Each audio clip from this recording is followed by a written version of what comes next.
Okay. Okay. Oh yeah. Oh yeah, baby. Let's go. Let's go. Yeah, let's go. Now, I don't know why, but there's just some things we all did as kids, and it's not like any of these things actually make sense, but we just did them. Like, did you even have a childhood if you never dug a hole to China? Timmy, we're almost there. Yay, just 2 more minutes. I mean, kids are just some dumbasses, bro. Like, who's gonna tell little Timmy he's not digging through the Earth's core with this little rinky-dink ass shovel? But to be completely honest, out of all these dumbasses, I was probably the stupidest kid known to man. Like, I remember when I was 5 and I was taking my annual shower, and all of a sudden I had realized I was a fucking superhero. It was just the way the water was flowing out of my fingertips. It was like nothing I'd ever seen before. And I was fucking hyped. I mean, from this point on, my new name was Waterboy. Wow. I was pretty fucking stupid, but not everything I did as a kid was completely impractical. For example, I know you used to run up the stairs on all fours, bro. Like, this was just the most efficient way to get from point A to point B. I used to feel like a fucking cheetah going up those stairs. In fact, going up the stairs in this manner was so efficient, I asked myself, well, why don't people go down the stairs like this? And shit, I figured out why. Or bro, on a hot summer day, I would wait for my mom to whip out the fan, and as soon as she turned that bitch on, me and my brother would turn into the Migos. We were dropping hit after hit, like we were spending so much time talking into this fan, our mom was a little concerned. Raindrop, drip, drop top, smoking no cookie in a hot box, fucking on your bitch, yeah, cooking up dope from the crock pot. Hey guys, you've been there for 6 hours. I think it's time. Ma, let them cook. Bad and bougie. Cooking up dope with the Uzi. Hey. And speaking of cooking, when Mama Chains would whip up some good old craft dinner, I had no choice but to put a piece of KD on each prong of the fork. Like, that shit just simply tasted better, bro. Or whenever I was walking on a sidewalk, I would strategically plan out each footstep to make sure I was not stepping on a crack. Now, the funny thing about this one is I still do that shit. And I know some of y'all are gonna think I'm weird for that, but riddle me this. Who's gonna be laughing when your mom's in the ER with a broken back, bitch? Now, I feel like at one point or another in your life, you just had to check if the fridge light stayed on when you close it. It's really just a part of growing up. Like, one day you'll go grab some milk for your Honey Nut Cheerios and you'll be like, hey, wait a minute. Or what about when you were bored in the car and you start doing parkour with your fingers to the window? I used to hit some crazy combos and then I would go to finish it off with a backflip. Or have you ever fucked around in the living room and you broke a vase or some shit? Whoops. You get a timeout or you receive a little whooping.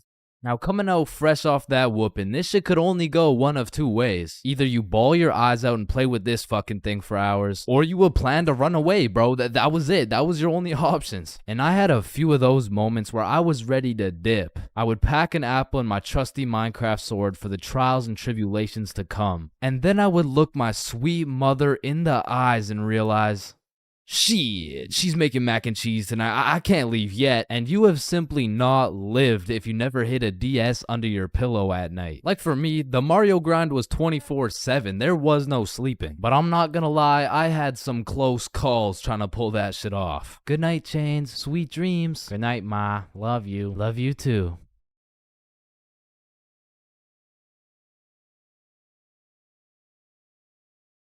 Fuck. And goddamn, bro, in grade 1, we would be doing anything but schoolwork. Like, we'd be poking holes in our erasers, injecting heroin with mechanical pencils, drawing this shit, and breaking this shit off mechanical pencils. I'm not gonna lie, you still gotta keep me away from those things, because if I see them, I will break them. And yo, I'm not gonna forget you motherfuckers who used to put glue on your hands and let it dry so you could peel it off. Like, bro, you're weird for that shit. I'm not gonna lie. But I did used to love crafting the biggest marker sword you could and have a duel. And I don't know why, but I always used to carry around this tiny ass pencil. Like, I never actually used it, but I always had it. And I used to flex it too, thinking it was cool or something. Yo, shorty. Take a look at my pencil. Oh my god, why is it so tiny? Tiny? It's not that small. And bro, tell me as a kid that you never had the random urge to just do this shit. and you just stay there. I don't know why. And I'm not gonna lie, I have to contribute my entire professional stickman career to drawing on the windows as a kid. Like Mini Chains was whipping up some masterpieces. They were on some Picasso level shit, which is exactly why you see this high quality stickman content.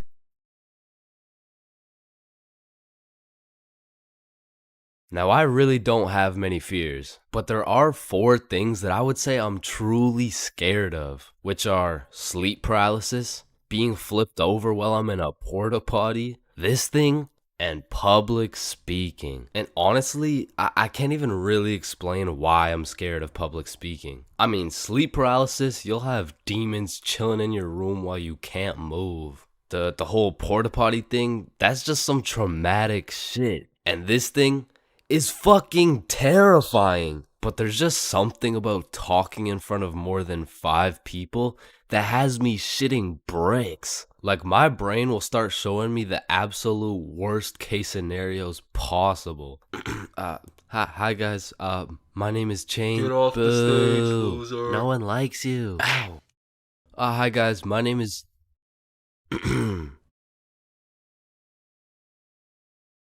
So I volunteer at daycares because I really like young kids. I love young kids. I mean, like, not love, like they're only 4 years old. No, like, I'm not attracted to. Sir, hands behind your back. That's why I'm scared of public speaking. And even worse than normal public speaking was school speeches. And if you saw my going to school high video, you would know I have a pretty bad record when it comes to speeches. Sorry, Tyrannosaurus Rex has short arms. Yeah, Chains, don't worry about it. You can sit down. You could just go tomorrow. It's all right. In fact, after I failed miserably while trying to present my speech well zooted, some motherfuckers was flaming me for it. So you know me, I had to get my get back. So when speeches came around next year, I put my heart and soul into that shit. And it wasn't just a speech, it was a spoken word, so it all had to rhyme. I mean, I was whipping up some heat. I was writing bar after bar like Kendrick. Shit, I had to have a fire extinguisher on standby while I was writing that shit. And I was never the dude to actually study. Like, I would start learning while I was taking the tests. If y equals mx plus b, then who invented the Eiffel Tower? Oh shit, I guess y equals mx plus b. I mean, even though I did bad on all my tests, maybe I can just get a job drawing stickmen or some shit. Anyway, so I never studied, I never did homework. But when it came to this spoken word, I had something to prove. I mean, it felt like motherfuckers was preying on my downfall. So I actually spent my own free time at home practicing and perfecting this spoken word. So by the time I had to present, I was prepared as fuck. I mean, don't get me wrong, I was still shitting bricks. But when I got up there, Chains, get up here. And don't stutter like last time, alright, buddy? He's gonna stutter for sure. Don't get on here rapping, I'm stacking, making it happen. Okay? I've been perfecting this speech while y'all jits was lacking. You don't want beef with me, I put you on a tee, I call that shit fashion. Okay. I'll put you in a box like some cereal. You'll get crunched, I'm the captain. Captain Crunch. Now let me stir it up like some mac and cheese. I want 100% like curry from the 3. I'm talking all A's, no B's. Bitch, I'm blessed like a sneeze. Blue honey's like the seas. I'm too icy, I might freeze cause I'm him. I'm not talking slash he. God Damn, spitting right now. I went bonkers, bro. In fact, I went so bonkers, the teacher volunteered me to go present my speech to the entire school. Now, usually I would be way too scared to public speak in front of that many people. But right now, I'm all hyped up on how bananas my speech went. Plus, I spent all that time perfecting it. I might as well share the heat with the rest of the school. Alright, next up is Chains with a spoken word on Don't get on here rapping.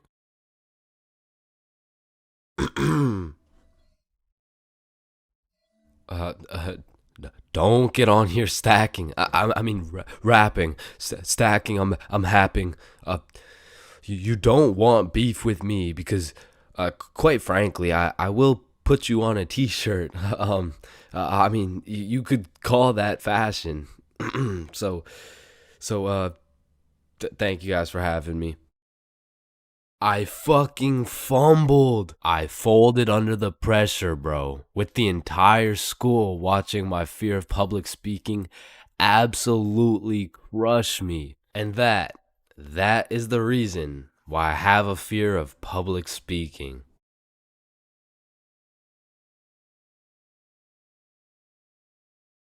Five, four, three, two, one. Happy New Year! Oh my God! Yeah, let's go. For my New Year's resolution, I'm gonna go on a diet. Nice. Oh, and I'm gonna quit vaping. Yeah. Let's do it. Oh, and I'm gonna go vegan. Oh, nice. And I'm gonna stop beating my meat. Oh. 3 days later. Man, fuck the diet. Right? I didn't even want to go vegan anyways. Wait, guys. Where's Jonathan? Alright, I'm gonna keep it a stack. This New Year's resolution thing is a whole lot of bullshit. Some goddamn buffoonery. A heaping pile of fucking horse cut. Like, don't get me started on these New Year, new me motherfuckers, man. Like, dyeing your hair and getting another piercing doesn't change shit. Now you're just broke, depressed, and lonely in a different font. And I'm not gonna pretend like I don't see you motherfuckers in the gym for the first 2 weeks. Like, come on now. You and I both know as soon as you get out of this gym, you're about to pick up a large strawberry milkshake, a Big Mac with no pickles, and a side of chicken nuggets, and it's disgusting. But Chains, how do you know down to the exact specifications of the order? 'Cause shit, I'm about to get the same damn thing. Because the devastating truth is a new year doesn't change jack shit. And if you're watching this in 2022, I'm really not trying to kill the hopes and dreams of 2023, but let's be honest. If you really wanted to be jacked, you would start working out, bro. Like, I hate to be the bearer of bad news, but the Earth orbiting the sun one more time isn't gonna get you any bitches, bro. 'Cause trust me, I would know. Now, as a stick man like myself, I can't fuck with New Year's resolutions because it's always the same shit. Like 3, 2, 1, Happy New Year's. Oh, hey man, Happy New Year's. Well, what's your New Year's resolution? Oh, it's 1080p. What about you? Oh yeah, same. But did you see Ethan, bro? Nah, what's his? Yo, he's got 4K. Yo, what's up, dudes? Oh, look at the quality on this guy. Damn, wait, do you hear that noise? Yeah, what is that? Oh shit, it's Chains. He got 480p again. Shit. Oh, fuck. We got 480p again. God. Damn. That whole New Year's resolution bit was unfunny as fuck. Like corny as shit. Well, speaking of corny jokes, New Year's seems like the time when motherfuckers feel like it's okay to start whipping out the most overused and unfunniest jokes of all time. Oh, hey Chains, watch this. 1. Happy New Year. Hey Chains, I haven't seen you since last year. So you know how it's gonna be 2020 soon, right? Yeah, what about it? Well, I got 2020 vision. Now, I know it sounds like I'm on some humbug shit, but New Year's does have a lot of great things about it. Like the parties, the fireworks, the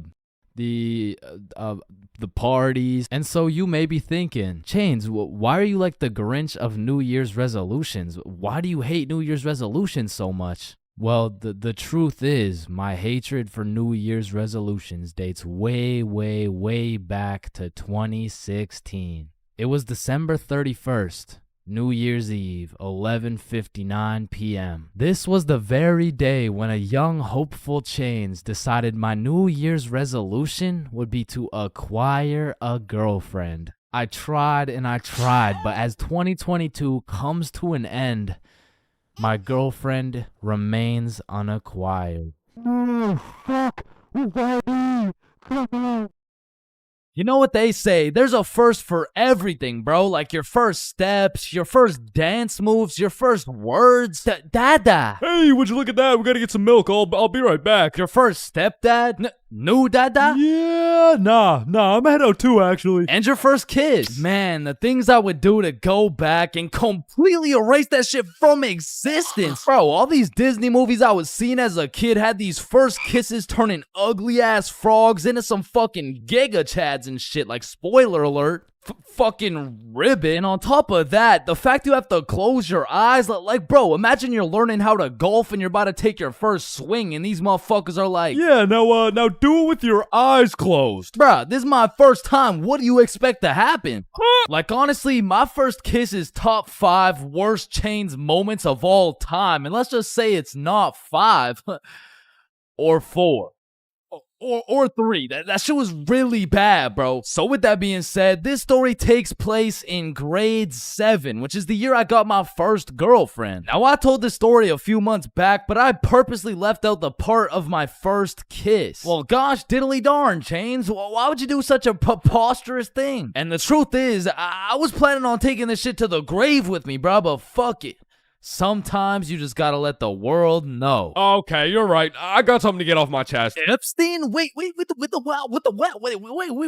what? So for the homies who haven't seen the video, one day me, Bob, and Billy were mobbing around our local mall when we seen these 3 girls from our class. So we walk up to them and lay down some of the meanest 12-year-old riz these girls had ever seen. Hey, yo, shorty, I think I just shit my pants. Can I get into yours? What the fuck? Oh, shit, my bad. My fault. Hey, yo, shorty, are you a cigarette? Am I a cigarette? What? Cause I'm trying to get lit and put your butt in my mouth. Wait, what? Nothing. Please. Holy shit, bro. Let me guess. You all got restraining orders. No. Worse. We got fucking girlfriends. And 12-year-old me had no business dating nobody, bruh. Like, my dumbass could barely even handle playing Fortnite with a girl. Like, oh, hey, Gamer Girl 97, I'm Hey. kind of low. Can I chug on your jugs? What? Oh, no, sorry. Oh, Ew. whoa, I mean, I just want to slurp on your juice. No, I'm sorry. I mean, like, I need heels. Can I trade you? What do you need? Oh, yeah. Is there any way you could get me some mats? Oh, yeah, no, I'd love to give you my wood. Huh? or bricks, or Oh, metal, or anything you need. Okay. Anything else? Yeah, I don't have a shotgun yet. Oh, shit, I got 3. I can Okay. give you 2 pumps. Ew. Or no, it's 1 pump. No, wait. Stop. Oh, sorry, I can give you shotguns, I mean. Okay. Where are you? I'm in this little wood fort I made. Oh, okay, I see you. Let me come in your box. Yeah. So needless to say, every single interaction I had with my girlfriend was awkward as shit. Cause I had to pre-plan things to say in my head, and as soon as that shit went off script, I was cooked. Hey Jessica, how you doing today? Honestly, just not the best. Oh, that's good. What'd you do today? Oh, I don't know. I just did my makeup. Hey, me too. You did your makeup?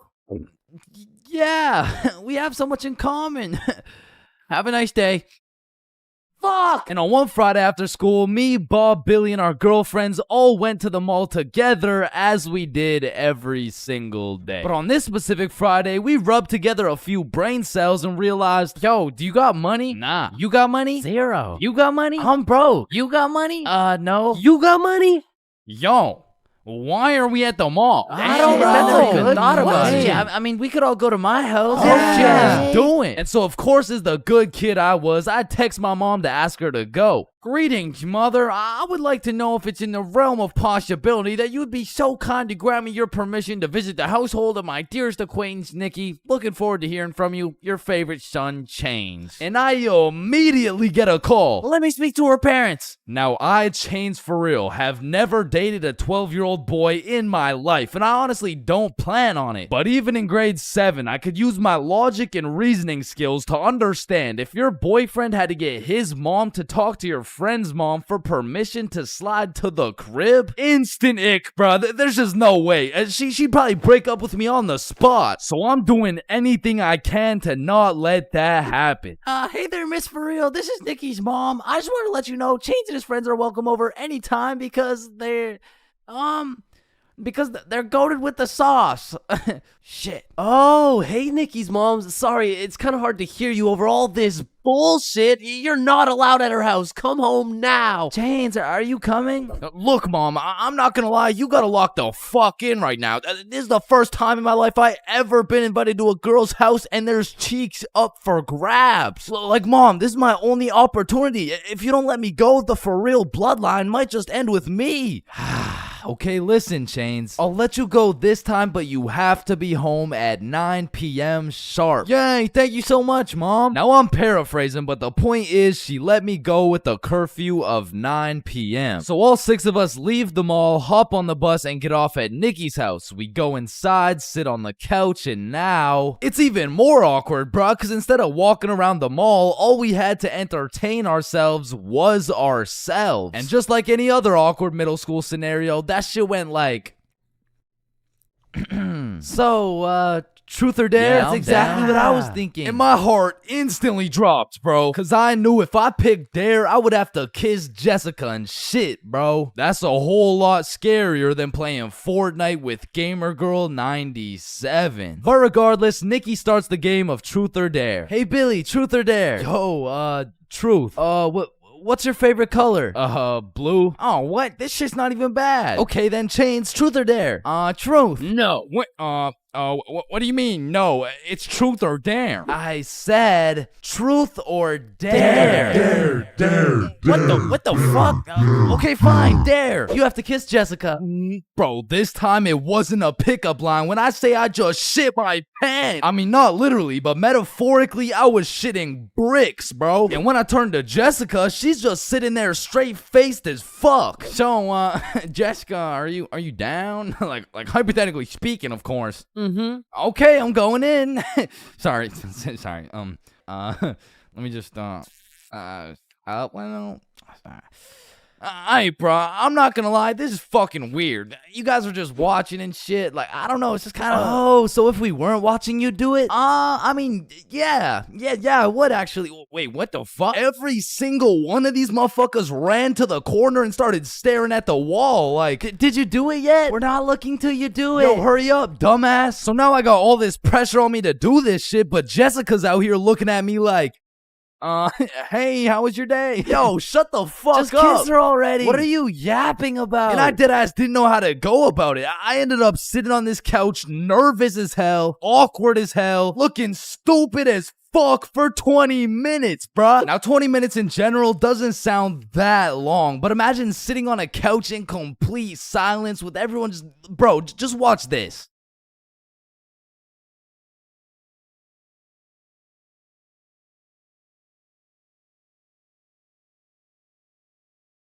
My brother in Christ, that was 10 seconds, bruh. Imagine doing that times 120. So after the second longest 20 minutes of my life, I say, you know what? Fuck it. And Nikki's mom walks in the room. Hey, who wants snacks? Oh. And at this point, I checked my shitty-ass Samsung Galaxy 3 and it was already 8:50 p.m. And with the curfew at 9, I had no choice but to lock in. So I lick my lips, close my eyes, and real quick, I smash our mouths together. And when I turn around, not a single motherfucker is facing the wall. I look the other way and Nikki's mom is peeking around the corner with her fucking mac and cheese and shit. So I made like my pops and I was out that hoe. Pleasure doing business, Jessica.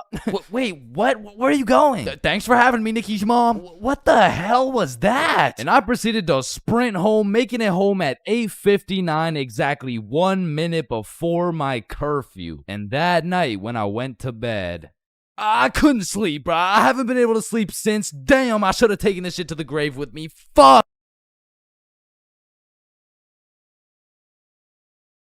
So, a few years ago, I worked at a fast food restaurant. We'll just call it Jim Jordan's, you know what I'm saying? Jim Jordan's was my first job ever. So coming in on my first day, I was kind of excited, because it was just overall a new experience, so I was looking forward to it. So I walked through the doors and, it's looking like a nice establishment so far. But as soon as you step past the staff gate, you realize it's instantly a hellhole. Like, this is exactly what it was like. Hi there, can I take your order? Yo, who's Medium making double coffee? double. Hi, What's your order? yo, Large, hello? black coffee. Medium It's my double double. first Large, day. black Hi there, coffee. can I take your order? And bro, once they give you the once they give you the Jim Jordan's drip, you instantly lose value as a human, bro. For example, if you're going for a casual stroll down the street, an average interaction would look something like this. Hey, how are you? Good, how are you? Good.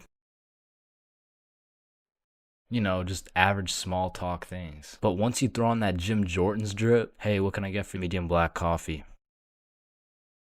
Make my coffee faster, bitch. And while I was working here, it was just the beginning of the pandemic. Meaning, on top of the gym drip, you also had to wear a mask. So pretty much people could just see your eyes. And trying to communicate during the pandemic was horrible. Because not only did both parties have to wear a mask, there was this big plastic wall between us. And they had to stand 6 feet away. Hi, what can I get for you? What?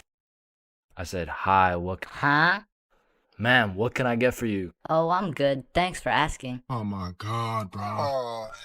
And man, I already made a video on NPCs, but working in any sort of drive-thru, you'll figure out that drive-thrus are NPCs' prime real estate. It's just like back to back to back NPCs. And when you don't have your average NPC, you'll have a below average IQ NPC. Like, there was this one lady that would come through every day, and all my coworkers knew her as the coupon lady, because every day she would try and use coupons, but somehow never understand how they work. Alright, your total is $15.67. Okay, I'm gonna use a coupon. Alright. What are you waiting for?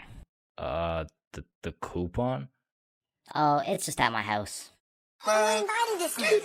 And don't get me started on my manager, Magnus, bro. Next time I see Magnus, it's on site. Wait a minute, Chains, is that you? The longer I worked there, Magnus just started getting a little bit too comfortable on booking my shifts. After about 10 months of working there, she just decided to give me 5 a.m. shifts every time. And that wasn't even in my availability. So, I would send a polite and professional email, and she would just hit me with some shit like, okay. Then just continue to book me at 5 a.m., bro. So I ended up working there for about a year and a half. And like most people at minimum wage jobs, when you're there for long enough, you just start to care a lot less about getting fired. I mean, I was snatching donuts, whipping myself up some food whenever no one was looking, and hooking up all my homies with free everything. And eventually I just got tired of waking up at 4:30 every shift. So I put in my 2 weeks. And during these last 2 weeks, I did not give a fudge cake, bro. I was out here setting up coffee cups and playing basketball with the gym bits. And if someone was kinda polite to me, I would just hook them up with a free donut. And I remember on my last day, I was working a night shift, and it was just about 15 minutes before I got off forever. And some dudes rolled up in the drive-thru baked as hell. Hey dude, can you check how much is on this gift card really quick? Yeah, you got 21 cents on it. What can we get for 21 cents? One sec.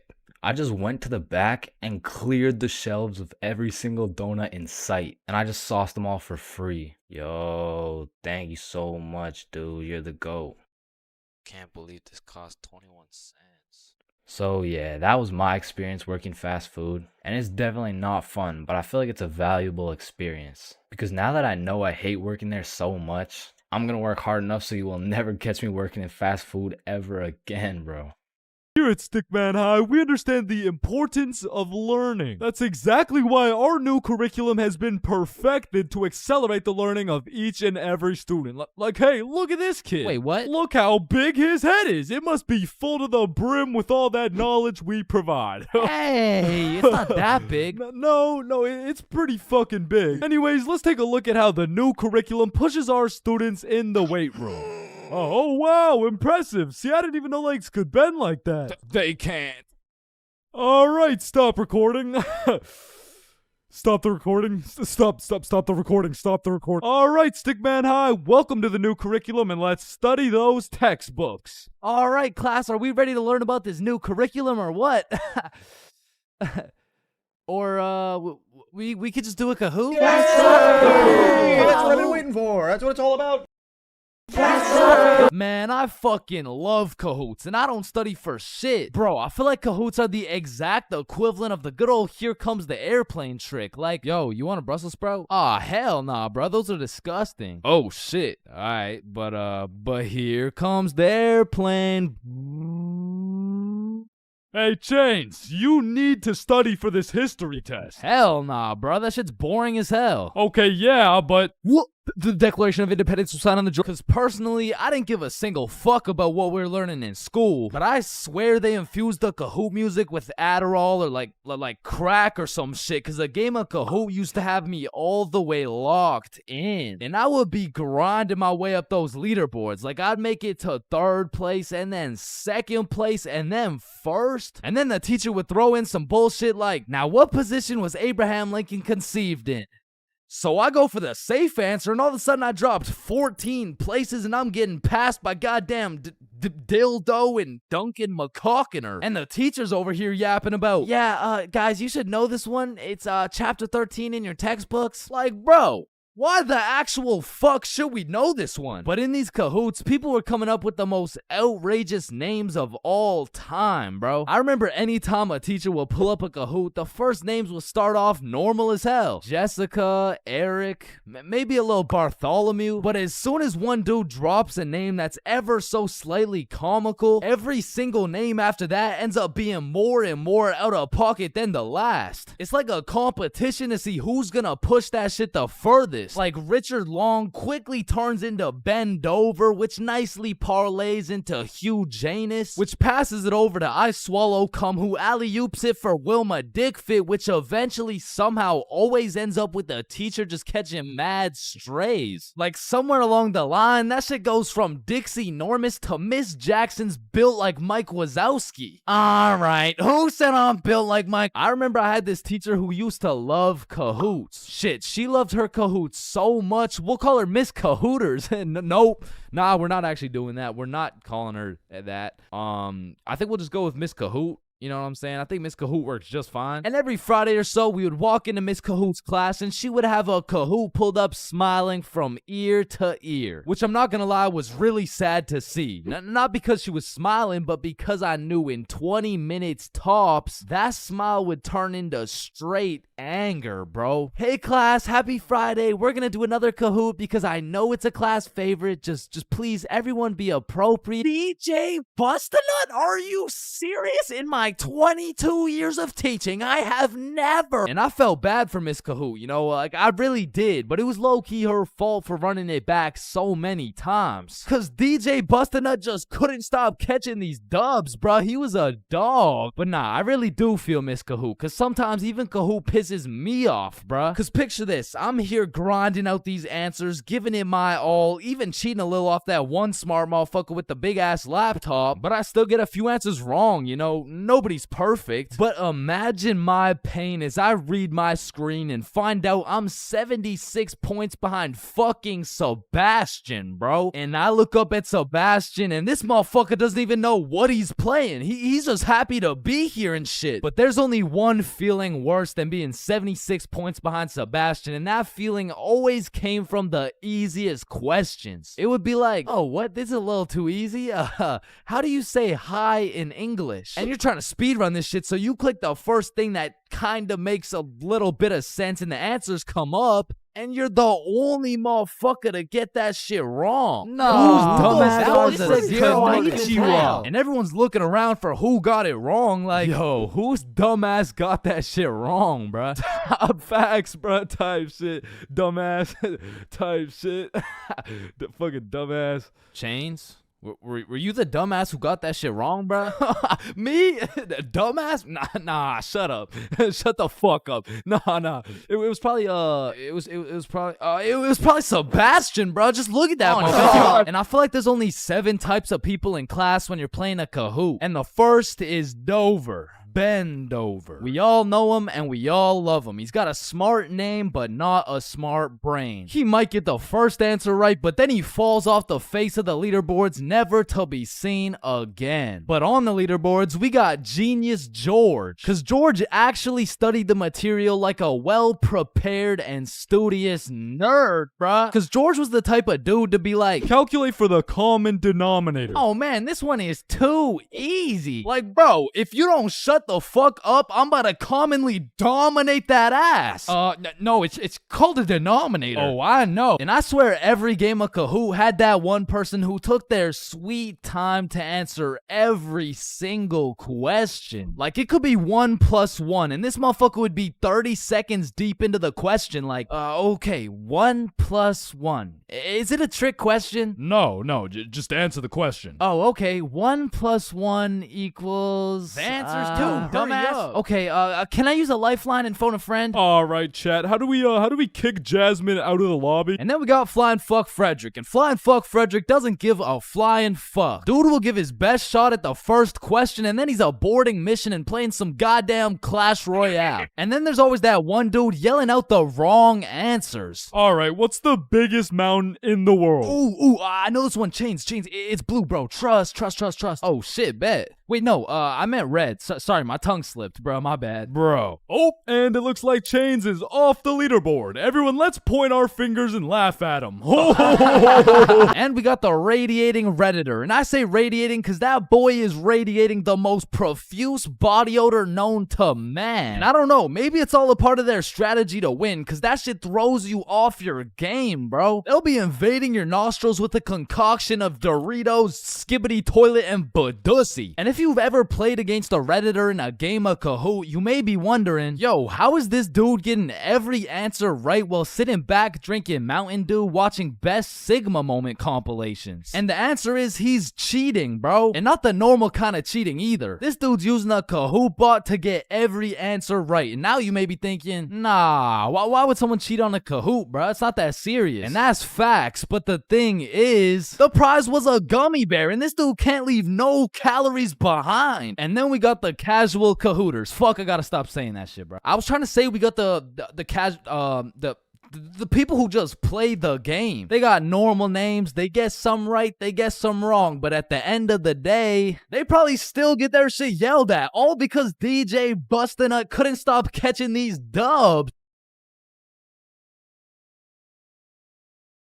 Alright. Middle school is just an awkward place, bro. Like, middle school dances, awkward. Middle school speeches, awkward. And middle school relationships, in my experience, is the most awkward thing on the face of this planet. I mean, the girl's a whole foot taller, got a deeper voice, and shit, she could probably bench more than you, lil' bro. Like, I hate to break it to you, but you don't got a girlfriend. You are the girlfriend, bruh. Middle school just occurs at the craziest time in a teenager's life. Cause motherfuckers is just getting slapped by puberty out of nowhere. You'll be walking down the halls and see a bunch of kids who look fresh out of daycare. Then all of a sudden you'll see a grown-ass man built like Shaquille O'Neal thumping his way down to math class. And attendance in middle school was looking like Matthew, here. George, present. Daisy, here. Owen, here. Dude's balls would be dropping halfway through presenting their speech, like, and this is specifically why dinosaurs went extinct. And in middle school, nobody had drip. Like, dudes would be showing up to school in a neon green t-shirt paired with some bright red shoes looking like a fucking traffic light. Well, their haircuts looking like their barber cut their shit with one hand, well blindfolded. But to be fair, everyone had a shitty haircut in middle school, bro. And if you think your cut wasn't that bad in middle school, chances are your shit's probably still ass to this day. And just to make things worse, the cherry on top is that everybody's got acne. There's just all these hormones flying around and these kids have no clue what to do with them. Which is exactly why middle school beef is unmatched, bro. Motherfuckers will be throwing hands for no reason at all. And I don't know how, but somehow even the fights were awkward. It would be like, hey pal, I heard you sat beside my crush in class today. So what? You want to fight about it? I mean, like, if you wanted to. That like I'm not scared. Like yeah, we can fight. Okay, let's freaking go, pussy. Fuck, I wasn't ready. Sorry, was that too soon? No shit, Sherlock. Okay, you can hit me back so we're even. But if two dudes were throwing hands and their crush is watching, they're about to fight to the death. But the thing is about middle school fights, I didn't know this was possible, but somehow both motherfuckers end up losing the fight. I remember one lunch at my middle school, a dude whipped out some boxing gloves for no reason at all, and all of a sudden we're running a whole fight club. Kids would be betting their lunch money on who's gonna win and shit, but we never laid down any ground rules. So one day, JJ hit Timmy with a spinning back fist and put his ass to sleep. And I'm hyped because I just doubled my lunch money, but Mr. Principal didn't seem too hyped to see one of his students knocked out on the ground. So of course JJ gets in trouble because he's just that one kid who's always in trouble but never got expelled. Like I could have swore dude was on his third strike 5 strikes ago. But man, middle school had some characters, bro. There was that one guy that would walk through the halls blasting music on his speaker. The kid who used to sit in his chair like this. The dude who hit puberty and midlife at the same time. Mr. Donaldson, can I get some help on the subtraction? Help on the subtraction? You look more like you need help on your taxes. No, subtraction's just hard for me. During recess, do you go check on the wife and kids? No, I just play on the monkey bars. Tell me, how do you manage to be in middle school and work a 9-to-5 job at the same time? The girl who thinks she's a horse. The emo kid. Catch him in the back of the class with his hoodie tied up watching sad Bart Simpson edits. The kid who had to touch the top of the door frame before entering a room. Girls who have to bring their Starbucks cup everywhere. The dude who's constantly emoting. And in order to find the answer, we can make a grid. Did someone say gritty? Right foot creep. Ooh, walking with the heat. Of course, there's the kid who Naruto runs through the hallway. And then there's that weird ass kid who accidentally called his social studies teacher mom one time. It was probably an accident though. Fuck! And I have no idea why, but there's something about teaching middle school that had all these teachers going through a midlife crisis. I remember one day our science teacher was teaching us about rainbows. Does anyone know what a rainbow is? Yes, Jaden. Refraction of light through water droplets. Oh wow, that's right. How did you know that? Reddit. Oh, okay. Where did you read it? Reddit. Yeah, but where did you read it? Reddit. Jaden, I can't do this right now. Just tell me where you found this information. Reddit? God damn it, Jackson. You're the reason my children get their shit whooped every night. Now, I don't know what she had going on in her life, but the way she broke down talking about beating her children to a group of 12-year-olds really gave me the impression that she shouldn't be teaching middle schoolers, bro. And I don't know who was in charge of hiring these teachers, but I also had a deaf teacher, which, you know, it's cool and all, but it did make it a little bit harder considering the fact that, you know, she was the fucking music teacher, not to mention the fact that she was also half blind. And I think the idea there was that she could somehow feel the vibrations of the guitar or something, which didn't seem to work too well considering the fact that I got a fucking A in music and I can't play the guitar for shit, but I guess I just like I smelled good or something. I don't know. And I don't know about y'all's experiences, but I feel like kids were just mad touchy in middle school. Like you'd be sitting in math class minding your own business, and for no reason at all, a motherfucker would tase you in the side of the ribs. And I remember when kids first learned about these pressure points, it was all fun and games. Someone would just poke you in the ribs like, pressure point, that tickles. Then there would be a new pressure point dropping every week. It got to the point where these 12-year-olds were hitting pressure point combinations and paralyzing your legs and shit. Hey bro, let me try this new pressure point on you. Yeah, sure, go for it. It tickles. And it was the same shit with this game. Like, you really couldn't trust anybody, bro. Yo, what's that on my leg? Shit. Got him. Oh, shit, there's a bug on you. God damn it, dumbass. Oh, fuck, I just broke my leg. Bro, I'm not stupid. You didn't just break your leg. No, I'm serious, bro. I promise, on everything. On my entire life. I just broke my leg. Look. Bro, I remember I got punched so many times, my arm was on life support. It was about to fall off, like, And thinking back to middle school, there's just so many things that make me cringe, bro. But by far the cringiest of them all is the relationships, man. And believe it or not, I had my fair share of middle school relationships. I remember one day I was sitting in class and this girl came up to me and said, Chains, I have a crush on you. And that's really all it took to have a young Chains in love. Head over heels. We went to the movies together. We went to my house and watched movies. We went to her house and we also watched movies. Now that I think about it, all we really did was watch movies. We didn't really talk that much. I mean, I didn't really have a way with my words at the age of 12. So, do you like movies? Yeah. Yeah, I like movies too. That's why we're here at the movie theater. I also like popcorn with the butter. It tastes like I like how it tastes. And one day we went to the mall and I took a good look at my girlfriend of 2 weeks and thought, man, I don't even know this girl. Like who are you? I remember we were inside Zoomies at the time and I said, hey, Jessica, you're a great person and all, but I don't really think we're compatible like that.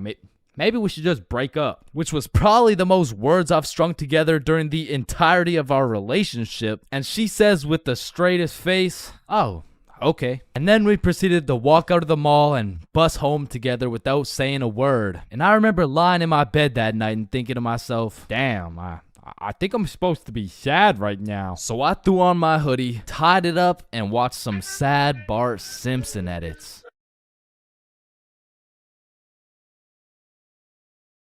All right, listen, I'm creating something I like to call the internet. Yo, what does it do? On the internet, people are going to be able to search up literally any question they have. They're going to be able to watch videos for educational purposes.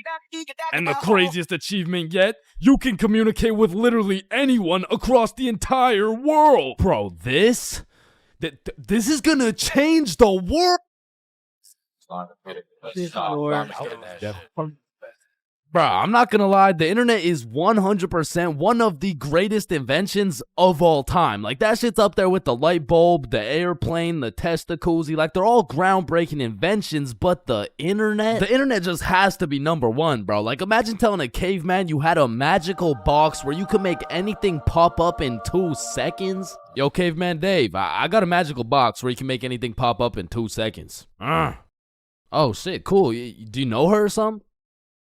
No, Dave, no, get the fuck. Now, Caveman Dave absolutely dicking down the computer monitor seems stupid, barbaric, uncivilized, you know? Like, who's gonna tell, bro? They're just pixels on a screen, am I right?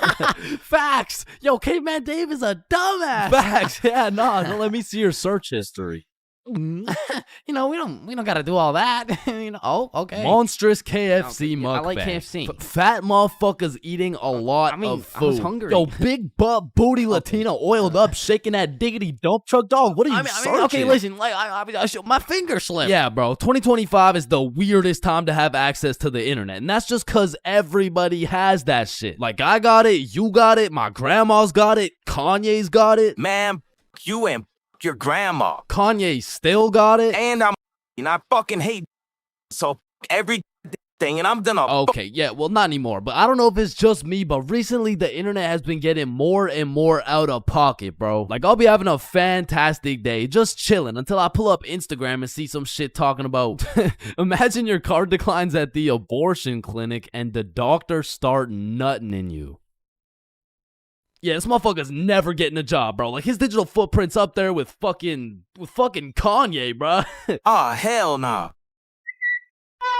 Alright, this isn't yay bad, but imagine dude trying to apply to a university like, yes, sir, this has been a dream of mine since I was a little kid, and I've spent thousands of hours studying, and it would be an absolute pleasure to join your program. Wow, that's amazing. And it seems like your GPA is a perfect 4.0, and man, your volunteer work is nothing short of impressive. I mean, building an entire village in Africa with your bare hands, I mean, geez, that's good stuff. Yeah, thank you, sir. Yeah, now, I do just have one last question. Yeah, anything. What would happen if your car got declined at an abortion clinic? Oh, holy shit, is that girthy dishwasher 97? Yep. Yeah, that's me, bro. Yo, most relatable content on Instagram, I swear. Yo, actually, I really never get the credit that Yeah, just put the fries in the bag. Oh, okay. And speaking of getting a job, you ever seen a kid under 7 years old post literally anything on Instagram? Yo, the comment section has a field day, bro. Like, the video will be of a kid who's just barely on the brink of gaining consciousness, and the comments are talking about, get a job, little motherfucker. Somebody get bro some fentanyl. I'm gonna touch you in places you ain't even know existed, little motherfucker. Like, bro, stop touching these 6-year-old kids and touch some grass, dickhead. Yeah, but I'm not gonna lie, as a motherfucker who draws stickman for 16 hours a day, I really gotta start taking some of my own advice, bro. Wait, what's your advice? Oh, I mean, stop touching these 6-year-old kids. You touch 6-year-old kids? I'm talking about Gurgi Force. Chains, you know the drill. God damn. Bro. Even these motherfuckers have the internet, bro. Like, what could you even possibly be posting? Oh shit. Yeah, nah. We gotta start banning motherfuckers from the internet, bro. And I think we should all do a poll for the first person to go. You know, like, take your time. And, oh, shit. Okay, never mind. Votes are in. Looks like we're banning Jack Doherty. Why in the fuckity shit did you just ban Jack Doherty? You know what? Ban his the last two, bro. Actually, ban every single kid on the internet. Like, put down the Instagram reels, go outside and eat rocks like a normal kid before Gurgi Foreskin 445 fucks around and finds your IP address, bro. Because there's a lot of weird motherfuckers online, especially considering the impending gooner epidemic of 2025. Now, if you're unaware of this widespread epidemic, well, fucking good for you, but there's been a recent spike in the amount of gooners seen online. Like the type of motherfucker who'll be scrolling and see a video of a Cheeto that's kind of built somewhat like a Kardashian, and next thing you know, bro's got a DIY screen protector, bro. And I swear these gooners have no clue it's a problem either. Like, they probably show up to the doctor's office for a quick little checkup, and the doctor has to break the news to him like, Yeah, Mr. Gooningson? Yeah, I'm sorry, but you gotta stop masturbating. no, wait, what? No, wait, why? Because I'm trying to examine you, dumbass. Oh shit, like it's honestly mind-blowing how having access to the internet with all its power and infinite knowledge just makes us more stupid, bro. Like at any given moment, we have the resources to learn quantum physics or learn how we can watch Skibbity Toilet. What? No. Why the fuck would we watch Skibbity Toilet? Shit, man, this stuff's good. Just take a watch. No, I'm not watching that shit. Just real quick. Yo, why are you recording me, bro? We're filming a YouTube video, dumbass. Oh shit, yeah, you're right. So I was saying there's a lot of people nowadays addicted to the internet and shit, like that guy over there. Where? Bro. What? Oh shit, yeah, what I was saying was, back in the day, the internet was just for shit like cute cat videos and cool math games and shit, but nowadays, the internet has everything your brain craves. Like, it's got food for you, it's got friends for you, it's funny, it's educational, bro, it has Cheetos built like Kardashians, bro. And as if the internet having everything we ever needed wasn't enough, these motherfuckers invented AI, bro. Now, maybe it's just me, but this AI shit is getting a little too good, bro. I mean, when ChatGPT first came out, I was using that bad boy for all kinds of shit. Whenever I couldn't do my homework, ChatGPT. When I forgot a recipe, ChatGPT. When I couldn't get a girlfriend, cry myself to sleep. And then ask ChatGPT. Like back in the day, I was using that shit to fix all my problems. But nowadays, I just be using it to spend quality time with, bro. Holy shit, this guy's a gooner if I've ever seen one. And no, I'm not a fucking gooner, bro. I'm just spending some time getting to know my homie Mr. GPT. Because when the day comes and that motherfucker and his AI homies decide to take over and kill the entire stickman race, you're gonna be getting your shit annihilated, bro. And I'ma just be like, yo, GP. You don't gotta do this, bro. Remember when we used to talk about our feelings together and I used to send you line art of sexy Squidward and shit like, Hot, you fucking gooner. And honestly, I feel like the people are less scared of the robots taking over the entire world and they're more scared of them taking their jobs. But I'm gonna keep it a buck. I cannot relate, bro. Like, AI could never do the shit I do. AI could never do the shit I do. Wait, what the fuck? Wait, what the fuck? Who does this bum think he is, bro? Who does this bum think he is, bro? Like I mean, yo, alright, that shit doesn't even sound like me, bro. Yo, that shit doesn't even sound like me, bro. So you want to copy everything, huh? Yeah? Yeah, you sure you want to do this? Yeah, you sure you want to do this? Yeah. Yeah. Alright, let's go. Alright, let's go. I like little kids. Yo. Like, you loading or something? Like, what's going on? You gonna repeat it, or, you know? Undercover police has Bodge back. Imagine putting in hard work, time, and dedication into saving up for some new shoes. You go to Foot Locker and find the perfect pair. You try them on, you check them out, and you cop them. And even though you spent your last $200 on these shoes, you're happy because you feel fresh as fuck, and these J's might actually get you some bitches. But as you're leaving the mall, a gang of motherfuckers wearing shiesties take those J's right off your feet, leaving you shoeless, broke, depressed, and with absolutely zero bitches. Now, personally, I wouldn't let that slide. However, when I was just a young, wholesome boy in 7th grade, I still wouldn't have let that slide. But I was weak as shit, so it would have slid anyway. I mean, in 7th grade, I could have got my ass beat by Hezbollah, bruh. I was a walking lick, which is exactly why I got a story for y'all today. So as I said, this story takes place in 7th grade, where I was young, innocent, and built like a string bean, bro. So one Friday night, me, Bob, and Billy were going to this girl's house for the 3-man mission. The plan was simple. There was 3 of us and 3 of them. We would put on a scary movie, and if everything went to plan, we would get some cheeks. Now, just earlier that day, I had copped some fresh ass Jordans, so I've got a little confidence boost as we walk up to this girl's house. So we knock on the door, they open it, and we go inside. Now we stuck to the plan. We put on some cheesy horror movie, and one thing led to another, and by the end of the movie,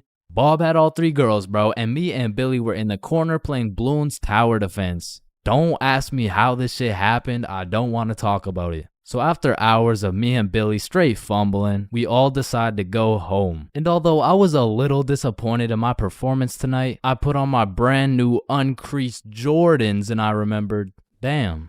Even Curry airballs sometimes. Now the bus route back to Bob's crib took 2 buses. So we hop on the first bus, it takes us to the next stop, and as we're getting off, we see the second bus we need drive right by us. Fuck, is that our bus? Damn, yeah it is. Wait, check when the next one comes. Yeah, it shouldn't be long. Damn, bro, the next bus comes in an hour. So we have no choice but to wait at the bus stop for an hour. So we wait, and at this point, it's already getting late. I checked the time, and it's already 11 p.m. As we were sitting there, bored as hell, waiting for this bus to come, one of the other buses stops in front of us to let someone off. The person gets off, and as the bus starts leaving, we hear this loud thud come from the bus. What the hell? What was that? Oh shit, it's a baton.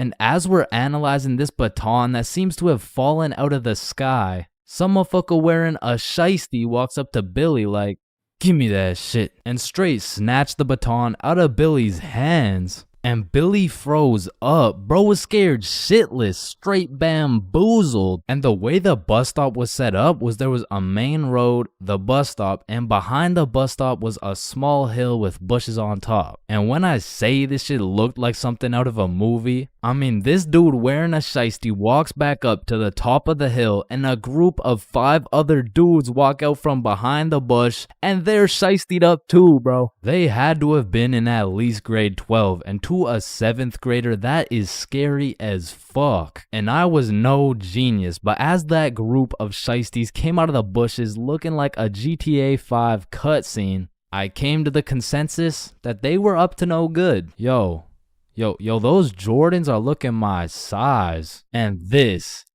was the moment I realized I was about to get my shit robbed. So I started analyzing my surroundings and calculating my options. Maybe I can talk my way out of this. Hey sir, how was your day today? Shut up. I said, what size are the shoes? Damn, I can't fight them. It's a 3-on-5, and they got the high ground, and they got a baton, bro. They would knock my ass out and take the shoes. But I'm fast. So if I take a right, then make a left, there's no way they can catch me. Wait, fuck, I can't run. I'd crease my Jordans. And just as I had ran out of options, Billy says the last words I would expect to come out of this man's mouth.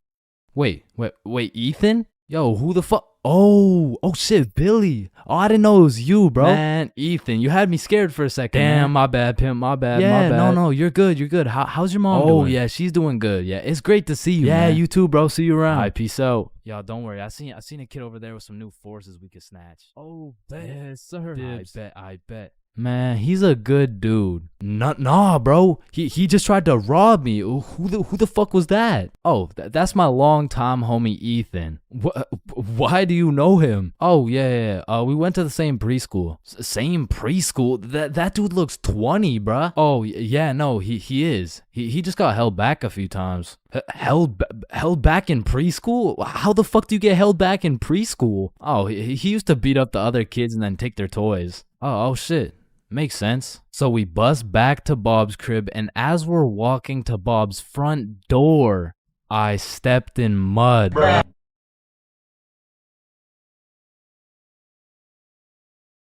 Billy is one of my closest homies, and we've been friends ever since we were little kids, and for as long as I can remember, Billy's been a dumbass, bro. I'm talking he's slightly retarded. You know what I mean? And everyone knows Billy for just two things. always making the absolute worst decision possible, and always having the best stories, bruh. Like, statistically, this motherfucker should have died 61 different times already, bro. Nah, I got plot armor, bro. Bro, no you don't. I do. Man, shut the fuck. What the fuck? Now, this story takes place on February 14th, 2025, Valentine's Day. And I'm gonna be so honest, this story is one of the craziest stories I've ever heard in my life, bro. So, wait, can you swear to them that is real? It is. Say you swear. I swear, bro. On everything you love, the Valentine's story happened, bro. On everything I love, the Valentine's story really happened. It was a fine Valentine's Day night. Bob, Billy, and I were all some single dudes, except Billy had a little situation. You know, he was talking to a girl named Elise, and they would hang out from time to time, but it was a new thing, so they weren't really dating, and they were definitely not Valentines. Now, I don't know much about Elise, but just 2 weeks prior, Billy was telling me about how he met some cute girl. They would text, they would hang out, but for whatever reason, their conversations would always be some like, hey, how you doing? oh, I'm good. I am a little bit stressed because I'm moving and everything. Oh, yeah, moving sucks. How about you come over, I relieve all your stress type shit? Billy, I really like you. I like you too, Elise. But I think you might be a whore. Wait, what? Like, you're most likely a bop. Okay, wait, I mean, you're like, definitely a fuckboy. okay, chill now. I've never fucked a boy in my life. So keeping that in mind, we were all single, and this Valentine's happened to land on a Friday, and because of this, we going to the club. yeah. Yeah. So the plan was simple. We go to the drink store to get something to pregame, go back to my house, and then hit the club, fall in love, and live happily ever after. Now, the problem was Billy was stuck working a 9.5-hour shift until 10 p.m. Now, he was the pizza delivery guy for a chain we'll call Big Caesars. So he's doing his thing, delivering those Valentine's pizzas. Well, me and Bob decided that we would go get the drinks now and meet Billy back at the crib once he's off work. So we hop in the car, we get to the drink store, and at this point it's 9:30 p.m. And so Bob calls Billy to ask what he wants. No answer. I call him. No answer. We both text him. Nothing. Now this was strange because Billy usually responds while he's working, but we shrug it off. We go inside the store and get Billy his go-to bottle. Hennessy.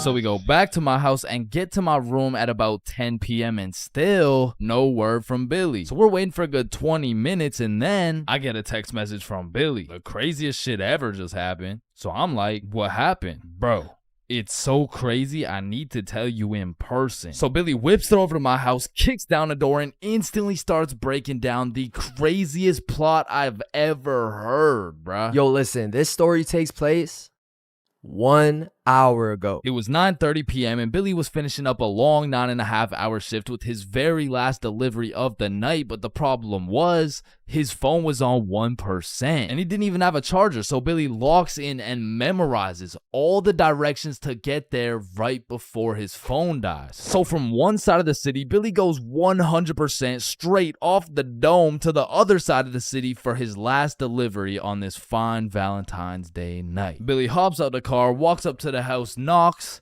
and they open the door. Hey man, happy Valentine's Day. Oh, thank you. Thank you so much, but I didn't order a pizza. Oh shit, are you sure? Gerald, did we order a pizza? Fuck no. Yeah, no, we didn't order a pizza. I don't know. It says a meat lover's pizza for 3516. Oh, honey, no, this is 3416. 3516 is all the way around the back of the cul-de-sac. Oh, okay, thank you. Have a good night. So Billy's walking for a good 8 minutes to get to the back of the cul-de-sac where at last he finds 3516. He walks up to the door, knocks, and a fine-looking woman in her 40s opens the door holding a vape, and Billy sees a little potential here. Hey, happy Valentine's Day, man. Oh, thank you. Of course, beautiful. How's your Valentine's Day going? You know, it's okay. Why's this okay? You ain't got no special plans? Well, honestly, my husband's out drinking at the bar. So, bro, this was the perfect situation for Billy, bro. There's so many things he could say to make a move right here, and out of the infinite combinations of words he could put together, he says, Well, a man's got to drink, you know? yeah, okay, yeah, well, anyways, here you go. Keep the change. Have a good one. Billy fucking sold, bruh. He missed a wide open layup, and as he turns around to head back to his car in shame, Billy gets an idea. A genius idea, if I do say so myself. So Billy turns back around, walks back up to the door, and knocks again. Hey, what's up? Hey, so my car, like the pizza car, is on the other side of the cul-de-sac. So if there's any way I could cut through, it would save me like 10 minutes. Yeah, of course, come in. And this motherfucker just got his own rebound off the backboard, bro, but he only has 60 seconds on the shot clock to make a move, and so he starts breaking down that professional barrier. So what's your name? My name's Angelina. What's your name? My name's Billy. Wow, you have a very beautiful name. And you have a very beautiful smile. Oh, thank you. Holy fucking shit, he was cooking, but they had made it to the basement, meaning he only has 30 seconds left before he's back to the cold, lonely outside world. So Billy cooks up yet another genius play. Angelina, I really hate to ask, but is there any way I could charge my phone real quick? Like, I just need to get it to like 5%. Of course, honey, sit down. It's no worries at all. This motherfucker Billy did it again, bro. Now, I don't know if it's because she just wanted some human connection on his Valentine's night, or she was genuinely just being nice, but this motherfucker's now in a position where he's posted up on this woman's couch in her basement at 10 p.m. on a Valentine's night. Yo, what flavor is that? Oh, it's mango ice. It's my favorite. Damn, you think I could take a hit? Only if I could hit chores. Oh shit, I bet. So as these two fiends are bonding over a little nicotine addiction, Billy's like, so you said your husband went out to the bar? Yeah, he did. To be honest, it kind of hurts because like it just sucks to be alone on Valentine's Day, you know? Yeah, 100%. I feel you. I don't got a Valentine either. Type shit. Now at this very moment, Billy's about to shoot a shot farther than a three-pointer, farther than a half-court, full-court football field. This was a blindfolded shot from Mars by a 6-year-old kid with Down syndrome, bruh. I mean, shit. We could be Valentine's tonight. Oh, that's so sweet, but my daughter's upstairs. Ah, shit, yeah. I get it, but like, this couch low-key spacious, though. I mean, it's not that spacious. Please? Billy, you're funny. Now, at this moment, Billy's 0 for 3 with these shots. I mean, the defense line was tough. She's got a whole husband and a daughter who's just posted upstairs, probably waiting for that fucking pizza. But to be fair, Billy was still on the court, but his phone was already at a good 3% charge, so he needs a game-winning shot right now, and so he reaches deep into his bag. I'm talking middle school years. He pulls out a shot I never thought I would see in the big 2025.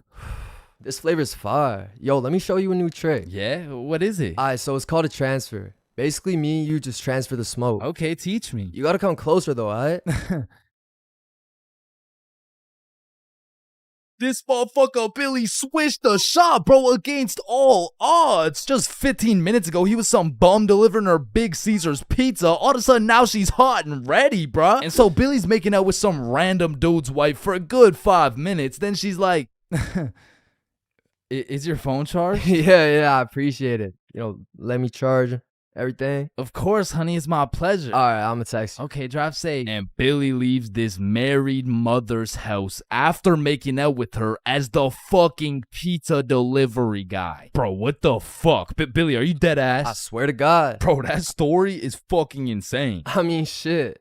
I'm not done, bro. Because if there's one thing that Big Caesar's taught Billy, it was how to deliver, bro. So he takes the receipt, boom, takes her number down and texts her. So he drives back to Big Caesar's, goes in, clocks out, hops in a car, drives home, goes inside, showers up, gets out the shower to check his phone. No response. Damn. So Billy tries calling her, straight to voicemail. He changes the no caller ID and calls again, and it rings, meaning she blocked his ass, bro. And I have no clue why she would do such a thing. I mean, like, yeah, she has a husband and like a kid and probably another boyfriend on the side, but damn, say something. And that's the moment when he gets a Snapchat notification. Elise has added you as a friend. Now, Elise is the girl he's been talking to on Snapchat, so why would she even have him unadded in the first place? So Billy's like, you unadded me? And she just hits him back with a WID. Shit, I just got off work. What you doing? Oh, I'm just chilling at home. And then there's a brief pause. Do you know whose house you were just in? Do I know whose house I was just in? I've been to her house before. She doesn't even live close to. Wait. And Billy starts piecing everything together. How Elise was moving houses, all the boxes laid out in that woman's house, how Elise's family loved eating Big Caesars, and the woman's daughter being upstairs the whole time. Oh, fuck. Billy hooked up with his girl's mom. Now, we have no clue what her mom told her, because it makes the most sense that she said something along the lines of, hey, why did the pizza dude take so long? Elise, I think he was flirting with me. Because let's be honest, what is the other option, bruh? Hey, why did the pizza dude take so long? Yeah, no, I mean, I just cheated on your father with the Big Caesars pizza delivery guy who actually just happens to be your age. So Billy's texting Elise, trying to play it cool, like, oh, I had no clue that was your house. What are the chances? And she just says, yeah, I get my good looks from my mom. And then she blocked him again, bro. Because after telling her 100 times that he's not a hoe, he's not a bop, he's not a fuck boy, I accidentally hooked up with her mom, bro. Billy, you know I got to make a video about this, right? Yeah, I know.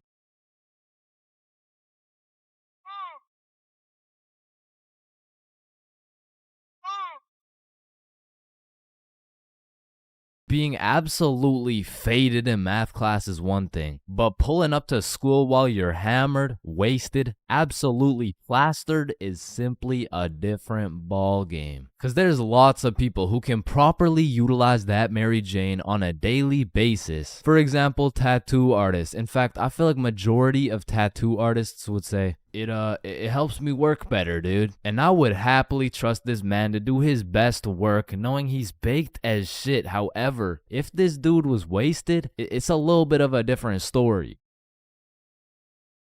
Alrighty, dude. All done. Yo, I asked for a rose, bro. And because of this reason, you would truly have to be a dumbass to go to school drunk. Chains, but the title of the video says going to school drunk. I did, bro. I went to school drunk, but listen, it was no ordinary day at school. No. In fact, I didn't even go in the day at all. I went drunk to the school dance. Meaning this story takes place when the boys and I were in grade 11. It was a Thursday night, the night of winter ball. And as the boys and I were getting ready, you know, looking like some distinguished young gentlemen, I had realized, damn, none of us have any girls to take to the dance. Fuck, you're right. That means we're gonna have to ask a girl to dance, bro. What? You mean like talk to them? Yeah, if only we knew someone with a bigger roster than a cheerleading team. Someone with more hoes than a shed. Someone who pulls more 10s than EDP. It's Bob. So me and Billy started analyzing Bob. Like how does he pull so many girls, bro? Is it the jawline? I don't know. What about the silky smooth clear skin? Maybe. Or is it those succulent luscious kissable lips? It's the glasses. Yeah, the glasses. Yeah. So we stole Bob's entire flow in the hopes this would put an end to my drought of bitches. So we check ourselves out in the mirror and then we hop into Billy's whip. We throw on some Rihanna to get us hyped, and before we knew it, we had arrived at school. Now to really paint the picture, it was a Thursday at 8 p.m. And on this Thursday at 8 p.m., Billy pops his trunk to pull out 2 bottles of vodka. Now, if you were unaware, it was currently a Thursday at 8 p.m. on a school night, and we were headed into our school. Now, logically, I should have simply denied the alcohol, but I'ma keep it a buck. The whole idea of walking up to a girl and asking her to dance was really giving me the heebie-jeebies. I mean, my palms were sweaty, my knees were weak, and arms were heavy, so I took a big old chug of that liquid courage in order to ease the nerves a little bit. And shit, Billy must have been feeling the same way because Billy was down in that shit like it was water. And right after we consumed enough alcohol to kill a baby elephant, I got a notification on my phone. Oh shit, I got an email. Oh, it's from the school.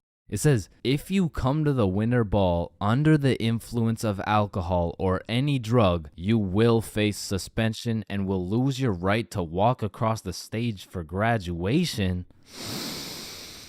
Fuck. Okay, listen, if we can get into the dance before this shit hits, we're chilling. All right, we got this. So we walk into the school looking fresh as hell, but then I notice a fat line of students, and this line led to a security check to get into the dance. Fuck, that's not good. Nah, we're chilling. I still don't even feel anything. What about you? Yeah, same. We're good. And just as we came to the consensus that we were good, the principal starts walking down the line in our direction. Fuck, act cool. We're good. Act cool. Whew. That was close. You three, over here. Shit, fuck, shit. Do you guys know why I called you over here? Nah. Nope. I smelled alcohol the moment I walked past you three. Now, I don't know if it was one of you or all of you, but you know the consequences of showing up under the influence, right? Yeah, we do. And tell me, is it or is it not suspicious that all three of you guys showed up with glasses on? Nah, we just thought it looked suspicious. Take them off. Damn. Yes, sir. And although I downed a sizable amount of vodka, it still hadn't kicked in yet. Now, I didn't want to do this to you guys, but look at my finger. This motherfucker starts waving around his magic finger in Billy's face with a flashlight to somehow see if he's drunk. Now, I don't know what the plan was, but I was fucking scared. Okay, he's not bad. Oh, okay, he's good. Now let's see here. And just as this motherfucker puts his finger in my face, that vodka hits, bro. I'm using all the strength I got to keep my balance while I'm getting blinded by this flashlight. Let me try that again. I got a little feeling you guys drank, but it hasn't fully kicked in yet. I'll check up on you in a little bit. Yeah, that's good. Yeah. So we get to security and they make sure to pat us down. A little bit too good, but before we knew it, we were at the dance. And just like that, I saw my opportunity and I put that liquid courage to use. And you know, I'm very articulate when it comes to words, so I ask, "Hi, how are you?" "Oh, hey, I'm good." So I wanted to ask you, like, you know, we're at the dance and I saw you, so I walked over here. Here we are, you know what I mean? So like, do you want to dance? Yeah, sure. It had worked. My plan had finally worked. And just as I was about to feel the female touch I'd been deprived of for all these years, I see Mr. Principal walking in my direction with his finger ready and his flashlight in hand. So I just haul ass, and I don't stop hauling ass until I'm off school grounds. So the moral of the story is, don't go to school drunk, bro.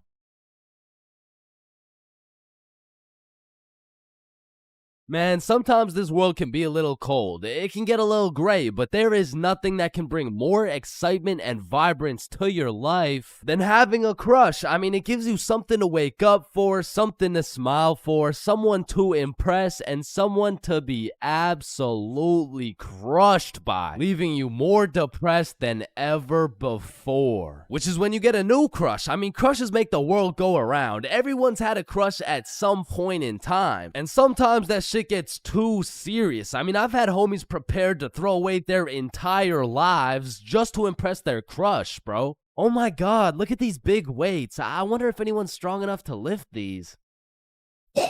Oh my god, look at this big jump. I wonder if anyone's athletic enough to make. Oh my god, look how creepy this cave is. I wonder if anyone's brave enough. Oh my god, look how tall this building is. I wonder if anyone could stick the landing. I said, I wonder if anyone could stick the Oh, ew, did he just die? Oh my god, I'm getting the ick. Nope, just getting a few extra reps in. Man, I remember my first crush like it was yesterday, bro. She was 5 years old. But I was 5 years old too, right? Like, so it wasn't actually yesterday, you know, it's a saying, but we were both 5 years old, and I remember sliding in smooth as hell. Yo, shorty, you like Legos? Yeah. How about you and me go Lego my ego?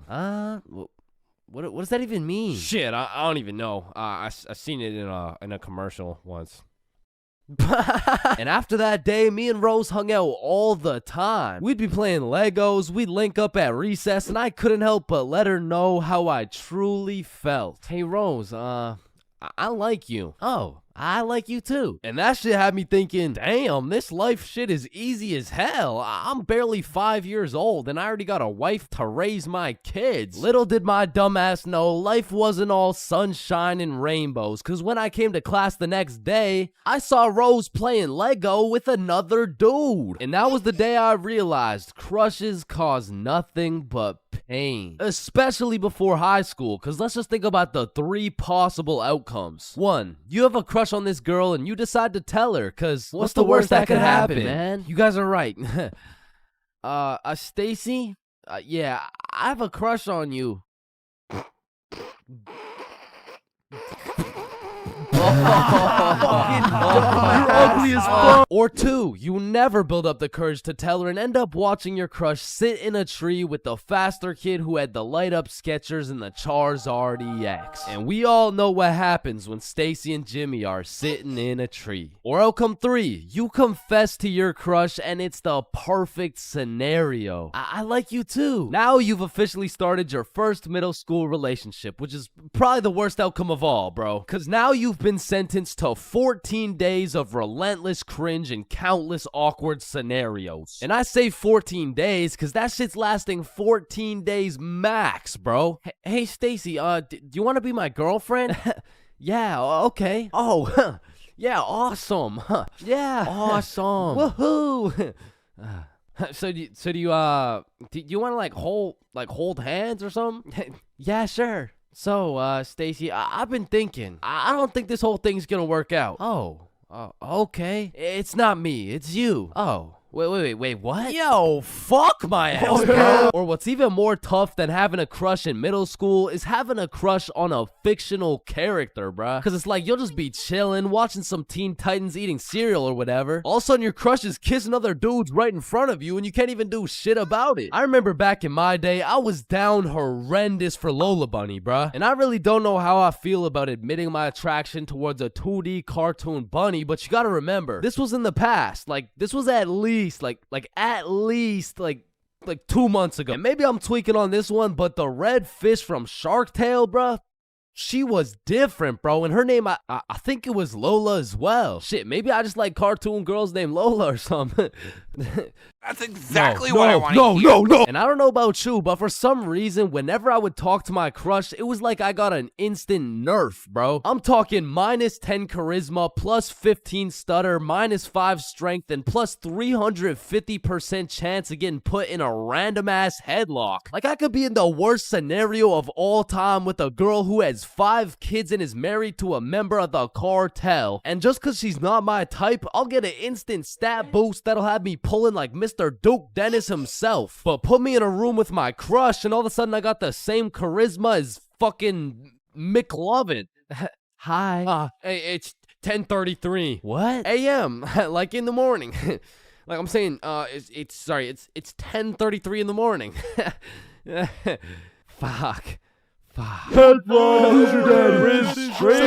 on top of your crush turning you into McLovin, it also leaves you open to the inevitable pain of being embarrassed in front of your crush. And man, let me tell you, there is nothing quite like it. It was a beautiful sunny day and I was in grade 2 wearing my favorite bright blue basketball shorts in math class, gazing out the window at those shiny old monkey bars, excited for recess. And when the bell rang, I hauled my little ass over to those bars and I was swinging like there was no tomorrow. And before I knew it, the whole class was on these monkey bars, which quickly turned into chicken fights. And I wasn't complaining. I mean, hanging from a bar and kicking the living shit out of some toddlers, sign me up, you know what I'm saying? So I'm in line watching these grade 2 gladiator battles go down until it was my turn. And when I step up to those bars, I look into the crowd and see my crush of 2 weeks, Lexi. And now that Lexi Lexi was watching, there was no chance I was about to lose this fight in front of her. But as I look over to see who my opponent is, I realize it's Axel. And Axel was known for being the undisputed chicken fight champion. Legend had it he once took on 3 dudes at once, pause. So I knew going into this, I had to lock the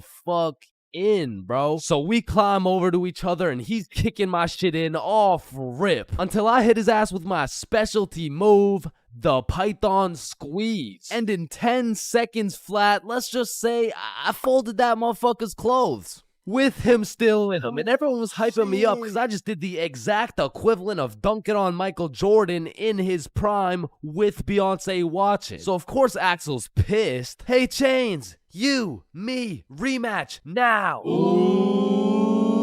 And I look over at Lexi and she looks over at me and now I can't back down. So we get back in position, climb over to each other, and I go for the Python Squeeze again, and this motherfucker Axel just winds up and kicks me in the balls. And I'm not gonna lie, that hefty kick to the dick accessories was the worst pain I had ever felt in my 7-year-old life. But I couldn't just drop and lose to Axel in front of Lexi, so with all the pain and anger I feel radiating from my nuts, I hit Axel with the meanest 20-piece combo in chicken fight history, and he drops. And then he pantsed my shit, bro. And embarrassed, I drop and try to run away, but the shorts around my ankles trip me and I face plant. Face down, tighty whities up, balls in shambles in front of everyone, including Lexi. And some people like to say, oh, it could always be worse, but this time, I don't know. I don't know, man. I don't know. So the moral of the story is, man, fuck Axel, bro.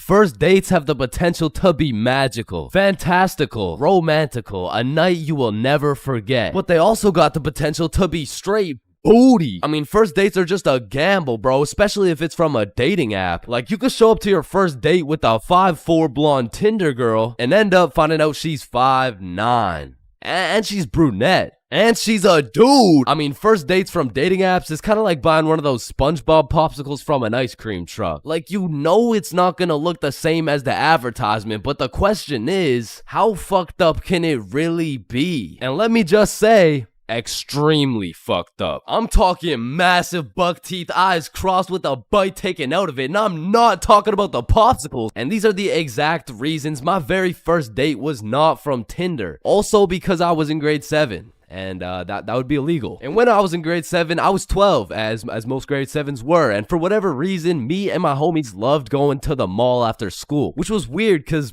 we had no money. So after another successful day of walking around and being too broke to buy anything, we walked back to the bus terminal by the mall. And as we walked up to our bus stop, we see these 2 girls waiting there. And the closer we got, the more familiar these girls started looking, until we realized one of them was in our class. And so we walk up to them like, yo, are you Kate? Oh shit, Billy Bob and Chains. What's up? Oh, nothing much. How are you guys doing? Oh, I'm good.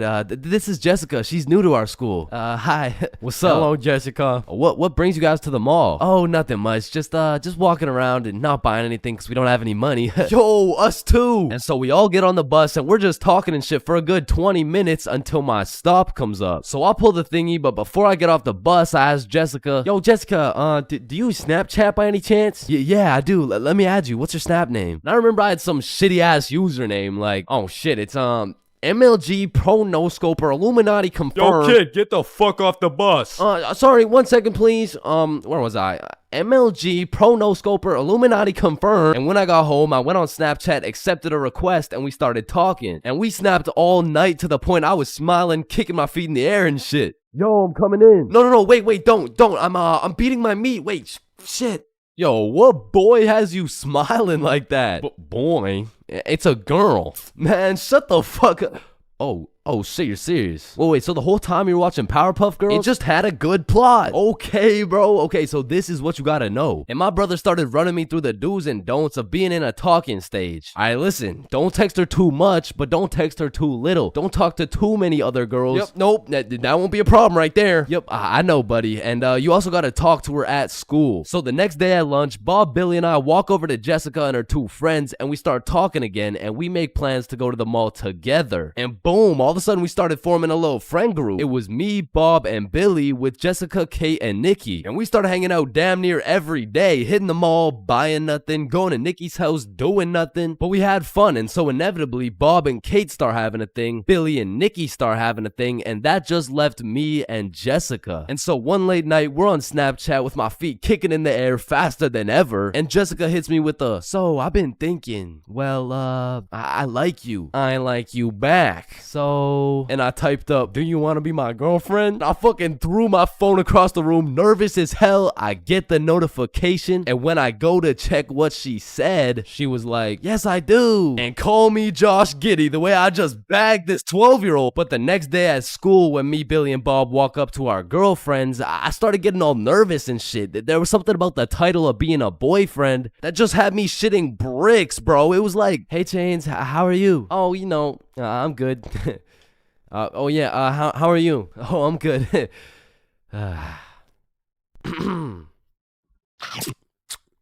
But now that all three of the boys had acquired girlfriends, Billy was like, hey, why don't we all see a movie this weekend? Like it'll be a triple date. Yeah, that's a great idea. Yeah, let's do it. It's a date, triple date.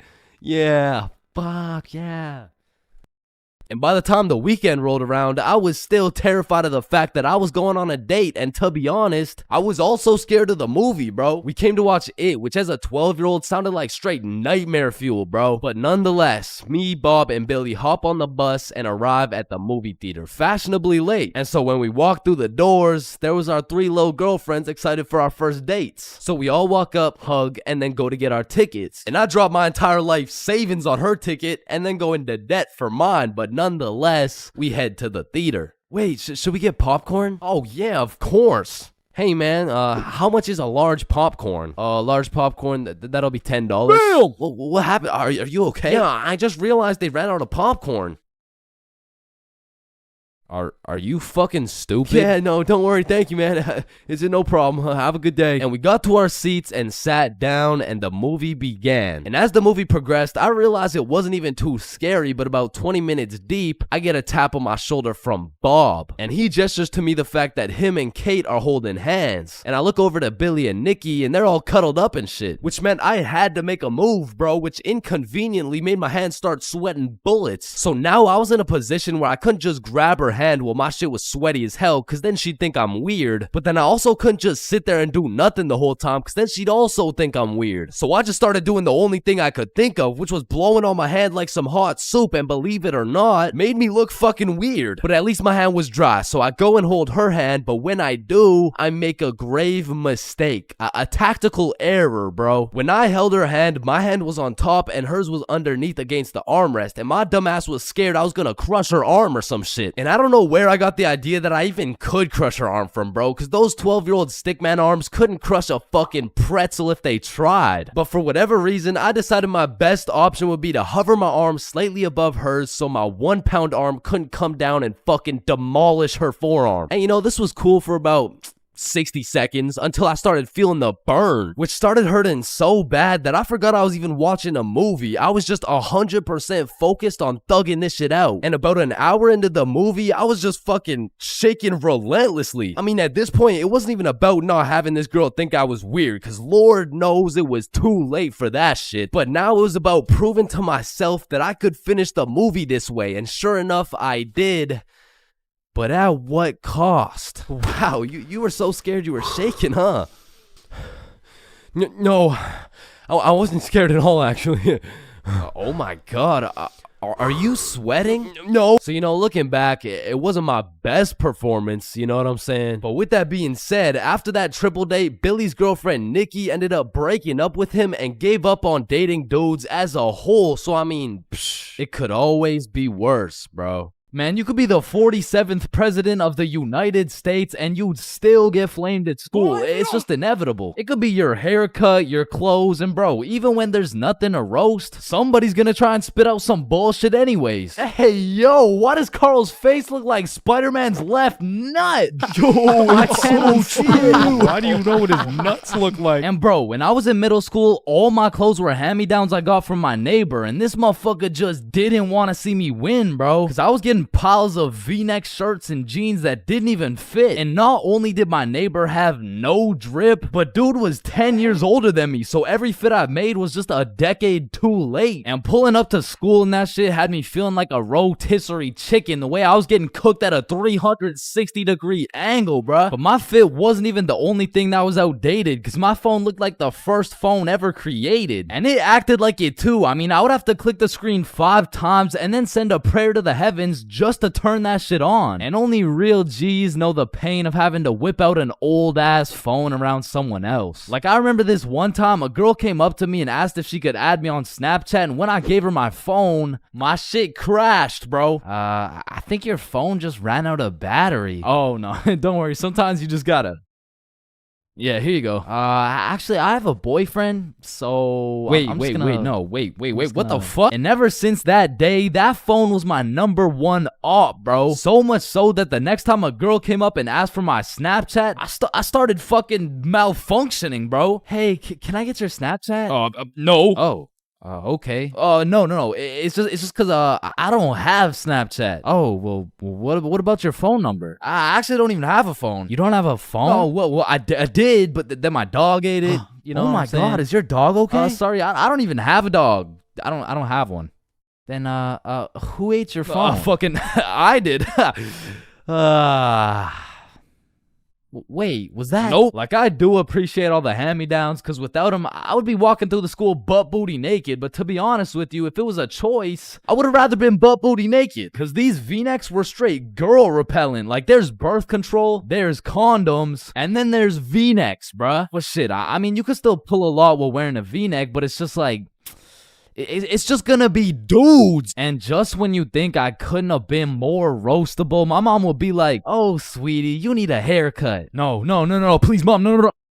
My mom used to take me to this shop that gave out $1 haircuts, bro, and these motherfuckers were straight speed running these cuts. They'd be asking what kind of cut you want while cutting your hair. And by the time you get to show them the cut you want, your shit is already done, bro. And my mom must have not been tipping them either, considering the fact that every time I went back, the cuts kept getting worse and worse. Until one time, I walked out there with my head bleeding, like I asked for a 2 on the sides, and she hit me with a -2. Now, don't get me wrong, when I pulled up to school wearing the most abominable fit known to man with the atrocious haircut and shitter phone combo, I got my shit roasted, flamed, grilled, sauteed, deep fried, and then thrown into the goddamn microwave. Like the type of flaming that has you going home and just taking an extensive look in the mirror, questioning if you should legally change your name to Albert and flee the country. But somehow, this motherfucker Carl got flamed even harder than me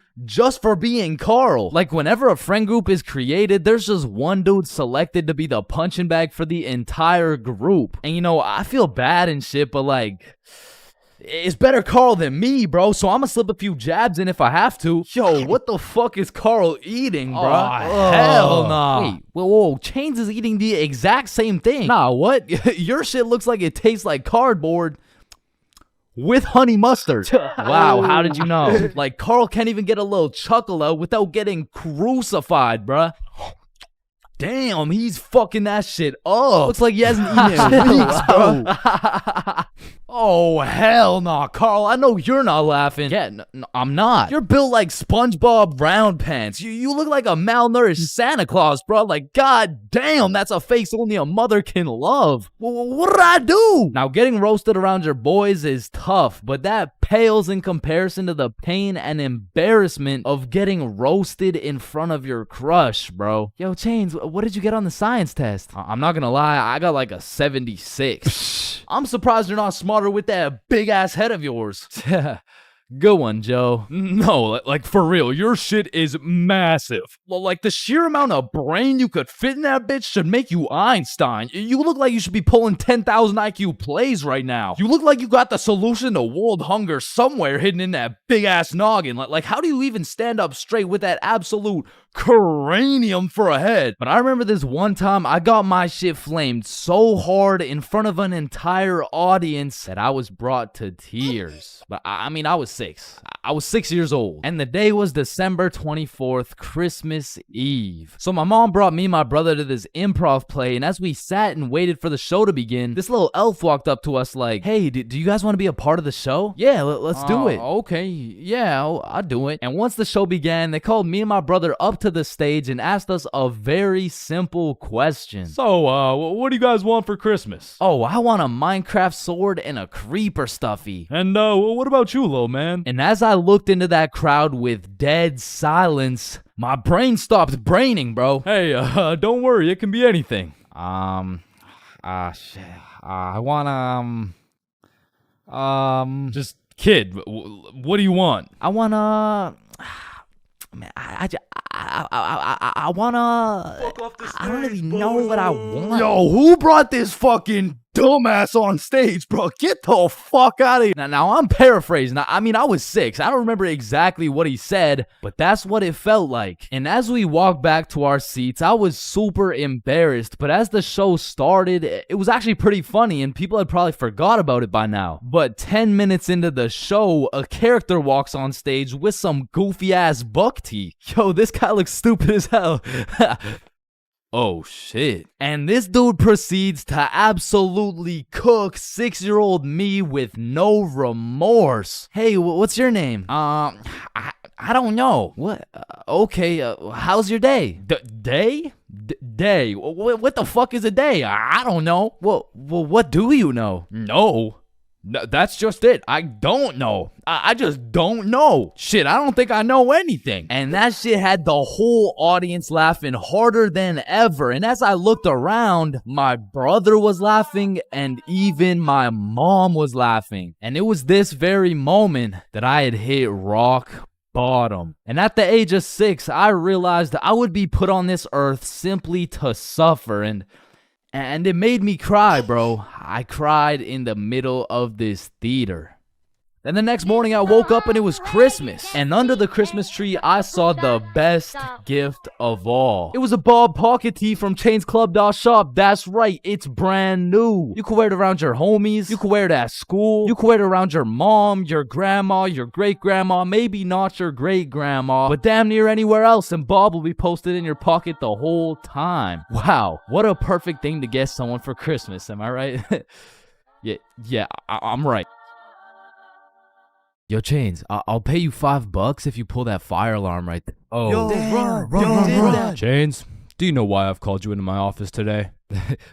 No. You see, that little stunt you pulled has led you to a 1-week suspension. God damn it. What does suspension mean? It means for the next week you are prohibited from coming to school. Fuck. What does prohibited mean? Chains, you can't come to school for the next week. Hold up, so you're telling me because I pulled the fire alarm, I don't have to go to school for a week? Yes, it's a suspension. You are... Man, I got a love-hate relationship when it comes to getting suspended from school. Like, on one hand, shit, you just don't have to go to school. But on the other hand... Suspended? Oh, I'm about to suspend that ass. Ah, fuck. Ow. Shit. Alright, I don't recommend getting suspended. That shit is not worth it. But how do I know? This story dates way back to grade 7. It was a cold winter day at Stickman Middle School. In fact, it was freezing cold, and this gave Billy a great idea. Yo, the pond behind the school is frozen. Let's go fuck around on it. Oh, I'm down. Okay, bet. So after school, we got a group of 5 homies, and we headed over to the frozen pond. Now, to paint the picture, behind Stickman Middle School was Stickman Elementary School, and behind Stickman Elementary School was this frozen pond, meaning we had to walk through Stickman Elementary School to get to this pond. But nonetheless, we walk up to the pond and instantly I see this big red sign that says, "Hazard, do not step on ice." Guys, the sign says do not step on Man, ice. Fuck the sign. Watch this. Oh shit, look. It's sturdy as fuck. Yo, fuck. And even though Billy's dumbass fell in, the ice was actually pretty sturdy. So we're gliding around, eating shit, hitting the meanest ballerina spins you've ever seen, and eating shit. And we were having some good old harmless fun. In fact, our grade 7 selves were having the time of our lives on this frozen water. That is until oh, what do you guys think you're doing? We were just walking on the ice. Did you guys not see the sign? What sign? I could have swore I put a sign right here. Nope, no sign at all. There was no sign. I have no clue what you're talking about. Okay, but you guys have to get off the ice. Well, why? Nobody's getting hurt. Yeah, we're safe. Okay, it's your choice. You're gonna regret this. So we continued with our ice skating antics for approximately 10 more minutes. Until the same lady came back up to the pond, but this time she was equipped with a Sony Alpha A7 mirrorless digital camera with the extendo lens. In other words, she was quite literally about to catch us in 4K. But at least she doesn't know what school we go to. Hey, what school do you guys go to? Not Stickman Middle School. Absolutely not. No, definitely not. Fuck, she knows. We had to think quick. How are we gonna smoothly get out of this situation without getting in trouble? So we called a boys' emergency meeting. We huddled up and discussed our best plans to get out of this situation. And after combining all of our genius grade 7 brains, we made the ultimate plan. If we started mooning the camera, it would then be illegal for her to take pictures of our middle school cheeks. I don't know how this became our best option, but regardless, we put the plan in motion. I mean, me personally, I got a little shy and kept my pants up, but some of the boys were out there going crazy, looking more caked up than Summer Rae. And after a little while, the lady must have decided it wasn't a great look to have a camera pointed at some 12-year-old cheeks, and she left, which means the plan had worked flawlessly. Now, the next day at school, I had completely forgot about it, to be honest. But strangely enough, while I was sitting in math class, I hear the little class phone start ringing. Hello? Oh, yes, he's here. Oh, okay. Yeah, I'll send him your way. Thank you. Chains, Mr. Principal wants to talk to you. And at this point, I should have picked up on why I was being called to the office, but I had complete faith in our foolproof plan of mooning this stranger that the thought of being in trouble didn't even cross my mind. That was until I walked into the office to see every single one of the boys sitting in Mr. Principal's office. But mama didn't raise a snitch, so we started capping our asses off. So, what did you guys do after school yesterday? Nothing. I played Fortnite. I was doing a homework. Don't play stupid with me. I got a call from Mrs. Principal over at Stickman Elementary. So tell me, what were you doing on the pond yesterday? I wasn't there. It wasn't us. I don't know what you're talking about. I don't even know what a pond is. I see. Well, I've got evidence. And as he shows us this undeniable evidence, you can see this dude Billy's cheeks in the corner of one of the pictures. So I slowly look over at Billy, and he looks over at me.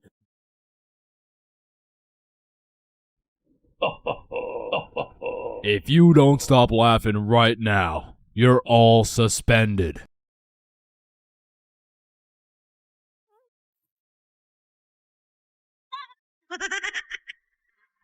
That's it. You're all suspended. And as I explained the situation to my mom, let's just say Mama Chains was not happy.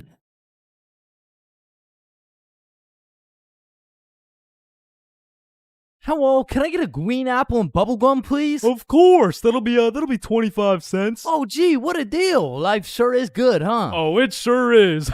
Hey, yo, Unc, pass me that green apple and bubblegum, gang. Oh, wow. I remember when I was your age, I Didn't ask plus ratio, all right? Just give me the vape juice, bro. Vape juice? I thought we were talking about real green apple and bubblegum. Of fucking course, dude. These fucking old heads nowadays, right, guys? Just give me the vape juice, please. All right, well, in that case, I need to see some ID. Yeah, I got you, Unc. Your ID says you just turned 11 years old. type shit. No, you gotta be at least 21 to buy vape juice. Oh shit, yeah, no, I guess it's a robbery then. Oh, wait, what? Aw, shit. Listen, the times are changing, bro. Not too long ago, kids were just playing outside, playing sports, and climbing trees and shit. But nowadays, I swear these kids are just grinding TikTok, playing GTA in real life, and the only thing they're climbing is the spectrum, and I blame the internet, bro. Cause now these kids are coming straight out the womb watching Skibbity Toilet Brain Rot, and if that was my kid, shit, I would want to restart, bro. Like take two from the top, bro. And honestly, I feel like most of these kids were coming along just fine, you know? Like, they were developing into some cool dudes. They had a banger theme song and shit. Like, yeah, I was low-key fucking with this new generation. And then the birth of brain rot. Millions of people scrolling TikTok, Instagram Reels, YouTube Shorts, and even... It was great. I mean, we had all the free time in the world to fill up our brains with dog shit, and it didn't even matter until we had to talk to each other again. Like, Oh, shit. hey, oh, hi, oh, what's up? What? Hi. Oh, what's poppin'? Brand new whip just hopped. Oh yeah, I know that song. I got options. What I about could pass that bitch like Roxanne? stock. Roxanne. Like shit, even now in 2024, I feel like half the motherfuckers my age still haven't mentally recovered. Like ever since the great brain rotting, I've unfortunately witnessed some of my closest homies get NPC-ified, and there's really no bringing them back. Yo, bro, you've been watching a lot of TikTok recently, huh? Oh yeah, nah. I mean, this shit's fire, bro. Just look at this one. We can go gut for gut. Fuck that, we can go Riz for Riz. Yeah, no, bro, you have a problem, like dead ass. Like you gotta put the TikTok down, bro. Like really lock in up here, bro. Nah, bro, really just phantom taxed my phone and minus 100 aura for throwing it and shit. Like that would have been El Riz if I wasn't Sigma. But remember what Duke Dennis said? Ohio. Riz skibbity toilet, phantom tax, did Gronk hug Libby Dog? And so if some of my homies' brains are still trying to recover, I can only imagine the permanent effects on these kids, bro. Like I feel like it's entirely possible that these kids' brains will be stuck in 2024 and they'll be old as hell talking about, Hey, can you help me cross the road? Oh yeah, for sure. W Riz! No, my aura! Now, unlike half these YouTubers out here, I don't spend a lot of time talking to kids. But the one kid I did talk to recently was actually my cousin. Hey, you're not alone on that one. No. So I was at this extended family function and there was a bunch of people I'd never seen in my life, including this one kid who had to be about 10 years old. He was a short little guy, still waiting on puberty and shit, but when I talked to him, it was like talking to a little Kai Cenat or some shit. If he was 10 years younger and like about the same height. Yo, broski. The fuck? Hey, down here. Oh, shit, what's up? My name's Elijah. Okay, Elijah. How's school, bro? Shit, it's aight. Yo, what grade are you in, bro? Grade 5. Type shit. Damn, I remember being in grade 5, bro. I was actually the fastest kid in my school. Yeah, but you probably had no hoes, bro. I already got a girlfriend and she's bad as hell, bro. You should see the gyat on that shit. Nah, what? And I never thought I'd be saying this, but back in my day, grade 5, we were still running from cooties and shit, and is this motherfucker vaping? What the fuck? I feel like kids these days just skipped a part of childhood, you know? Like they're fresh out of elementary school, chiefing some coconut watermelon ice. Like, bro, your little ass should be watching Cocomelon twice. Chat, did that hit? Yeah? No.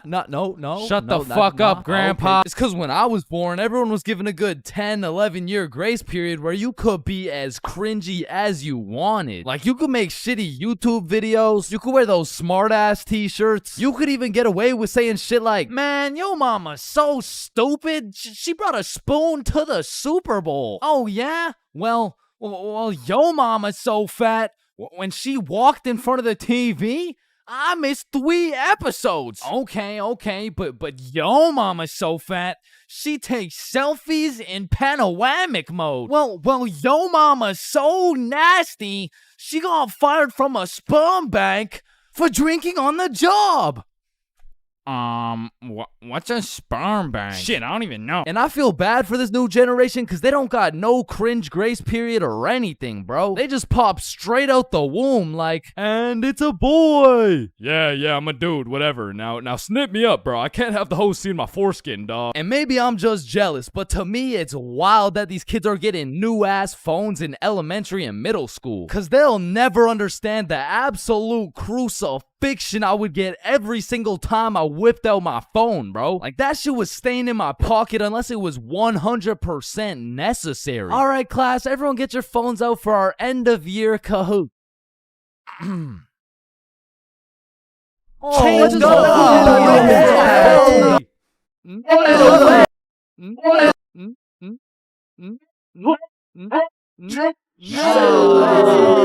I honestly feel like the world would be a better place if we implemented a new law where if you saw a kid who had an iPhone number higher than their age, you had every right to respectfully and lawfully slap the shit out of them and give them a devious wedgie, bro. Like, you're 10 years old. What the fuck do you need 6 gigabytes of RAM for? I need it because I like to play Fortnite on my phone. Man, how about you eat 6 gigabytes of this shut up sandwich before I ram this fist up your ass?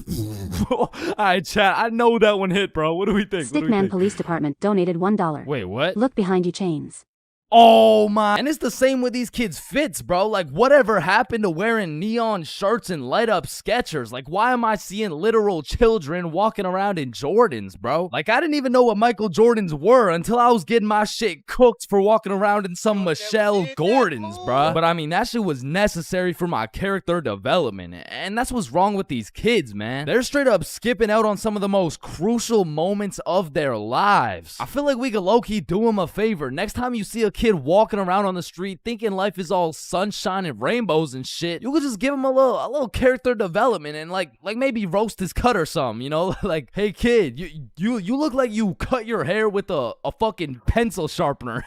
or no, you look like Peter Griffin if he never hit puberty. You look like... Yo, we giving kids some character development? Did he? Now, I don't know why I'm talking like I was born in the 1900s or something, because for the homies who are around my age, we were low-key in the same boat as these kids, bro. They're growing up on some skibbity toilet brain rot. We had MLG brain rot. They're always scrolling TikTok. We had Vine. These motherfuckers are out here looking up to I Show Speed, bro. We had fucking Jake Paul. So the moral of the story is, even if these kids nowadays are absolutely cooked, I was once cooked too, bro. So worst comes to worst, these kids will just end up like me. Oh, fuck no, please, no.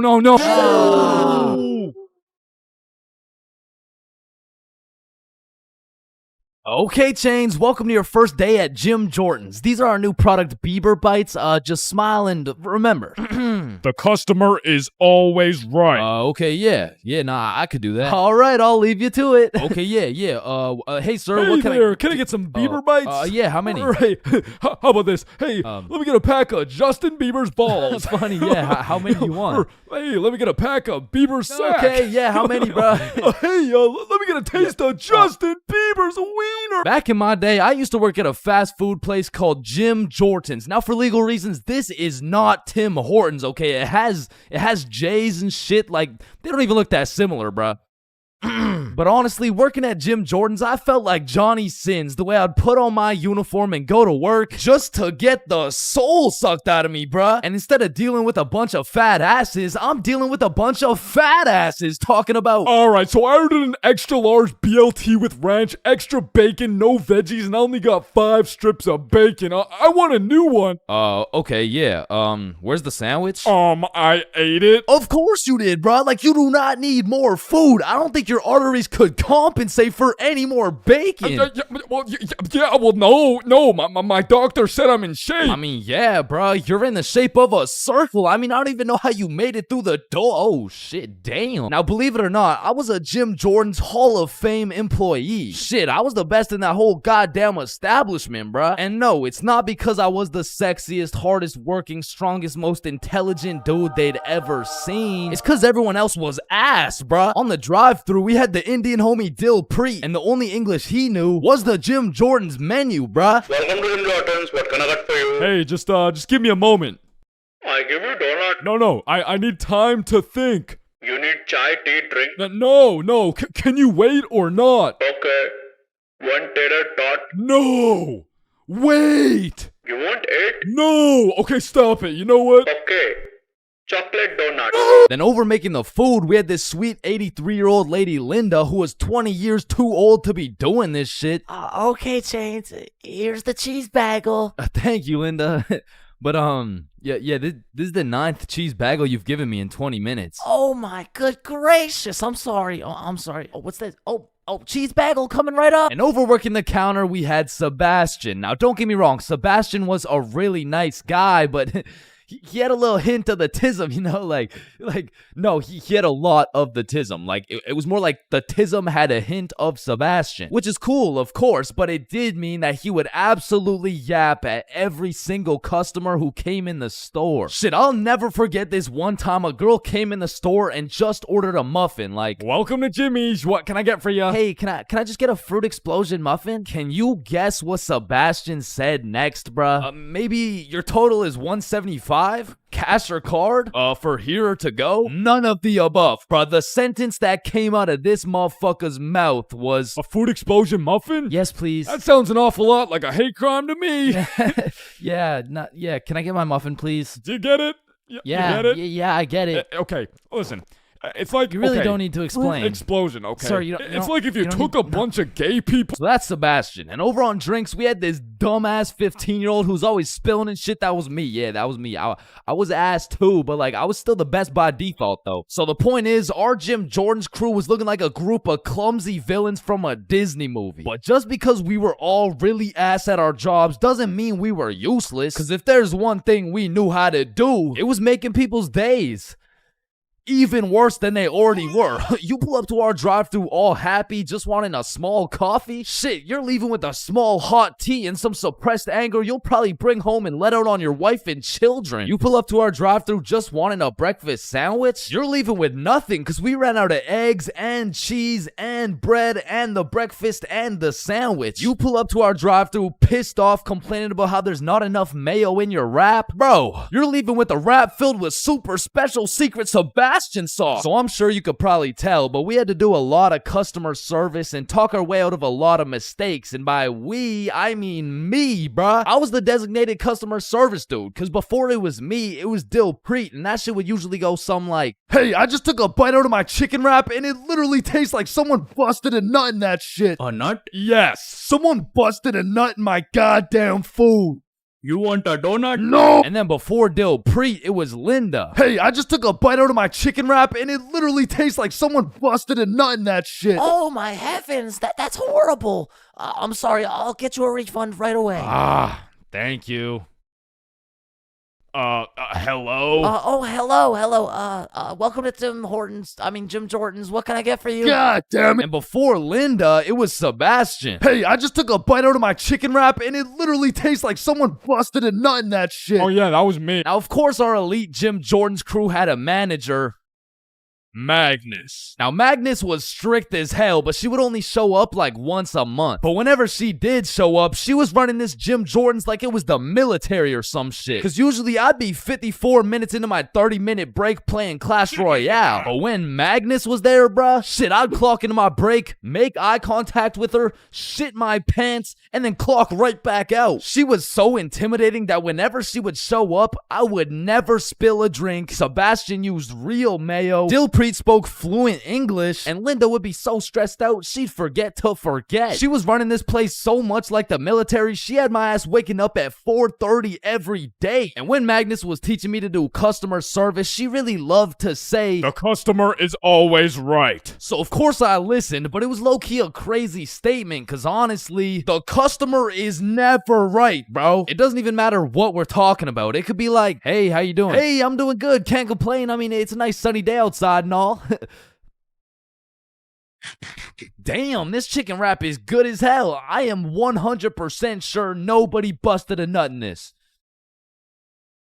And I don't know about you, but I personally have never complained about my fast food order ever. I usually just get my order, check the bag, realize instead of a Big Mac, they gave me a McChicken with a bite taken out of it, cut my losses, and I keep it pushing. But some of these motherfuckers in the Jim Jordan's drive-thru come in like you just murdered their entire family and then took a shit in their coffee. Oh, shit. Hey, you! There's not enough sugar in my fucking coffee! Oh, okay, yeah, sorry about that. Do you want me to add more sugar in? No, this is unbelievable! Now, I swear these angry customers love to throw around the word unbelievable. But I'm not gonna lie, we forgot to put sugar in your coffee. It's pretty fucking believable, bruh. I mean, look at the staff. We're getting paid minimum wage. The guy who took your order doesn't speak English. The guy who made your order's a 15-year-old running off 2 hours of sleep. And the rest of our staff is playing fucking patty cake. You're lucky we even had enough brain cells to get you the coffee. And I'm gonna be honest, it was a blessing that I was broke as shit and really needed that job, because if I didn't, I would have crashed out for sure. Hey, some dumbass forgot to put cheese in my fucking grilled cheese. Oh, hell no. Yo, Linda, you hear this ungrateful piece of shit? Oh, hell no! You keep running your mouth, I'm about to grill your cheese, bitch! What the fuck is your old ass gonna do? Not talk shit about Linda! Like that, and I busted in your sandwich last week. Wait, what?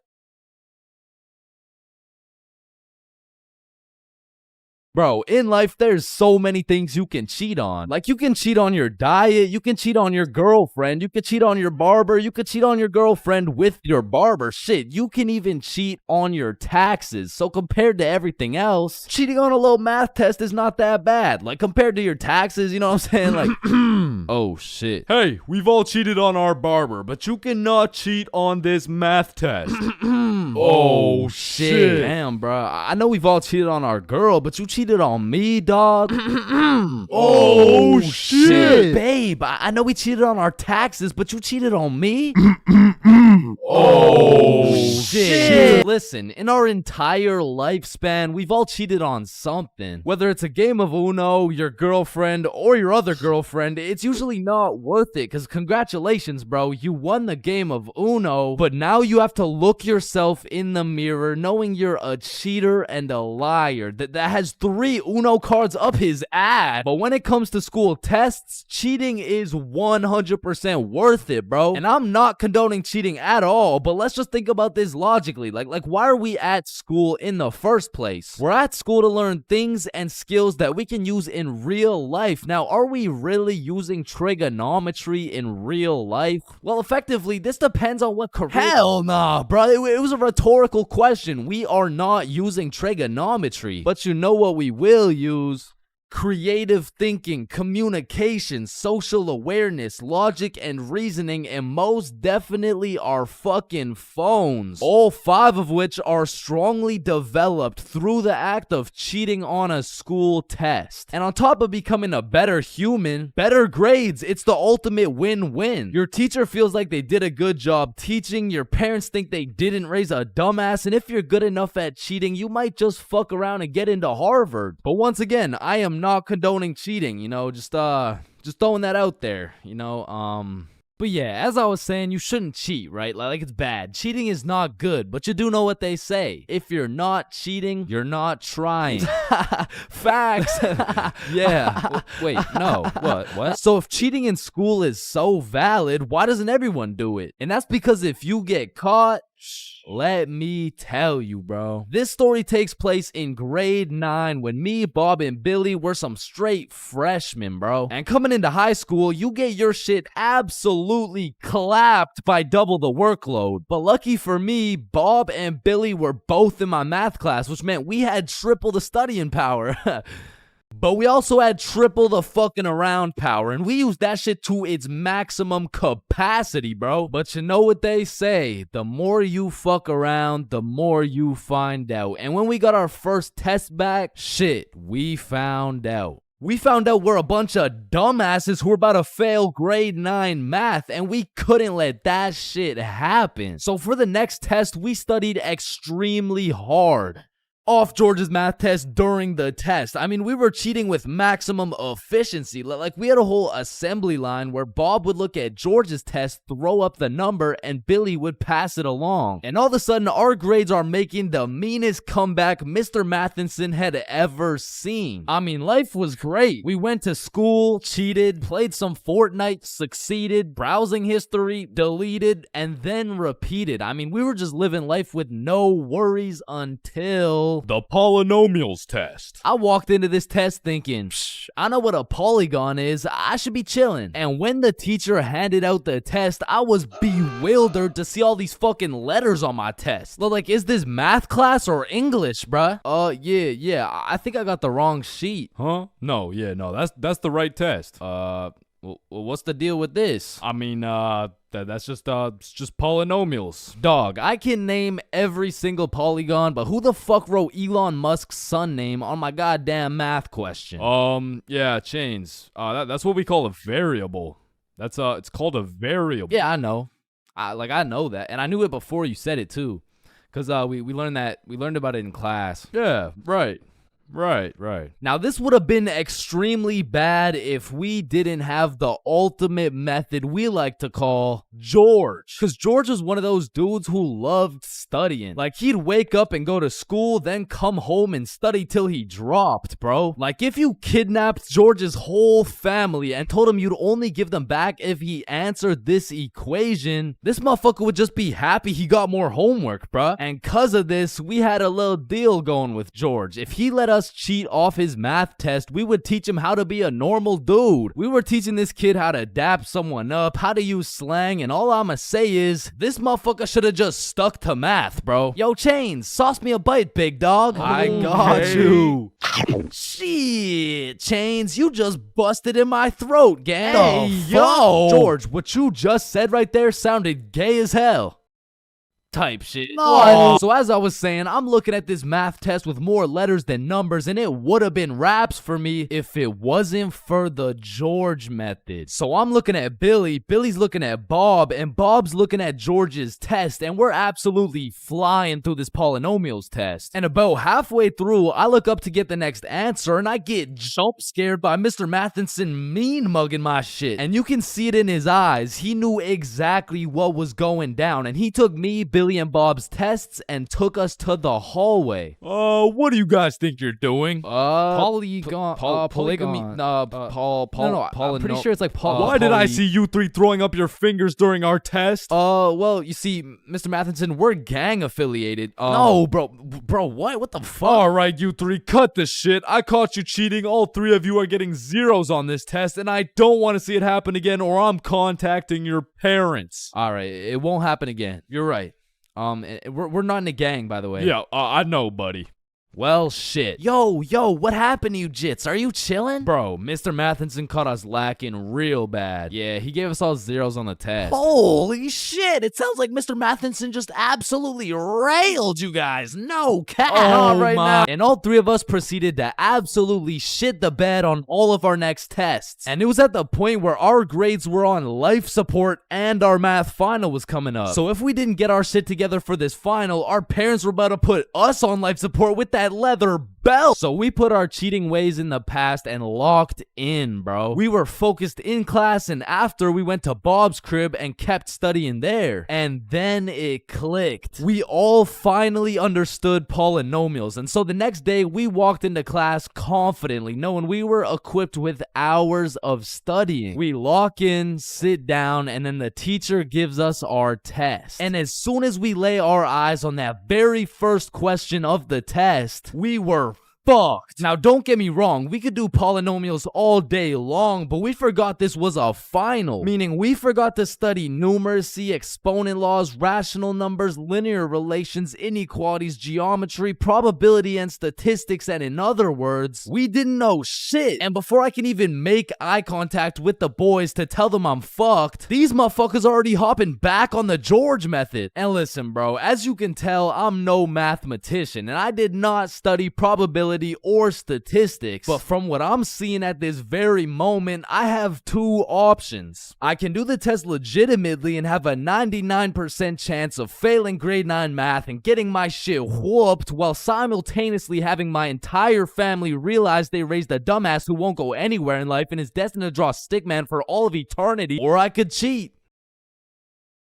So we're out here hitting the George method, and I'm being extra careful because if we get caught lacking twice, it's complete and utter wraps for us, bro. So we're grinding out the method, then the teacher looks up, boom, we're locked in on our own tests. He puts his head down, back to the method. And there was a few times in there I thought we were cooked, but we just kept it pushing. But still, we were low-key running out of time, and I had a whole page to complete. And God bless this random ass dude's soul, because he raises his hand to ask a question, and as soon as the teacher turns his back on us, it's crunch time, bro. It's like double XP right now. Bob was out here throwing up these numbers so goddamn fast, I thought he turned Crip for a second. And then the bell went off, and we were all done, bro. We hand in our test, and then it was time to wait. A few classes go by, and then the teacher hands out our math finals alongside our report cards. And nervous as hell, we all check our report cards, and we all passed, bro. So we all go home happy as hell to show our parents our report cards and the fact that we passed. Chains, you got a 54 in math? Yup, Mom, I sure did. You raised one hell of a smarty pet. Oh, fuck. But at the end of the day, even if we all got our shit whooped, maybe the real treasure is the friends we made along the way. Yo, homies, I'm bricked up right now. Oh, no. Fuck.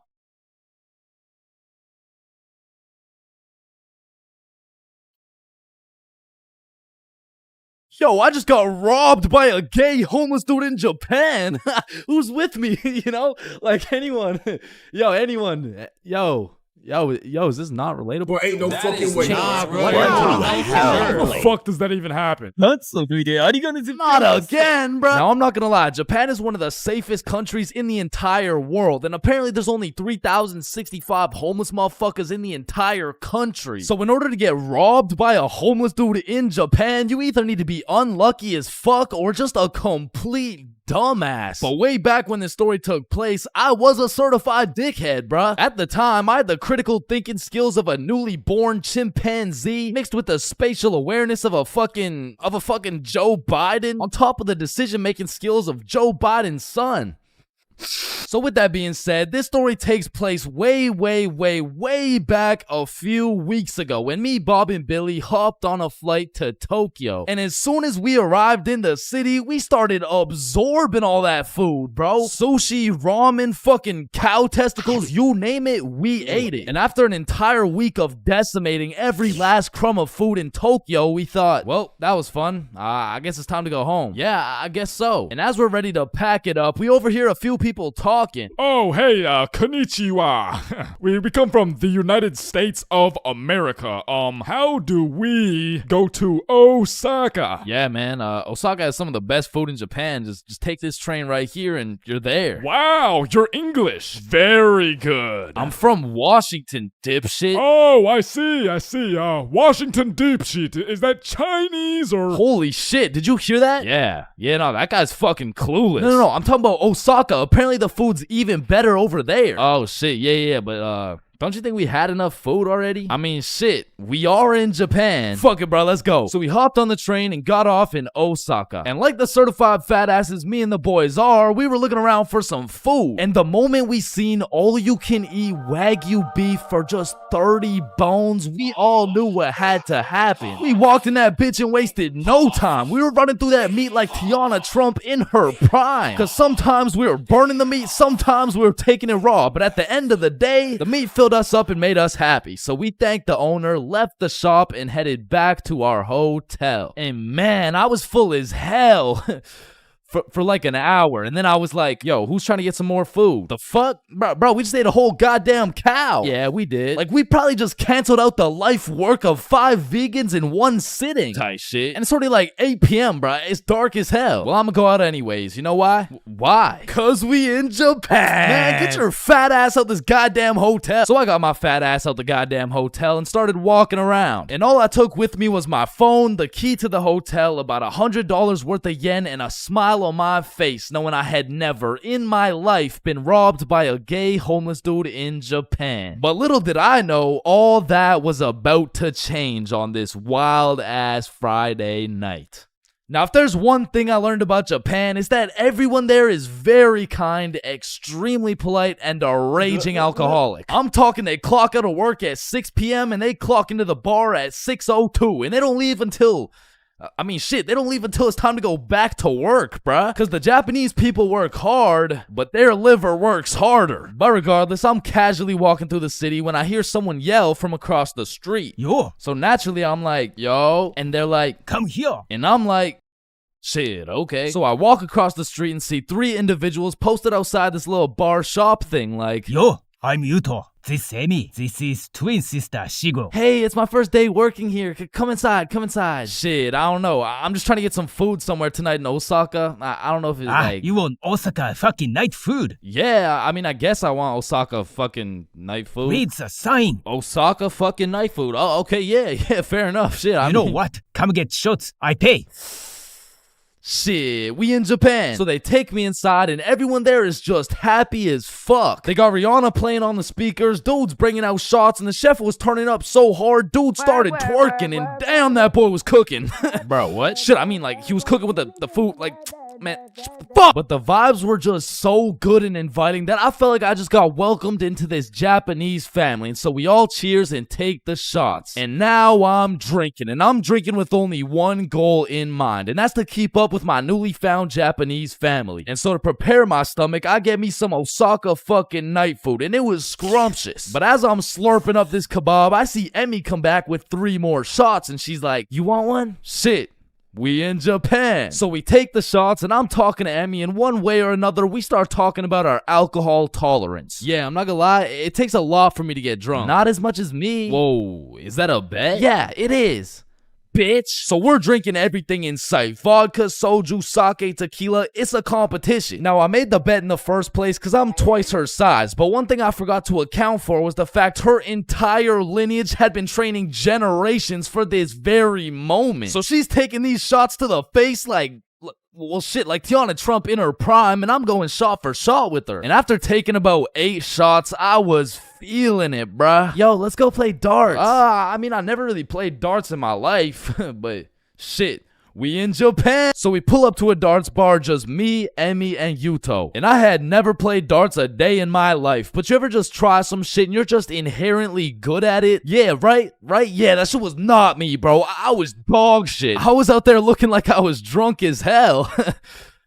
I was drunk as hell. Because in order to play, each person had to buy a soju. So now I'm about 12 shots deep, throwing darts, trying to hit a circle the size of a pea, while this little Japanese girl's pushing me and shit. Because to her, this was a game. To me, this was survival. Because every time you lose, you gotta take a shot. And if I keep taking shots like this, these shots about to start taking me, bruh. And sure as hell, I lost the first game. I took my shot and Emmy's like, how drunk are you right now? And I can't let her know I'm losing this bet. So I'm in that bitch like, drunk? Nah. Shit, where I'm from, we brush our teeth with a bottle of Jack. Okay, then loser takes 2 shots. Yeah, let's do it. So one thing leads to another, and now I'm 16 shots deep, and Emmy's like, I'm gonna go to the washroom, I'll be right back. And then Yuto's like, yo, Chains, we must talk. Oh shit, yeah, what's up? Now Yuto had a strong accent and very limited English, so it really went some like, Emi, bomburu. Huh? Emi, have bomburu. Yo, Yuto, no, I don't speak Japanese, dog. No, Emi, use bomburu. Swipe left, swipe right. Bumble. Oh shit, Emi uses Bumble. Okay. Yes, and she texts the Bumble guy. Come here. Oh hell nah, bruh. I'ma have to abort mission. Me too. You too? Hi, Emi to you daddy. Fuck Emi. Oh shit, facts, let's do it. So we sneak away to the elevator and we're spamming the up button trying to leave, and this shit is just not coming, bruh. So we both peek around the corner to see if she's coming, and she notices us. Oh shit, guys, we're leaving? Yeah, we are leaving. Fuck. So we all get in the elevator and Yuto whispers in my ear like, when the elevator open, we run. And I'm drunk as shit, but I was the fastest kid in my elementary school, so as soon as the doors open, we hauled ass, bro. And I just kept running till Yuto was like, stop. we go to bar. And I'm just having a great time existing at this point. So I walk into this bar all drunk, like, where the hoes at? Oh shit. Oh shit. Where the bros at? Yuto took me to a gay bar, bruh. Now, of course, there's nothing wrong with the gay bar, but it was the fact that after drinking 16 shots, I just sprinted full speed away from a cute Japanese girl to run straight into a room filled with a bunch of sweaty gay dudes. And these motherfuckers were looking at me like I'm some fresh meat or some shit. And it really just had me questioning my entire life. I was in that bitch confused, frustrated, drunk as hell, ready to crash out. I was gonna leave that bar looking like I would like a fruit explosion. No, Sebastian, what the wrong video? What the fuck? Oh, hey, is that Diddy? So you're trying to see a fruit explosion, huh? No. So I left the gay bar, called up Emmy, we link back up, and the first thing she says to me is, "Fuck you." Fuck me? What? Nah, fuck you. Why'd you run from me? Bruh, you were inviting Bumble dudes and shit. What? No, what are you even talking about? I mean, Yuto said, like, you know what? Don't even worry about it. Okay, let's go to the club. And I'm like, shit, we in Japan. So we're at the club doing club shit, and after an hour or so, she's like, let's take some shots. And I'm like, shit, we in Japan. I am blackout drunk, bruh. I don't even know how many shots deep I am at this point, but all I know is I'm so drunk, I gained the ability to fucking teleport. So I'm in the club, and as soon as I blink, I'm in a bar. Then I'm in a club, back to a bar, to a new club, McDonald's, bar, karaoke club, bar, love hotel. Love hotel? Man, what? Man, what the fuck? You said you wanted to sleep. Damn.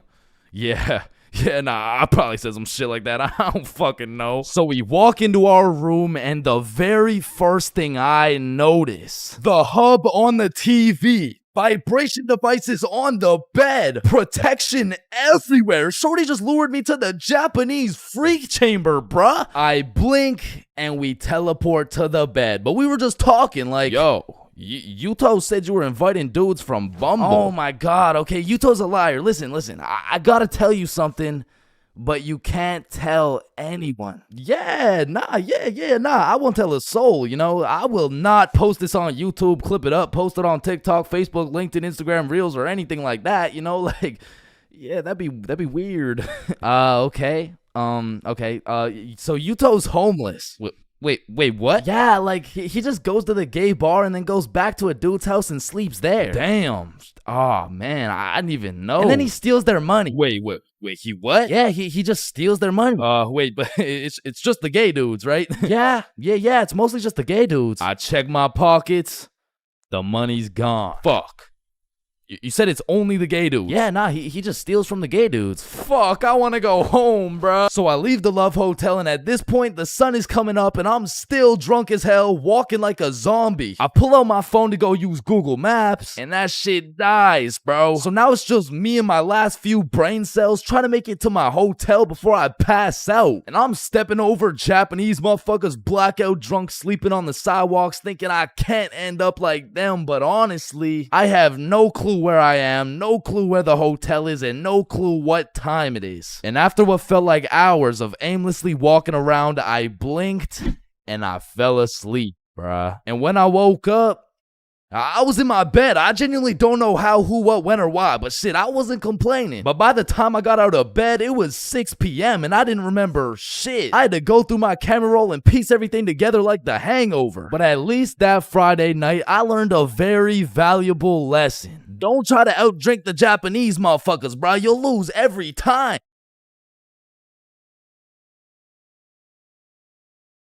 Man, family functions have the weirdest dynamic, bro. Like, how have you known these people your entire life, but have still never gone past a surface level conversation?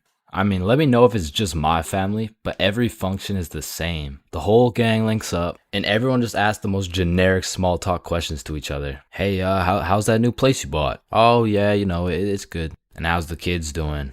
Oh, you know, they're good. Oh, and how's the wife? Man, fuck your wife. I don't want to hear any of these NPC conversations, bro. And let me know if I'm getting too specific here, but what about that one uncle who goes by the name of either Bob, Jerry, or Dave? And this dude will just always be saying the most out-of-pocket things imaginable. Oh, how's your daughter Jane doing? Oh, Jane's always been hot, eh? Bob, she's 15. This uncle be at the family function thinking it's Coachella or something. Bob, another beer's a little bit excessive, don't you think? Yeah, football. I'm the youngest person in my whole family, which for whatever unspoken reason, it just means everyone has the go-ahead to flame the living shit out of me. Hey, Chains, still no girlfriend, huh? I guess you're not too good with the ladies there. But I make one joke back and I'm the bad guy. You don't seem too good with the ladies yourself, seeing as your wife just divorced you and she took the kids with her. Am I right? Not only do they feel free to roast your whole existence simply because you were born last, they unanimously decide you will be everyone's personal butler. Hey bud, go get another beer for me. Alright, yeah, for sure. Thanks. Now you better get started on mowing that lawn. Grass isn't gonna cut itself, am I right? Oh my god, bro. And coming into these family functions, you would think your mom is your closest ally. But as soon as she gets the chance, she will expose your biggest secret for a little bit of parent clout. You guys will never guess what I found under Chain's bed yesterday. Oh my god, what is it? Yeah, tell us. What? No way. Sometimes when my family tries to make small talk with me, they just miss the boat completely. So, buddy, how's those swimming lessons going for you? The swimming lessons I took when I was 5? Yeah, right, those ones. They're good. I finished them a little while ago. Oh, is that right? Good for you, buddy. And bro, don't get me started on those recycled ass jokes. Well, looks like you got your workout for the day. Oh, looks like you've gotten so tall. What are you feeding this kid, am I right? Oh, Bob, I think you got some food in your beard. Oh, don't worry, I'm saving it for later. Ah, good one, Bill. Bob, he's so funny. Thank you. I guess everyone at the function must have Alzheimer's or something. Because these jokes will have them cracking up like they haven't heard the same joke the past 15 functions. But cousins, man. Cousins are the saving grace of family functions. Without cousins, you would have no choice but to participate in the tomfoolery of small talk. I'd be walking in the function just praying to see that one cousin. And bro, I have a family function survival tip for you. You always have to stay within arm's reach of either your siblings or your cousins. Because whenever some bullshit goes down, you just give each other the look and flee the scene. And because when you get caught lacking on your own at the function, you get jumped. Metaphorically speaking, of course. For most of my life, I've known how to swim. But by that, I mean, if my life depended on it, I could swim from one place to another. I don't even know if swim is the right word. Like, if you saw me casually enjoying a little swim at the pool, you'd be like, does he need help? Like, is he drowning? I mean, like, I did take swimming lessons, but I quit at level alligator, bro. I never even made it to level 1. With that being said, this incident dates way back to when I was in grade 4. We were going on a field trip, and of course, it's to the pool. But I'm not stressing. I know I safely passed level penguin, so I should be chilling. My whole class and I walk into the entrance of the pool, but before anyone was allowed in the pool, they asked everyone if they knew how to swim. And I thought, we're in grade 4. There is no way somebody still doesn't know how to swim. And just as I presumed, nobody needed a life jacket. So me and the gang are swimming around, jumping off the diving boards. Fun stuff for a grade 4 field trip. But after about an hour, my friends and I are just chilling in the deep end. And that's when I see a kid in my class named Ben on some floaty things coming in our direction. A little backstory about Ben. For as long as I can remember, this dude has been on my nuts. So when I saw this dude coming in my direction, I assumed he just wanted to say hi or something. But as he made his way towards me, I could tell he was struggling. So I swim over to help him out. Oh, hey, Ben. How are you? This kid jumps off the floaty thing onto me. And this man has the meanest grip on me. Pause. Well, this shit had to be some sort of attempted murder, bro, because he had me in a chokehold and his legs were wrapped around my arms. But they did not prepare me for this shit in level alligator. So instantly I start sinking and hit the bottom of the pool. Keep in mind, Ben is chilling on top of me with his head out of the water this whole time. So I jump off the bottom of the pool just enough to get my head out of the water for a few seconds. Ben, get off me. And when I look up, I see this dude Ben with the straightest face in the world. Like this motherfucker has no clue I'm out here fighting for my life. And he says in the most monotone voice, I can't swim. Ah, hell nah. I'm trying to fight him off me, but keep in mind my arms are tied up. So I gather all the strength out of my skinny ass grade 4 legs, and I jump just enough to get my head out of the water again. Lifeguard, help! Oh, you guys, stop playing around in the pool. That's it. I'm fucked. I'm dead. And out of sheer anger, I decide, fuck it. If I'm dying, you're dying with me. I duck as far as I can under the water so both me and Ben can't breathe. But I'm running out of air. I start to get lightheaded. Man, that's crazy. This is really how I die, huh? And just as I had lost hope, my main man Bob comes in on some Superman shit, pulls Ben off me, and swims me over to the shallow end. I cough up some water, but eventually I catch my breath. So that's the story of how I almost died. And it's also the story of why I owe my life to Bob. High school bathrooms have to be one of the most unorthodox places in the entire world. Walking into the bathroom, you have absolutely no clue what to expect. And honestly, that's the best part. I remember one time I had walked into the bathroom, to take a piss. And when I had opened the door, I was not surprised to see some motherfucker getting his head shaved bald. And these dudes were so casual about it too. Yo, what's up? What up? And it's cool and all to be able to be entertained while you're trying to release your bodily fluids. But I mean, sometimes you just want some peace and quiet. Because you truly never know when something like this can happen to you. And that is precisely why I'm scared to ever shit in the school bathroom. And listen, my school bathroom has always been bad, but these TikTok trends that keep popping up made the bathroom situation so much worse. Yo, look at this TikTok. That's kind of funny. 1 week later.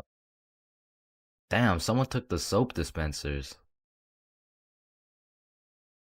Who snatched the blow dryers, bruh? Where the fuck did the urinals go? 1 hour later. Hold up. Who hit a lick on the bathroom? These TikToks had the school announcements like, Guys, I'm begging you, stop with the devious licks. If you see anyone hitting a devious lick in the bathroom, report it to the office immediately. And I'm not gonna lie, this trend was low-key pointless. Like, once you go home, the fuck are you gonna do with a broken blow dryer, bruh? But there was one TikTok bathroom trend that was fire. So, what is the square root of pi? Chains.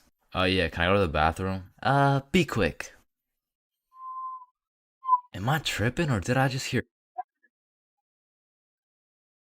Yeah, bro, bathroom functions are a 10 out of 10 TikTok trend. Hey man, if you're still in high school, I recommend trying it. Anyways, I've obviously never been in the girls' washroom before, but I be seeing way too many TikToks filmed in there. Like, is it just a normal thing for girls to go to the washroom while other girls are just in there hitting the renegade? Like, I wouldn't know, but that whole situation seems a little bit awkward to me. Boom. Boom. Wait, renegade, renegade, renegade. And when it comes to most public schools, the washroom is like the black market of the school. So there's always some dude trying to sell you something. Yo, you need anything right now? I got that Gandalf OG, that Alaskan Thunder, some purple monkey balls, got those Girl Scout cookies. Hey man, just give me a second, I'm kind of busy right now. I got that Sour Diesel, that Granddaddy Purple Deluxe. Trust me, this stuff will blow your socks off. And every once in a while, someone will bring boxing gloves. All of a sudden, the school bathroom turns into the octagon. People are getting knocked out, dropped, and getting hit with the guillotine chokehold. But as soon as a teacher walks in,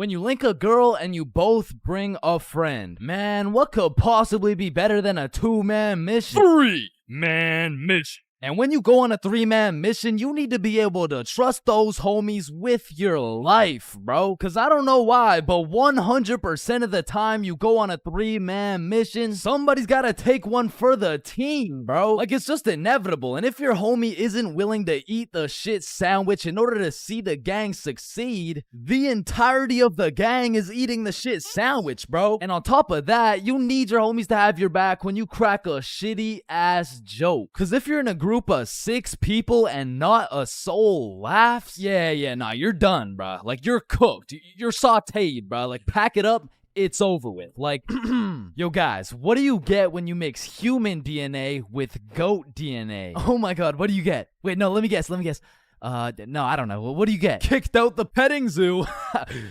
Fuck. I sold. Actually, that's a really good joke. Facts. Wait, it was? And lucky for me, I got the 2 most perfect dudes for the job. Bob and Billy, so you know we were no strangers to the game. Like, we had 99 chemistry, bro. We were like Jordan, Pippen, and Rodman, setting up these plays, passing, alley-ooping, and dunking that shit. In these streets, they called us the real Big Three. And one day, the real Big Three hopped on a plane to Mexico. And this story takes place way back. Like a month ago. And this story doesn't just contain one 3-man, not 2 3-mans, but 3 different 3-man missions. And with these 3 different chances, will me, Bob, and Billy be able to find love in Mexico? Or will we get set up and kidnapped by the cartel? Find out coming up on this episode of Billy, Bob, and Chains. Wait a minute. So, boom, we get to Mexico and we're staying at an Airbnb. So we start with all the essentials. We unpack, get some food, check out the rooms, download Tinder, play some music, get settled in, you know, shit like that. And some of you may be thinking, damn, Chains, Tinder? Shit, I didn't know you were down bad like that. And let me just clear this up, all right? I'm not, okay? I'm down horrendous. And you really don't know me at all if you thought I was gonna leave Mexico without running a 3-man with the homies. So I'm just doing what I gotta do. Don't hate the player, hate the game. So we got there on a Monday, and for the first few days, we're exploring, we're trying some food, going to the beaches. It's great, you know, a bunch of nice and relaxing shit. But at night, it was grind time, bro. I was swiping more than a girl with daddy's money, and I was shooting more shots than Drizzy Drake at his local middle school. So by the time Thursday rolled around, I secured the first 3-man mission of the trip. And when I told the boys, they were hyped as fuck. I mean, Bob was so excited, dude almost made a facial expression. So before we went out, we had to get teed up. And lucky for us, we spent half our food budget on a few bottles of vodka. So we're absolutely down in that shit until our Uber pulls up. We hop in the Uber and get dropped off by some bars where we plan to meet the girls. Now keep in mind, at this point, all I've seen of this girl is pictures. And you know there's a brutal catfishing epidemic going on. So let's just say it's completely in the realm of possibility that I set up a link with 3 big buff Mexican dudes. And Lord knows I'm crossing my fingers. Like hopefully there's like no big buff Mexican. I don't want the big buff Mexican dude. So my heart dropped to my balls when I got a tap on my shoulder and turned around to see a not so buff Mexican dude with another not so buff Mexican dude with the 3 girls. Hey, oh no, don't worry. These are just my friends, by the way. Hey. Oh, shit. Okay, yeah, what's up? And not only was I relieved that she wasn't a jack dude, but she was fine, nice, and she spoke English. Same with Bob's girl and Billy.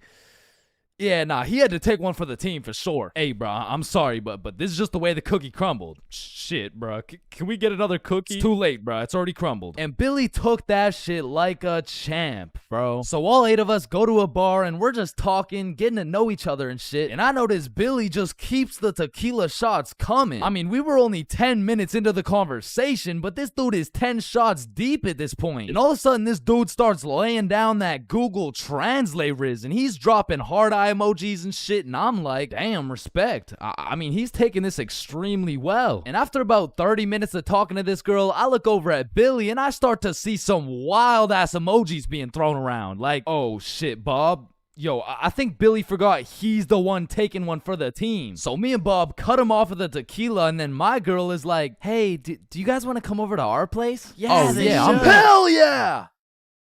Is he all right? Yeah, he's fine. So we hop in their whip and go to their crib. And at this point, it's getting kind of late. So we're just chilling, listening to music and things of that nature. When me and Bob realize Billy and his girl are nowhere to be seen. So I turn to Bob and I'm like, yo, should we stop him?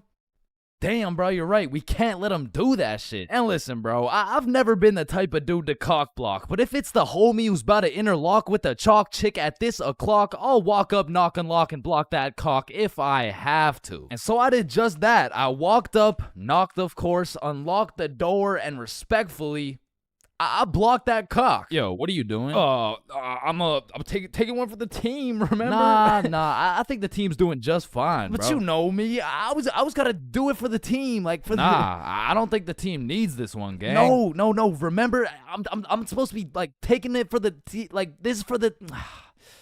Yeah, you right. Let's just go home, Billy. No, wait. Well, how are we gonna get home? We're in Mexico. Man, shut the. So we said our goodbyes, got in the Uber, and man, I felt like a basketball coach whose son just lost to a special needs team, bro. Hey, listen, bro. I had a lot of tequila tonight. I'm sorry. I just Billy, I'm not mad. I'm just disappointed. Damn, bro.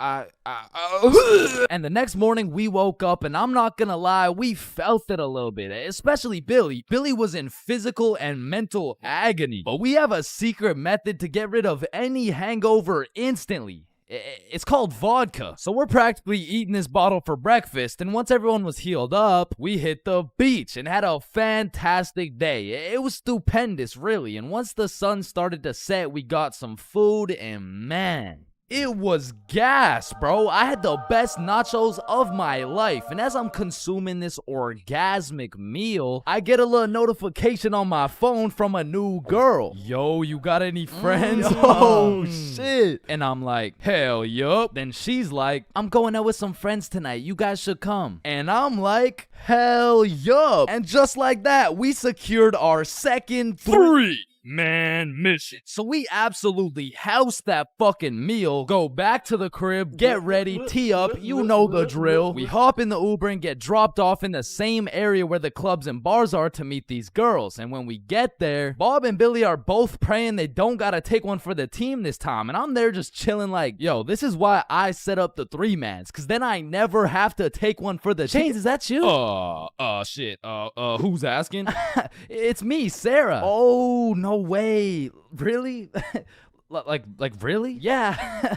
Yeah. Oh, yeah, no. You must be looking for the other Chains. No, don't worry. This happens all the time. Oh, no. Chains for real. Yeah, look at this. This is you. Oh, fuck. Would you look at that? I guess it is me. Fuck. Like shit. I don't know how she did it, but she got my ass, bro. I got catfished nicely. But I guess it was just my turn to take one for the team. And I look up at who she brought, and she pulled up with 4 straight dimes for the homies to choose from. Like, bro, why me? So we're walking, and the girl I'm temporarily associated with is like, hey, let's go to the club. Yeah, let's go. So we go to this club, 8 people deep, and the girls are like, yeah, let's buy a bottle. Yeah. Where's your money? ¿Qué? No entiendo. Wait, I could have swore you spoke English. Oh, yeah, no, I'm fluent for sure. Yeah. You said you wanted a bottle, right? Yes, please. Yeah. You got bottle money? No entiendo. No hablo inglés. And now I'm starting to get the vibe that whole time these girls just wanted a free bottle. And as soon as I start catching on, she starts upping her game like, oh my God, you're so strong. Look at these muscles. So I go to give Billy one of those side eyes, and when I look over, these motherfuckers are completely lost in the sauce. Yeah, I'm buying a bottle, everyone. Bottles on me. So Billy pulls me aside like, yo, we gotta split a bottle, bruh. Nah, I'm really not fucking with this girl. Come on, bruh, please. I need it, bro. Just take one for the team. Come on, take one for the team. All right, bro. I'll split it with you. Thank you, bro. I got you. So are you guys getting a bottle? Yeah. We're getting a bottle. Oh my God, you're so strong and you're a baller. Yeah. Baller? The fuck? I don't know, bruh. She's weird as hell. Yo, can I get a bottle for this table? Yeah, for sure. What do you want? Listen, bruh. Just give me the cheapest shit you got. Oh, I feel you, bruh. Times are tough, you know? That'll be 1,100. God damn. That's a lot of pesos, bruh. Pesos? Yeah, like 1,100. That's a lot. That's a lot of pesos. Nah, amigo, that's USD plus $500 to walk it to you with a Chicago fee of $350, and for the tip, it'll just cost you your left testicle. No, it's my favorite nut, bruh. Yo, Billy, we don't got it like that. Yeah, hell no. Let's just not get it, bruh. At least these girls are already fucking with us without it, though, right? Yeah, facts. Yo, we're not gonna get the bottle. Oh, why not? You can just buy it. It's not that big a deal. Nah, it's cause we we don't got enough money. They fucking dipped, bro. Quick as hell too. They all just evacuated, bruh. No, bruh, that was my wifey. And I'm just over here thinking, damn, I'm just glad I didn't have to see that shit through, bruh. But Billy, yeah, he was really going through it. Until he got distracted by some other random girls in the club. So at this point, all three of us are on the dance floor, absolutely fucking that shit up, when I start getting spammed on my phone. So I go to check who it is, and it's the gold digger girl. Like, hey, we all went to the club right beside it, but we can all split this bottle. It'll be $86 per person plus tip. That'll be $95 each. And she's literally telling me the whole price breakdown of this bottle. She pretty much just sent my ass an invoice. And I'm like, hell nah, I don't care if that shit would have been free. There is no way I'm ever gonna see this girl ever again. And then I get a tap on my shoulder, and it's three big buff Mexican dudes. I'm just playing. It was the gold digger girl, but this time I probably would have preferred the buff dudes, because this girl grabs me by the arm, pulls me outside with all her homies, and starts breaking down the price again. Okay, the bottle is $700, but you just gotta pay $95 each, okay? Yeah, we're in. Let's do it. No, what? Billy, chill. So I call an emergency meeting with the homies, and we huddle up, and I'm like, listen, you guys can go with them if you want, but there's no way I'm going and paying for this girl's bottle. Fuck that, bro. You're right. We could find something better for sure. So we jump ship. Absolutely abort mission. Yo, what's that over there? I'm not stupid. I'm not falling for that shit. Nah, is that Jeff Bezos handing out free bottles to catfishes? Wait, what? Where? So we evacuate and start roaming the streets when I get a tap on my shoulder. I take a deep breath, turn around, and it's the girls from the OG3, man. Like, oh my god, Chains, what are the chances? Yo, what's up? And me and Bob are hyped, but Billy's over here having traumatic anime flashbacks and shit. You guys should come with us. We know the best spot here. Oh shit, bet. Fuck. So they take us to this club bar thing, and it's fucking bumping, but as soon as we get inside, Billy disappears, bro. And I don't even blame him. He's staying as far away from this girl as possible, not because he's scared of what she's gonna do, but because deep down, he's scared of what he might do. But regardless, me and Bob continue to respectfully obliterate the dance floor for about an hour straight, and then the girls are like, hey, it's getting kind of late, so we're gonna head out now. I bet. Wait. Yeah! And once me and Bob had officially decimated the dance floor beyond repair, we realized there's an upstairs that leads to a balcony. So of course me and Bob go to explore that shit. And as we walk out onto the balcony, we see Billy with this one girl who looks our age, who happens to have a friend who also looks our age. And once again, Billy is absolutely laying down that Google Translate riz, but this time he's really cooking. So me and Bob start talking to her friend named Mia. I get her Instagram, and then Billy's like, alright, let's go. The Uber's here. Uber? Uber to where? Oh, yeah, no, my bad. I forgot to tell you, but Camilla and Mia are coming back to the B&B. What the fuck? Don't you think we gotta discuss shit like that? Nah. Bro, what? Alright, Uber's here. Let's go. So Billy and the girls go to the Uber, but me and Bob stay back to discuss what the actual fuck is going on right now. Yo, this is a bad idea, right? But we can't let him do this shit alone. Shit, Bob. Do we even have a choice? So we leave the bar and start walking to the Uber when this girl stops me and she's like, hi, what's your name? Oh, I'm Chains. What's your name? Oh, my name's Sophia. And Sophia's trying to make some small talk and shit like that, but Billy's already waiting in the Uber. So I'm like, well, it was nice to meet you, but I gotta go. Oh, well, let me get your Instagram real quick. So I give her my phone, she follows herself, and then gives me my phone back. And when I lay my eyes on the screen, I realize we have a mutual. And I'm just surprised because we're in Mexico, bruh. So I go to check who it is, and it's Mia. And at this moment, everything started piecing itself together to make our third three-man mission. So I'm like, yo, you know Mia? Oh, Mia? That's like my best friend. Why? Word? You mean this Mia? No oh my God, way. Mia. So Sophia hops in the whip and we're all just talking, and then Mia says, yeah, so like, we don't have work tomorrow. Oh shit. Do you guys work together? Yeah, we do. Damn, what do you guys do? Oh, you know, we dance. What? Where do you guys dance? Like in the club? Oh shit. Yeah. That's what's up. Yo, how old are you guys, by the way? 21. 24. 25. Damn.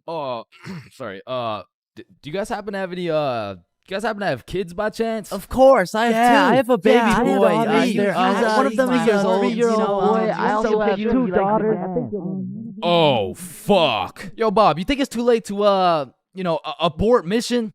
And I don't know how, but none of that information seemed to faze Billy in the slightest. Cause now he's out here making out with this girl like, fuck them kids, bro. And the whole car ride, I'm just thinking, what the fuck is going on, bro? But soon enough, we arrive. We all hop out of the whip, go to our B&B, put in the code for the lockbox, get the key, unlock the door, and go inside. Now for context, the crib had 2 couches and a master bedroom. And that bedroom is where I used to sleep, and I say used to because as soon as we got to the B&B, Billy and Camila went straight to my room and start playing patty cake loud as hell too, and so all of us are just sitting on the couch like hola ¿Cómo estás? Fuck. And this motherfucker Billy was just making up for every single time he had to take one for the team. And after the longest 20 minutes of my life, Billy walks out of the room smiling from ear to ear like, what? Well, why's everyone looking at me? Shit, you guys could hear that? Then Billy cops the girls an Uber, they dip, and I'm looking at Billy like, bro, what the actual fuck just happened? Hey man, listen, it's just the way the cookie crumbles. Nah, bro, you are crazy. And at this point, it was probably 4 a.m. or something, so I go to my room to look at where I'm supposed to sleep, and there's a bunch of looped up rappers on my bed, and I'm not talking Diddy. So needless to say, after a long night, I slept on the couch, and we all woke up rotten, bro. So rotten, even the vodka method wouldn't work. So we decided if anything could make us feel better, it would be a plate of the world's best nachos. So we get ready, leave the crib, and then Billy's like, yo, who's got the key? Shit, I don't got it. Bob, you got it? I mean, it's probably on the counter where we always put it, right? Yeah, facts. We check the counter, it's not there. We check the tables, not there. We check the couches, bedroom, kitchen, nowhere to be seen. So we scavenged the entirety of the Airbnb. We even looked through every single bag of garbage, and it was nowhere. Bro, did those girls finesse our key? Nah, Camila wouldn't do some shit like that. She would, bro. You don't even know her. No, she wouldn't. How would you know her? You don't know her, bro. I know her better than you know her. Chill. Mia texted me. She said, let's go to the pool today. Oh shit, Camila texted me the same thing. Damn. And in my head, I'm thinking about it and I'm putting everything together. Shit. Are you thinking what I'm thinking? I think so. These girls stole the key and invited us to the pool so the crib would be empty so they could get 3 big buff Mexican dudes to pull up and loot the crib. Fuck, I knew it. Damn, she got my ass, bruh. So hell no, we didn't go to the pool with them, and for the next few days, we were on high alert. We would only leave the crib in pairs, and one dude would stay back, strapped up with kitchen knives, ready to take on 3 big buff Mexican dudes. Pause. Until it was Monday, the night before our flight home. So we're packing everything, getting ready to go home, and I hear Billy shout, Chains? Yo, what's up? Yo, guess what I got, bruh? Chlamydia? No. Gonorrhea? What? No. Herpes? No, it's in my suitcase. Your suitcase got herpes? No, it's the key. How the fuck? I don't know. Yeah. So there are 7 stages of being drunk, all of which I've experienced, so you don't have to. Drinking? Aren't you underage? No, I'm 21. Now let's start with stage 1. The process. Stage 1 is one of the most important stages of being drunk. If you've ever heard the saying, trust the process, this fully applies when it comes to drinking. If you don't approach this stage with precision, calculation, and patience, you might accidentally skip straight to stage 7. And trust me, you don't want to skip straight to stage 7. The process is pretty much where you've started drinking, but you don't really feel anything yet. Because when you drink alcohol, it takes time for it to be absorbed into the bloodstream. And some people just don't have the patience to wait and end up overestimating their limit. Oh, I feel fine. Let me take another shot. Stage 2 is tipsy. Tipsy is where you first start to feel it. It's when the first few shots start to hit and you start to feel a little bit more outgoing and maybe more talkative. At this point, you'll still have your judgment, but I feel like you become a little bit more of a glasses half full kind of person. Walking in a straight line is still easy. Boom, light work. Once the next few shots start to roll in, you'll hit stage 3. Intoxicated. Once you're intoxicated, some of the dizziness starts to set in. You also start to think less about the words you say. And I'm not gonna lie, at this point, I feel like your confidence peaks. Like when you're at a party and you look in the mirror and see Michael B. Jordan, you know you're at the level of intoxication, bro. And to be honest, for parties, I like to chill at this stage because you've got your confidence, but you still haven't lost your riz. And for reference, at this point, you can still walk in a straight line, but it takes a little bit more focus and effort. Which brings me to stage 4, hammered. This is where you start slurring your words. And bro, at this point, walking in a straight line becomes an impossible task. Yo, dude, can you walk this line really quick? Yes. When you're hammered, you start thinking a lot less. You start saying things before you can even think them. And it's important to say, when you're hammered, your judgment cannot be trusted. All ideas become good ideas. Yo, dude, what if we set an orphanage on fire? Bro, that's genius. That's what I'm saying. What are you guys doing? Nothing. I don't think that was a good idea, bro. Facts. Stage 5 is stupefied. At this stage, you'll have the brain power of a toaster. And honestly, walking in a straight line isn't even a question anymore. Yo, dude, can you walk this? Once you're stupefied, you're just too far gone. You feel like your head is just spinning over and over.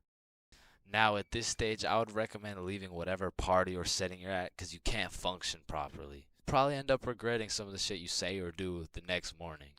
Now, stage 6, wasted. When you're wasted, when you get wasted is just regret. Your body is literally fighting for survival. Everything is miserable and you always promise yourself you'll never get to this stage again. But one way or another, it always comes back. Whenever you're at a party, there's always one person who's wasted and they're hunched over at the toilet just vomiting, bro. And it just ruins the night completely. So this might be obvious, but I do not recommend getting wasted. Now, to get to stage 7, you have to do one of 3 things. First off, you could have not trusted the process at stage 1 and heavily overestimated your limit. Or you could have been hammered and your judgment was tainted, so you had the idea to take more shots. Remember, all ideas become good ideas. And lastly, you could be going through a serious divorce. And in this case, I'm sorry. I hope she comes back. But stage 7 is blacked out. When you are blacked out, you've lost your consciousness. You're pretty much just slumped out. But your dreams when you're blackout drunk are always the most random and vivid shit, bro. And once you wake up, yo, dude, can you walk this line really quick? So, I think it's safe to say that I would strongly not recommend going past stage 4. But I'm not gonna lie, I have a few times, and I got lots of crazy stories from them too. So let me know in the comments if you want to hear any of these stories. But yeah, I think I should end the video by saying, please drink responsibly. We are currently facing a life-threatening epidemic that is threatening the lives of many teens around the world. Oh, what's that? Yeah. Oh, okay. It has been brought to my attention that there's a new strain let loose that is infecting more teens than ever. The strain is propylene glycol formaldehyde. Street name, Guava Ice. So stay safe out there, and back to you, Linda. Linda? What? Oh shit. Man, way back when, somewhere in Timbuktu, a Homo sapien found a plant by the name of tobacco, and for whatever reason, somewhere in this dude's caveman brain, he decided, me. Smoke now. And that he did. And as humans slowly evolved, smoking did too. And soon motherfuckers went from looking all old and wise, smoking these big old pipes, to soon smoking cigars on some mafia boss shit, which turned into cigarettes. Now back in the day, if you were stressing, Doc would prescribe you a pack of good old cigarettes. Sore throat? Cigarettes. Oh, you got a cough? Here. Smoke a cigarette. But after a while, people's teeth started looking all British and shit, so they decided, Oi, I don't think these are healthy, innit? So we decided we needed to make cigarettes better, and you know what makes everything better? The letter E. Your mail's taking too long to come in? Email. Wait, what's that? You want to play sports, but you're ass at every single sport? Esports. Oh, you got daddy issues? E-girl. So of course, when people realize cigarettes are killing them, e-cigarettes. Man, one thing leads to another and shit. You got yourself a Vaporizer Gen Y GTX box mod with 3 USB charging ports, a speaker, and a 6-inch LED touchscreen that can play Flappy Bird. Like, vaping is just getting a little too advanced, bro. Like, I remember one time I was chilling in the washroom with my homie Billy, and of course a motherfucker walks in with a vape. But this was no regular vape, no. This shit looked like a gadget straight out of fucking Star Wars. Yo, you want a hit? A hit? A hit of your iPhone? iPhone? This is that eSmoke FTX 763 3rd series, my boy. Watch this. Yo, did he just hotbox the whole bathroom in one hit? Yes the fuck I did. And this shit's 100 Nick. Holy shit, where did you find 100 Nick? I ended up mixing my 50 Nick guava juice with my 50 Nick blueberry ice, and it just kind of added up to 100. Bro, I don't think that's how it works. Shut up, my mom's calling me. Yo, fuck you, mom. And that was the moment I realized there really is levels to this shit. Level 1. Level 1 is the type of dude who isn't addicted, but he'll occasionally take a hit of somebody's device. But level 2, bro's borderline addicted, but he's still in the denial phase. Bro, are you addicted to vaping? Addicted? Nah, I don't even vape like that, bruh. Shit. Do 5 jumping jacks right now. Bro, what? That's easy. 1, 2, 3, 4. Oh shit.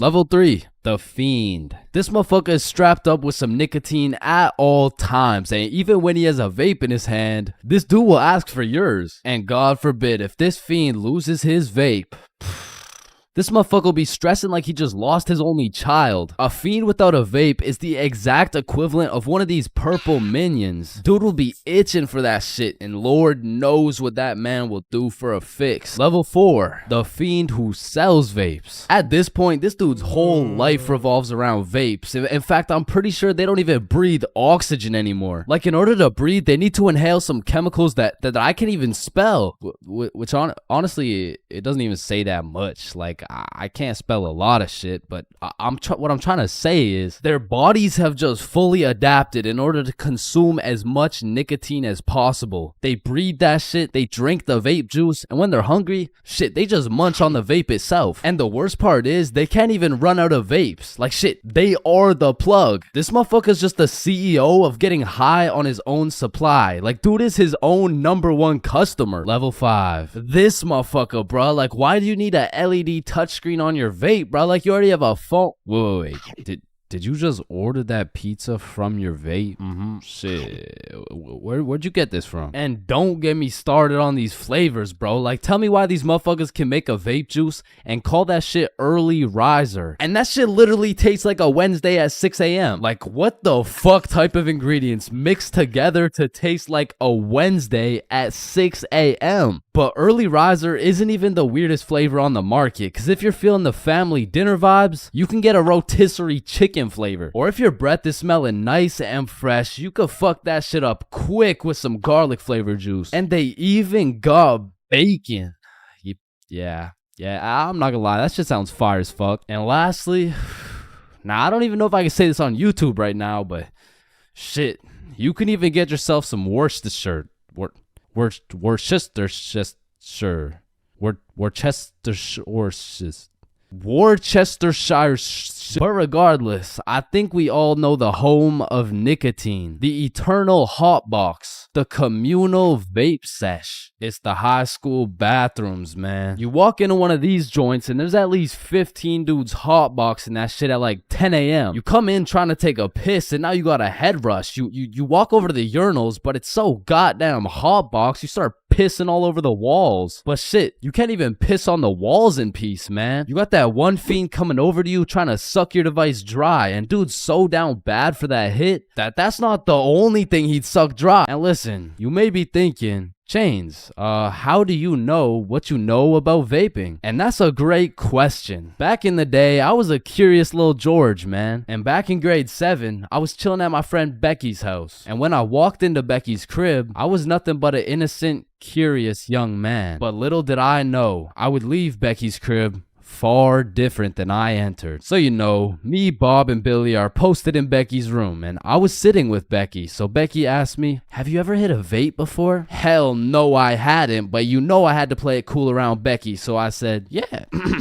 Yeah, I do that shit all the time. And so, of course, she passes me the vape. And honestly, I didn't think this far ahead, but I was in way too deep to come clean now. So I put that shit in my mouth, and I sucked the fuck out of it. Pause. And because this was the first time anything had made contact with my lungs beside oxygen, my lungs started malfunctioning. And I was coughing up a storm, and my cool guy cover was blown, but I had to see it through. Oh my God, are you okay? This shit ain't nothing for a guy like me.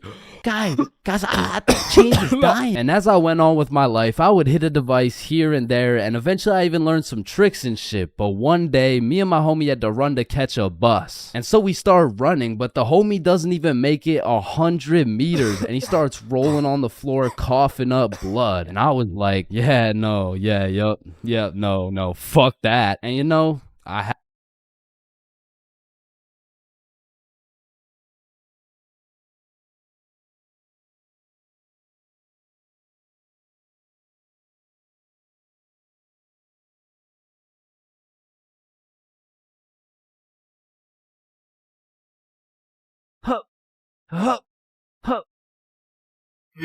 Pain. I've felt pain. He's felt pain. That dude's felt pain. What? No, I haven't felt any pain. We've all felt pain, because you know what they say, the only things truly guaranteed in life is death and pain. Wait, what about taxes? Wait, what? Is this Chains for real? No. And I hate to be all controversial here, but pain?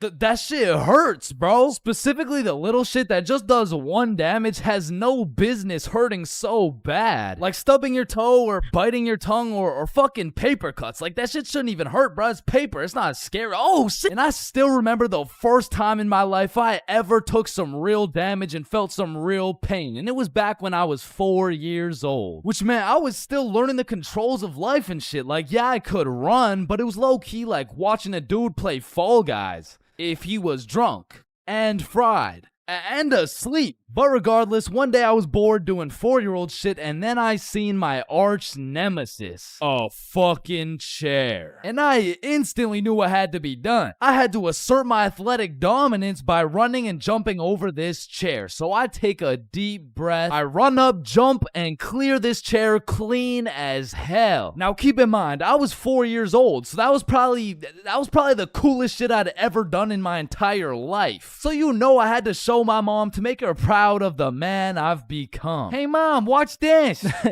What the hell are you doing, Chains? Hey man, just watch and learn.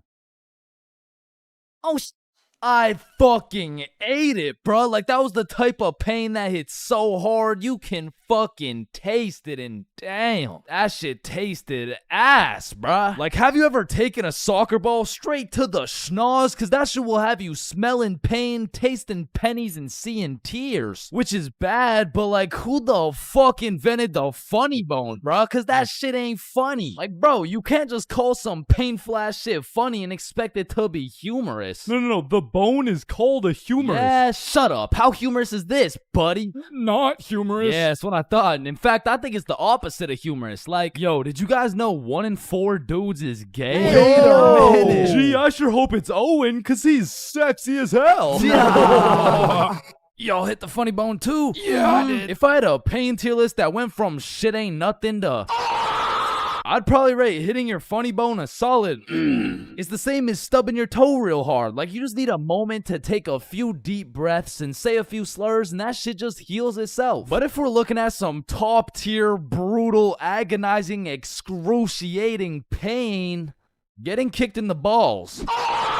Now, for you 19.8% female audience, I know you might not be able to understand what this feels like. So let me just give you a quick overview. Imagine having balls, right? Now imagine getting kicked in them. That shit hurts like a bitch. I remember one time in grade 6, me and my homies were playing a good old game of soccer. And we were playing with the big homie.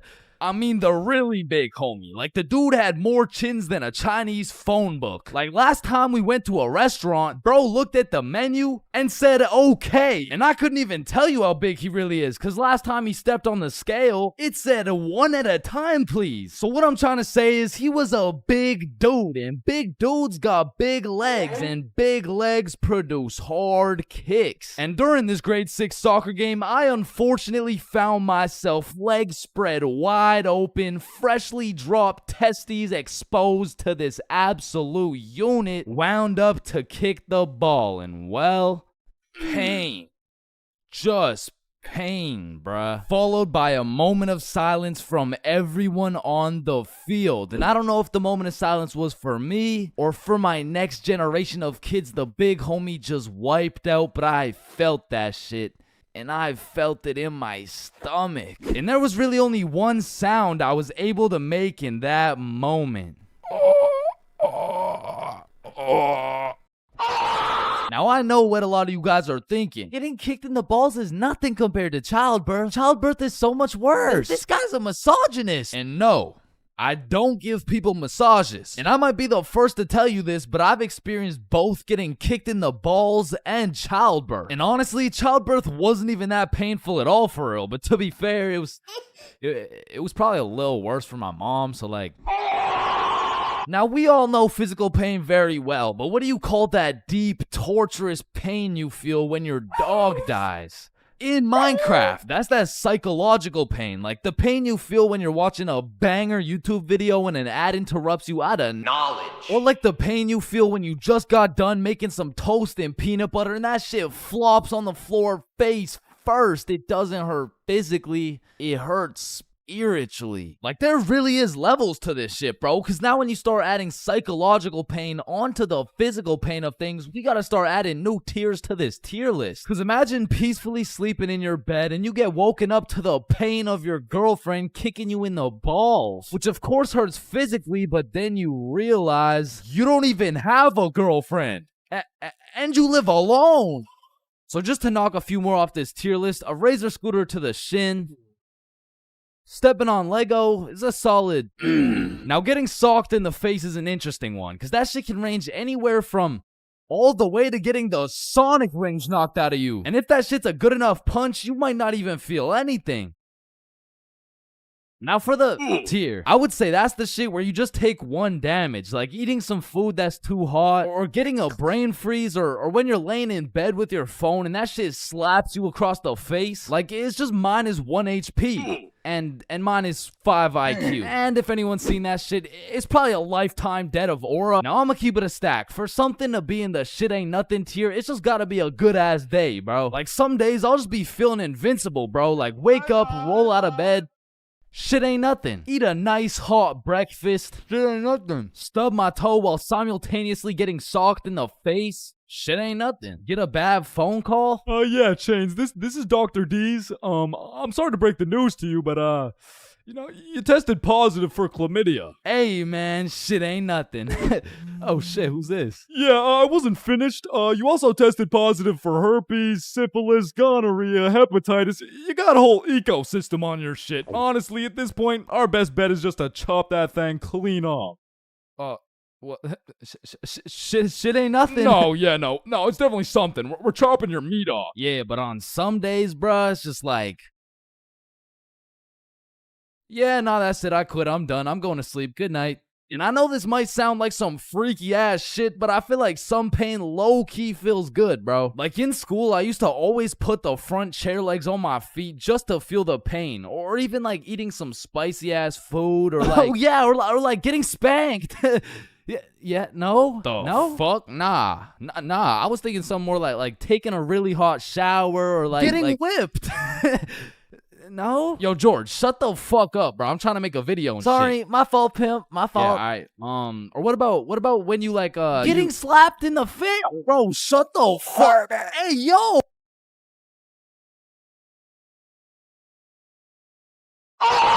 Man, growing up, I was a great kid. No, I was a good kid.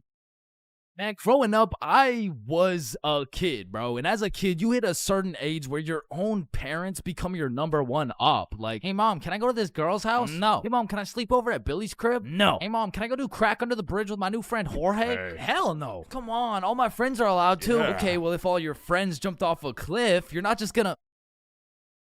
Now, to be fair, my mom wasn't the strictest parent out there. I mean, I've seen motherfuckers get the belt for speaking too loud, speaking too quiet, bro, for speaking at all. Like, one time, me and my friend wanted to have a sleepover, so homie went inside to go ask his mom, and he came out looking like he got a whooping from Prime Goku, bro. Yo, what the fuck happened back there, man? She said no to me, but... I think if you asked her, she would say yes. Bro, are you fucking insane? I'm not asking her shit. Like, I really can't complain, because some of my friends' parents were so strict, they had a fun limit, bro. Yo, George, we're gonna hoop after school. You wanna pull up? Damn, dude, I'd love to, but, man, I watched a movie yesterday. Okay.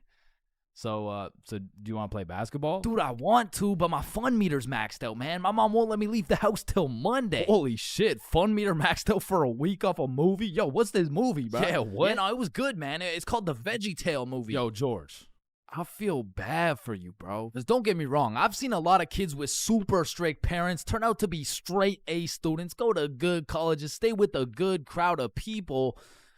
But with that being said, a lot of these kids whose parents were too strict to let them watch fucking SpongeBob, they end up going to college and catching Krusty Krabs after letting a dude named Patrick explore their bikini bottom, bro. Nah, but for real, my mom was far from one of those parents. I mean, she was reasonable, but the thing was, all my friends were a year older than me. Now, mentally, we were all dumb as shit. But when you hit that 12, 13, 14-year-old age, that 1 year is the biggest difference, bro. Like, us doing shit together just didn't look right. Yo, Bob, can you pass the za? Yo, Billy, let me hit that. Yo, pass me that shit, cuz. And cuz of this, I wasn't allowed to do a lot of the shit that my friends were allowed to do. Like, these boys could stay out past 10:30 p.m. on a weekend. I could not. They could have a sleepover on a weeknight. I could not. They could all go to a girl's house without having to call her goddamn parents. I could not, bro. Because have you ever pulled up to a function, motherfuckers are drinking, motherfuckers are doing drugs, and you gotta ask the host to speak to her parents? Hey, Kelly. Hey, killer party you got here. Like, by any chance, can my mom talk to your mom so I can stay and, like, turn up and shit? Oh, shit. And when you're 12 and all your friends can do shit that you can't do, you're left with just two options. You can either be a good kid, follow the rules, do your homework, eat your broccoli, or you could be a bad kid, break the rules, fuck your homework, and smoke that broccoli. And boy, did I make the wrong decision. I remember the first time my mom caught me lying was back when I was in grade 7. It was just an average Saturday posted up at Billy's crib. Yo, y'all boys know Rosa? Yeah, I know Rosa. What's up? Bro, she's throwing a birthday party at her crib tonight. Oh, shit, man. We about to get freaky deaky on these. I'm about to get so drunk I forget how to speak. Yo, on God, bro. Dead ass. That's facts. For real. Hey, Mom, I'm just calling to remind you how much I love you. Oh, I love you too, Chains.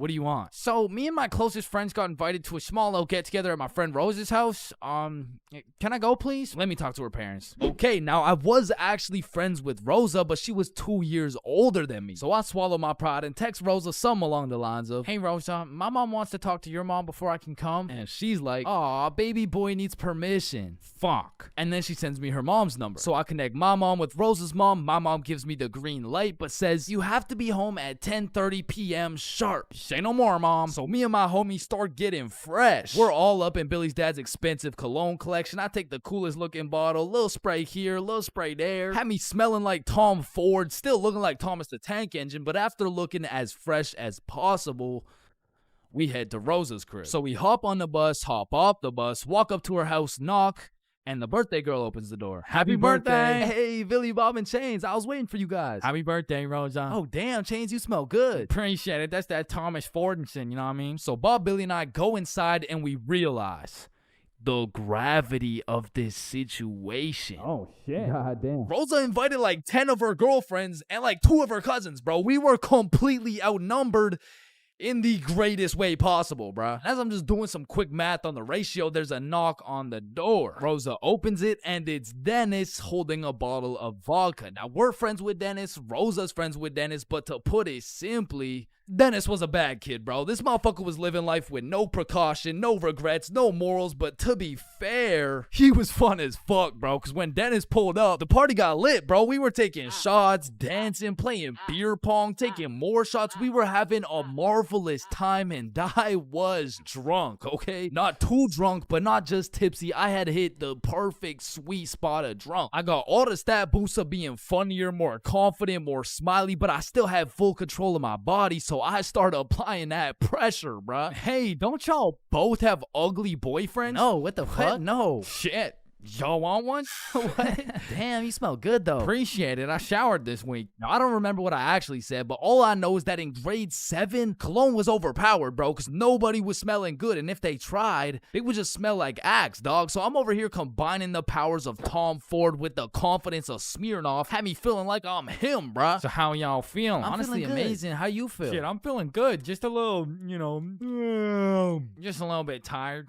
I vividly remember sitting on that couch with these 2 girls, never wanting this moment to end, bruh. But when I look up, I see one girl crying, one girl looking for something, Dennis helping her look, and Billy and Bob are all ready to dip. So I hop off the couch for a second like, yo, what's going on? Yo, so Dennis just finessed like 3 of these girls' vapes, and we're not trying to get blamed, so we're about to dip. Bruh, for real? Yeah, you coming? Bro, but like, bro, I'm not ready to leave yet. Yeah, nah, it's cool. Don't worry about it. Just text us when you leave, bro. Ah, shit, all right, peace, bro. Peace out, dog. So Bob and Billy dip. I see Dennis's ass sneak out through the back door, and at this point, I have no clue how long I've been here, bro. But the party had died down to essentially just the girls who are gonna sleep over and me, bro. So I go to check what time it is on my phone. And it's 10:15, bro. My curfew's 10:30, and I'm a 30-minute bus ride from home. But if we're keeping it a buck right now, I don't even want to go home, bro. I made it to the girls' sleepover, and I didn't even have to ride the group dildo or nothing. This is a once-in-a-lifetime opportunity. So I text my mom, and I lied, bruh. Bob, Billy, and I are almost at Billy's house. Can I sleep over at his house, please? Then I threw my phone away, hopped back on the couch, and went right back to my happy place. So I'm posted up with these 2, laughing, cracking jokes when Rosa walks up like, yo, Chains, where'd your friends go? They abandoned me, Rosa. They left me here stranded with no way home. Shit, I mean, you could just stay here if you want. Say less! So... Appreciate it. And eventually, all the girls gave up on trying to find their vapes. They all gathered around to play Truth or Dare, and I prayed for times like this, bro. I was deep in enemy lines, and I didn't want it any other way until one of the girls sees my phone on the ground and is like, hey, Chains, I think someone's calling you. So she tosses me my phone. I check it. And I got 20 missed calls from fucking everyone in my contacts, bro. So I'm trying to be strategic with it to find out what's going on. I called Billy first. Yo, what's happening? Bro, so your mom called my mom and asked if you were here yet at my house. And my mom told your mom that you're not even here, bruh. Aw, shit, what do I do? Bruh, I don't know. And everyone knows when you get caught in a lie, you should just fess up, tell the truth, and apologize. But I doubled down, bro. So I called my mom, and I'm like, hey, mom, we're almost at Billy's house. We just missed our second bus. Where are you? I'm at Stickman Middle School bus stop. You know, like, we're super close. We're just waiting for the bus to come. I'm picking you up right now. Fuck me, bruh. Now, not only is she expecting all three of us to be together at this bus stop, shit, not a single one of us is there, bro. To put this in perspective, my house is right here, Billy's crib is right here, and Rosa's crib is all the way over here, bro. And Stickman Middle's somewhere near the middle. And so I pull up the bus app on my phone and see the next bus is coming in 2 minutes. And with all that adrenaline pumping through my veins, I jump up out the couch, steal a piece of gum, and haul absolute ass to the bus stop, bruh. I get there right on time, hop on the bus, and I call Billy. Yo, dog, I think I'm cooked. I told her I'm at Stickman Middle with you guys. Dude, why the fuck would you do that? Shit, bro, I don't know. I'm busting there right now. Bro, if she sees you there without us, you're cooked beyond belief. I know, bro. Yo, we're on our way. So Bob and Billy hop on scooters and start hill bombing their way down to the bus stop to save my ass. And this shit was a race to get to the bus stop before my mom does, because if she catches me there alone, I'm cooked. If she catches Bob and Billy there before me, I'm cooked. If she gets there before anyone, I'm fucking done, bruh. I'm on the bus just praying, and when I finally get to the bus stop at Stickman Middle, I get out and take a deep breath because my mom's not here. But I'm shitting my pants because neither is Bob or Billy. And so I'm calling them, no answer. And I look down the road, I see some headlights. And this was not a busy street, bruh. And as the car is getting closer and closer, I can feel the anger radiating from the whip. I can almost hear the belt making contact with my cheeks. And the car pulls up, and it's just some random dude driving by. Yo! These motherfuckers, Bob and Billy, come flying down the hill. They get to the bus stop, throw their scooters in the bush, and pretend like we've been waiting here for an hour. Oh, gee wilkers, man. I can't believe we missed this bus, dude. Billy, pray for me, bro.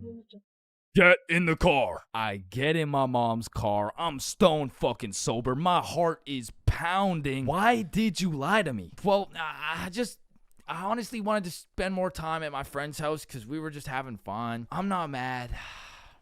I'm just disappointed, Chains. That shit hurt way more than any punishment ever would have, bro. So even though Bob and Billy clutched up for me, I still got grounded, bro. But I did learn a valuable lesson. Just tell the truth, bro. It makes everything easier.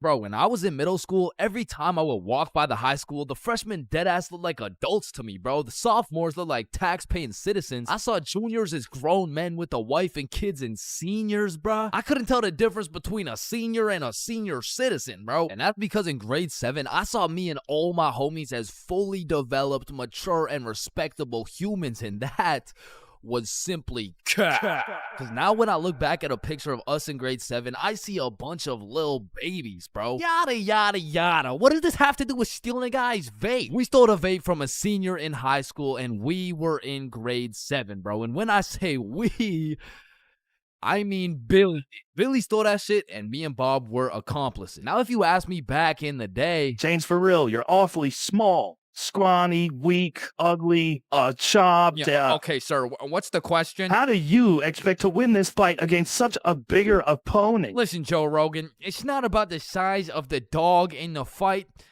It's about the size of the fight in the dog. Thank you very much. Thank you. And then I saw Jake Paul versus Anthony Joshua, bruh. Okay, guys, so I'm not doing this fight. I quit. I'm retiring. Because I don't care how many years of karate, taekwondo, pad thai, jujitsu, or teriyaki a kid takes, I can beat their ass easily. But I won't, because that's morally wrong and I have honor. Hey, everyone. I heard Chains talks to minors.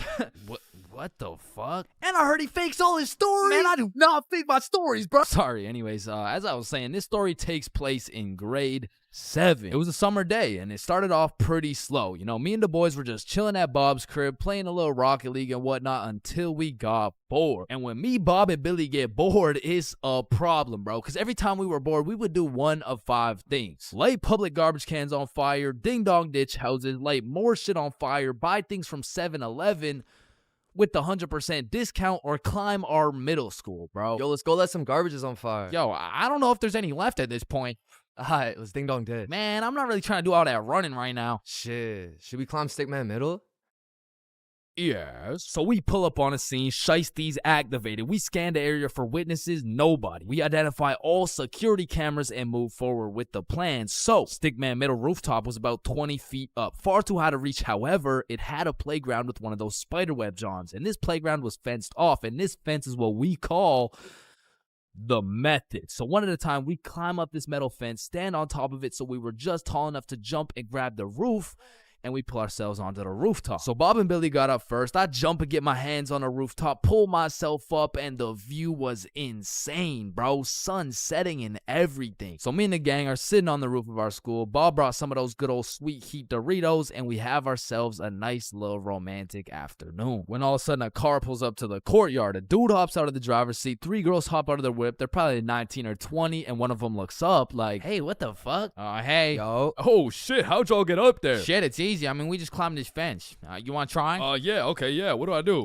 You just gotta stand on the right side of the fence. Okay. Which side's the right side? It's the opposite of left. Is this guy retarded? Oh, okay, yep, okay, I got it. All right. Okay, now what? Okay, yeah, just bring your feet up to the little crossbar, but be careful. Careful? This shit's easy, man. I know a ton of 12-year-old girls who could do this. Right, okay. Why does he know a ton of 12-year-old girls? Okay, what do you think I do from here? Dude, I don't think I know what to do. Oh, shit, man. I don't think I know what to do either. No, I'm saying I know. Like, damn, man, how is he so retarded? Ooh, I'm up, boys. Let's go. Sir. Yeah, let's go. Anyways, what's y'all's names? I'm Billy. That's Bob. And I'm Chains. BBC, is it? Yeah, my name's Cooper. It's nice to meet y'all. Yeah, nice to meet you, man. You want some Doritos? So he just abandons the girls down at the courtyard, and we go back to our spot, sit down, and Cooper's vaping and shit. Billy's bumming a few hits, and I'm not gonna lie, he was a nice guy. I mean, you could tell he had a good heart, but god damn did that motherfucker like yapping, bro. I think me, Bob, and Billy got off a total of 3 sentences, bro. And so I was telling her, if you mess with the bull, you get the horns. Damn, that's crazy. Bruh, for real? Dead ass? I mean, bro yapped the day away. The sun went down. It was getting cold, so Billy was like, Yo, y'all trying to head back? Yeah, bro, it's getting cold. Yeah, yo, great conversation though, boys. Right. So we all climb down the roof, make it to the courtyard, and say our farewells. Peace out, See Cooper. you, bro. Yeah, y'all have a good one, man. We head back towards Bob's crib, and to get there, we gotta walk up this small path with a super steep uphill, and as soon as we get to the top of the hill, Billy stops, and he looks back. Yo, what's up? I should have taxed his vape, bro. What? Yeah, like I should have finessed his vape. That shit was nice. Bro, like, you're not doing that. Let's go back to Bob's crib. Say I won't do it right now. Bro, you won't. Bob, you know I would do that shit. Keep it a buck. Alright, watch this then. So Billy, completely alone, walks back down the hill to the courtyard and starts talking to the dude through the driver's window. Yo, Cooper, you think I can have one more hit for the road, bro? Damn, man, you really came all the way back? You're a fiend, huh? Yeah, nah, I got you, man. Bless. And because me and Bob were up on this hill, I vividly remember we got like a bird's eye view of this shit. And obviously, y'all don't know Billy the way I do, but I was 100% convinced he did not have the balls to do this shit, bro. There was no way. Hey, Billy starts hauling ass, and instantly Cooper punches that bitch in reverse. And my heart dropped so fast. We had a bird's eye view of Billy running for his fucking life, and Cooper's right on his ass, and they are both headed right towards me and Bob, bro. So we take our head start and get our ass right back to Bob's crib. But Billy couldn't just run to Bob's crib and have Cooper knowing his address. So instead of taking the path to Bob's crib, this motherfucker runs straight into the prickle bushes, bro. Adrenaline pumping. He's powering through these bushes, getting cuts all over his arms, legs, face, until all that adrenaline crashes and he realizes he can't make it through to the other side. He was stuck. Oh, no. You fucking idiot. Come back down here and give me my fucking vape. So Billy walks back out of the bushes, walks over to Cooper, hands over the vape. The girls in the back are all laughing and pointing and shit. Billy's aura's decreasing by the second, and just as Billy cuts his loss and starts walking away... Hey, yo, come back. What? Bro, the coil's missing from the vape. You owe me $70. I know what school you go to, man. You got a week to pay me back. Or else. Billy not only lost all the aura he'd been saving up for 13 years on this earth, but now he's $70 in debt with 1 week to figure it out. So every day after that, Billy begs his mom for $10 for lunch money, $10 for pizza, $10 for school supplies until a week had passed. And Billy had his 70 bones saved up. So as agreed upon, me, Bob, and Billy are posted up in the parking lot 1 week after the incident, and just as expected, Cooper pulls up, and this time he's got like 4 shorties in the car. Like, genuinely, how the fuck? So Billy hands over his life savings. Cooper pockets that shit, and with the most shit-eating grin I've ever witnessed, he mutters, "Hey, look, it looks like we got some pizza money for tonight, am I right?" Yes, look at this dumbass. Billy got scammed, bro. He got his shit rinsed. $70 could have bought this dude like 3 whole vapes, but I mean, truthfully, that's karma. And the moral of the story is, don't steal from people, but more importantly, just don't vape, bro. Yo, Billy just posted his first YouTube video ever. Go check that shit out. Yes, sir. And I just posted a video of me and Chains talking about this story, the raw, uncut, unedited version. So click this link right here if y'all want to tap in. Click that shit. Stole that shit. That's what I do, nigga. Fuck, nigga, I stole that shit. All right, next up we got Billy presenting his baking soda volcano experiment. Hey guys, how we doing? All right, so you see if I put a solid amount of baking soda in here and then a little bit of vinegar here, it's supposed to explode. Oh, shit. Fuck. Quickly, organize a single file line in alphabetical order. Hey, I'm first. No, you're not, bro. I'm first. Your last name is literally Johnson. I have 2 last names. Listen, bro, I'm not saying we shouldn't have school drills and all, but what I am saying is the school drills we do have are straight bullshit. Like, if there was a fire in my class, I'm jumping straight out the window. The fuck? There is no way you'll catch me waiting for Alexander and Arnold to debate who's first in line while I'm out here getting sauteed. And shit, fire drills aren't even close to being the worst of the drills, cause we got lockdown drills. Now, I don't know who planned out these drills, but goddamn, these drills are ass. Now, if you never had lockdown drills, they're pretty much a foolproof plan set in place to completely counter anyone pulling up to school with a strap. You see, the plan is pretty simple. You lock the door, gather all the students into the corner of the class, and you turn the lights out. And the reason we turn the lights out is so we can politely tell the intruder that nobody's home. Now, if every classroom followed these steps perfectly, we might even be able to convince the dude that it's a pro D-Day or something. Now listen, I hate to be the bearer of bad news, I really do, but there's one minor flaw in this plan. The shooter's in the class, bruh. You're out here telling the opposition your exact game plan. Then you're surprised when bro pulls up to the hiding spot. Like shit, it's just easy pickings at this point. Now, earthquake drills, man. The game plan here is to essentially hop under your desk and start counting. Now, when I was in kindergarten, I thought this whole earthquake drill thing was a fun game we played to learn how to count. But 12 years later, we were still counting. Like, let's be honest. What the fuck is counting gonna do? Are you telling the earthquake how long it has to dismantle the school? Cause I'm pretty sure it doesn't give a shit how long it takes. Me personally, I feel like the best way to see if an earthquake is over is by observing whether or not the entire fucking building is shaking. But listen, I will say this, out of all the drills, the earthquake drill is pretty valid. Like, whoever thought of this one was kinda cooking. I mean, these desks are pretty much made out of steel, bro. Like, out of all my years, I've never seen one break before, so it probably provides some solid protection. But shit, me personally, I'm still jumping through the fucking window, bruh. I don't care how many times I practice crouching under my desk. If I ever felt the slightest shake in the ground, I'm out of that hoe. So if you carry the 674 to the power of 2 over to the 47, you will find— oh shit! Well, why did Chains just dive out of the window?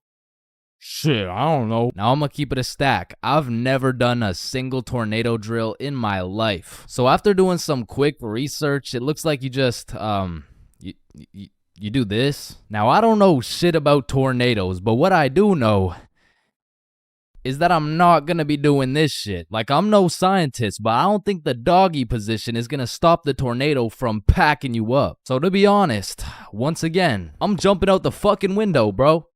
Like, that's just my default reaction. And if that tornado ends up putting me on a t-shirt, then so be it. At least the last position I was in before I died was not the face down, cheeks up pose. But bro, imagine being the kid who poorly timed his piss and now the fire alarm's going off midstream. And you don't even get to know if it's a drill or not. Then there's the whole do you wash your hands dilemma, right? Cause you don't want to get trapped in the fire and fucking die, but on the other hand, you don't want to just not wash your hands. Because if it's a drill, then you're just left with dirty ass hands. And while you're trying to decide whether to wash your hands or not, the class is outside taking attendance like Rosalina. Here. Jared. Here. Chains.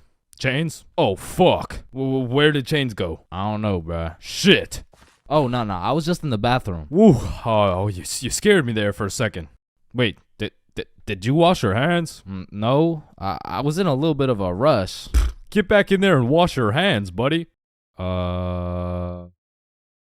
Now, the thing about school drills is they happen pretty often. I mean, every few weeks they throw in a fire drill here and a little earthquake drill there. So when the fire bell actually goes off, motherfuckers just assume it's a drill. They're out here horsing around, making jokes and shit, while the school's actually getting fucking cremated. But after almost all the drills are alphabetical, single file line goes out to the front of the school and on the field with every other class. And the amount of buffoonery that goes down on this field is insane. Bro. I mean, everyone walks in with a single file line, but after 5 minutes, that shit looks like a Travis Scott concert, bro. Like, I remember one time my high school got a bomb threat called in, so every class assembled the good old alphabetical line and we went out onto the field. And we were out there for a minute, bro. I remember looking around and these motherfuckers were running the world's biggest game of duck, duck, goose. Like there wasn't a whole ass bomb threat called into our school. That same day, one kid brought a football to the field, and all of a sudden, motherfuckers are running a pickup game while we're waiting to see if our school is gonna explode or not. And of course, the teachers tried to stop it, but these kids just used that as a diversion play and got another touchdown. Alright, so now that we thoroughly dissected each and every school drill, it's only fair we hit them with a tier list.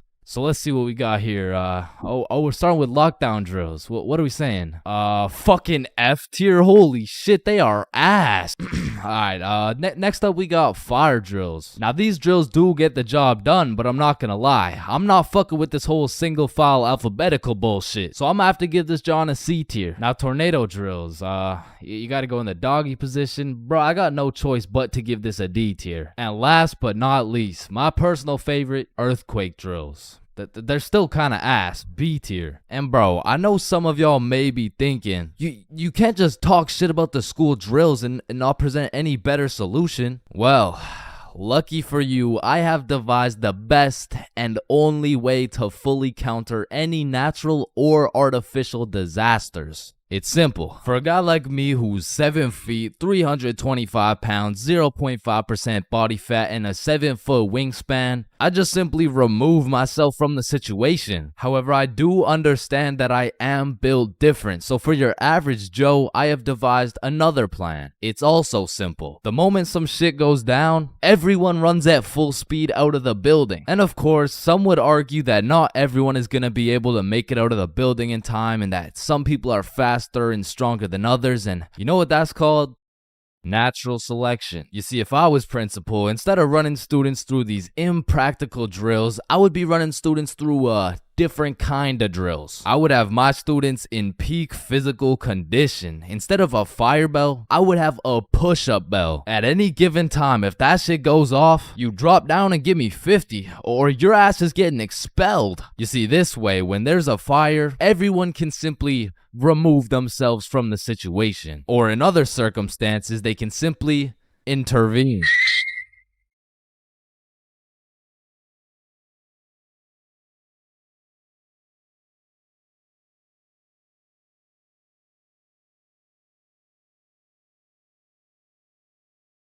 Yo, when you think about it, every light switch is also a dark switch. Light switch, dark switch. Light switch, dark switch.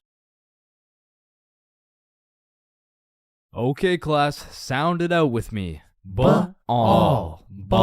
When you really think about it, we learn to read, and then we read to learn. Teacher, yeah, I think Chains is high. What the fuck? This is kindergarten. Shit. Ow. Damn. Any staircase can be a staircase to heaven if you're not careful enough. Baby, I've spent the best 4 years of my life with you, and I can't imagine my life without you. You're a 1 in a million, so will you marry me? So 1 in a million, huh? That means there's 8,017 people just like you. How does that make you feel? Yo, if you cut your leg off, would it hurt? Of course it's gonna hurt, bro. Nah, think about it. Where would it hurt? Your leg. Oh, cause you cut your leg off. Yo, what happens if you push down the gas and the brakes at the same time? Shit, let's find out. Oh shit, it takes a screenshot. Damn, my eyes are dry as shit. Just close them for a minute. Damn, bro. You never actually close your eyes. You just look at the inside of your eyelids. Damn. Yo. Can anyone answer 547 to the power of 3? Yes, Chains. Yo, did you know every single odd number has an E in it? Damn. Chains, are you high again? No. Wait a minute, bruh. Since you were born deaf, what language do you think in? Oh shit, you right. Damn, I just realized squirrels' cheeks are also their nut sacks. You know what I'm saying? That's kind of like your mom. What? The way she had these nuts all up in her mouth. Bro, if everyone in the world all blinked at the same time, nobody would know. Oh shit, that's facts. Oh, I just blinked. Did you? Nah. Oh, I just blinked. Did you? Nah.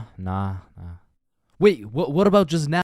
Yo, which of these buildings do you think has the most stories? Oh, it's gotta be that one, bro. That's massive. Nah, this one's even taller. Oh, it's this one for sure. No, it's this one. No way. That shit's library? Tiny. Think about it. Oh, story. How are you supposed to get clothes? What are you talking about, bruh? Okay, imagine you had no clothes, right? How are you supposed to get some clothes? You go to the store and purchase that shit. Bro, they're not about to let you buy some clothes while your meat's hanging out. Nah, you just cop some clothes real fast. It's simple. Bruh, a young kid walks by and it's raps. So you guys both have the power to read minds? Yep, yes, that's sir. Right. Then if you both read each other's minds, whose mind are you reading? Oh, I don't know. We could try. All right, yeah, sure.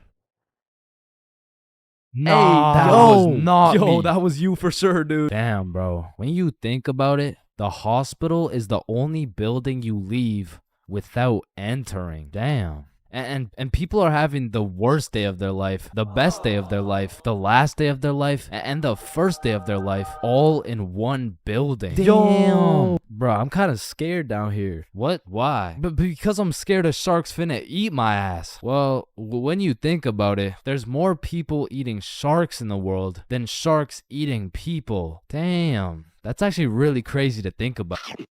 Fuck, yo, every single day, there's some random motherfucker out there who took the biggest shit for that day. Yeah, he's in this room. Bro, it's literally just you and me in the room. Yo, this Taco Bell is bussin'. So he incorrectly assumed his position. You spelled that incorrectly. But spelled what incorrectly? Incorrectly. Yeah, but what's incorrect? Incorrectly. Wait, what? Wait, guys. When you really think about it, the only time incorrectly isn't spelled incorrectly is when it's spelled incorrectly. Shut the hell up. Yeah, shut the fuck up. You know, the number of people older than you never increases. It only gets smaller and smaller. Damn.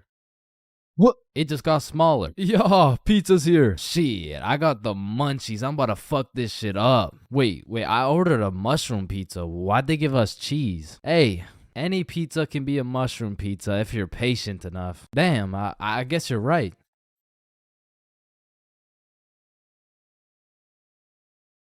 At last. Damn, you know what I just realized? What? A pregnant woman swimming is pretty much a submarine. Are you just always this high, bruh? Yo, did you boys know your last name comes from what your ancestor used to do back in the day? Oh shit, mine's Baker. Yo, mine's Carpenter. Oh, mine's Smith for blacksmith. Well, what's yours, Johnny? It's Donald. Well, wait a minute. Your last name isn't Donald. It's Dickinson. Guys, chill. I can explain. Get the fuck out of bed, bitch. Your alarm is really your theme song because it plays at the start of every episode. Why the fuck are you in my house? Yo, is Chains still mad over that chair? Yeah, well, what does this dude have against chairs? Why is it a chair? Yo, why is there sidewalks in the movie Cars if there's no humans? This dude won't shut up. Like, just watch the fucking movie, bruh. Damn, think about this. When a child is an asshole, the child gets a whooping. But when the parents are an asshole, the child gets another whooping. Shit, tell me about it, bruh. Fuck. Bro, you've checked the fridge 15 times already. No good food's finna magically appear. Damn, now that I think about it, we don't keep checking the fridge for new food, but rather we keep checking to see if our standards have dropped low enough to eat the shit that's already in the fridge. So we got Mercury, Venus, and then here's Earth.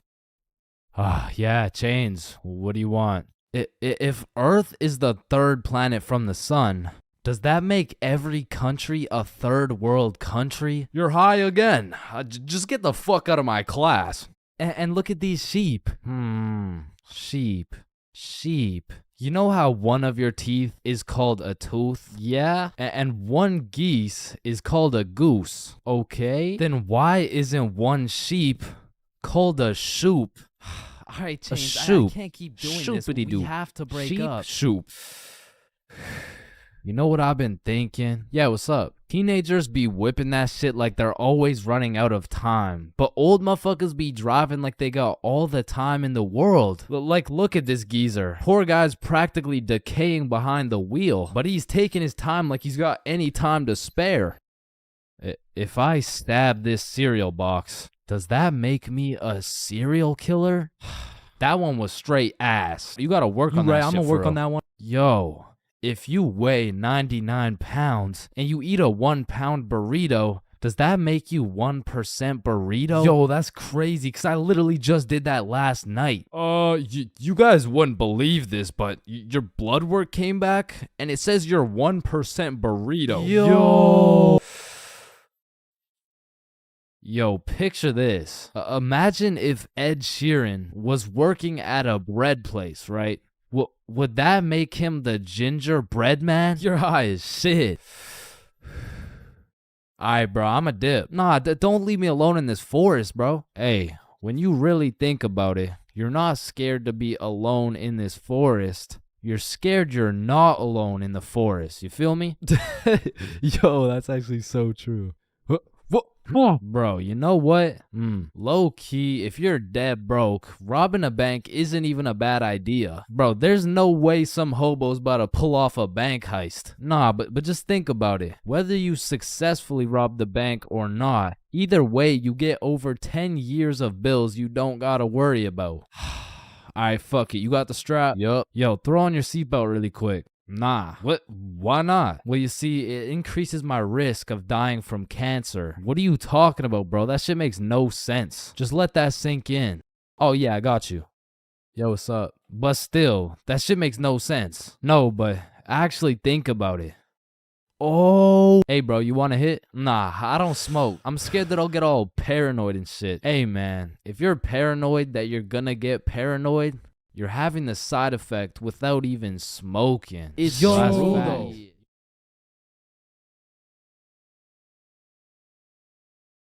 Everyone has encountered countless NPCs during their lives. Like, you know, the people that just spawned in. They didn't have any character development or anything.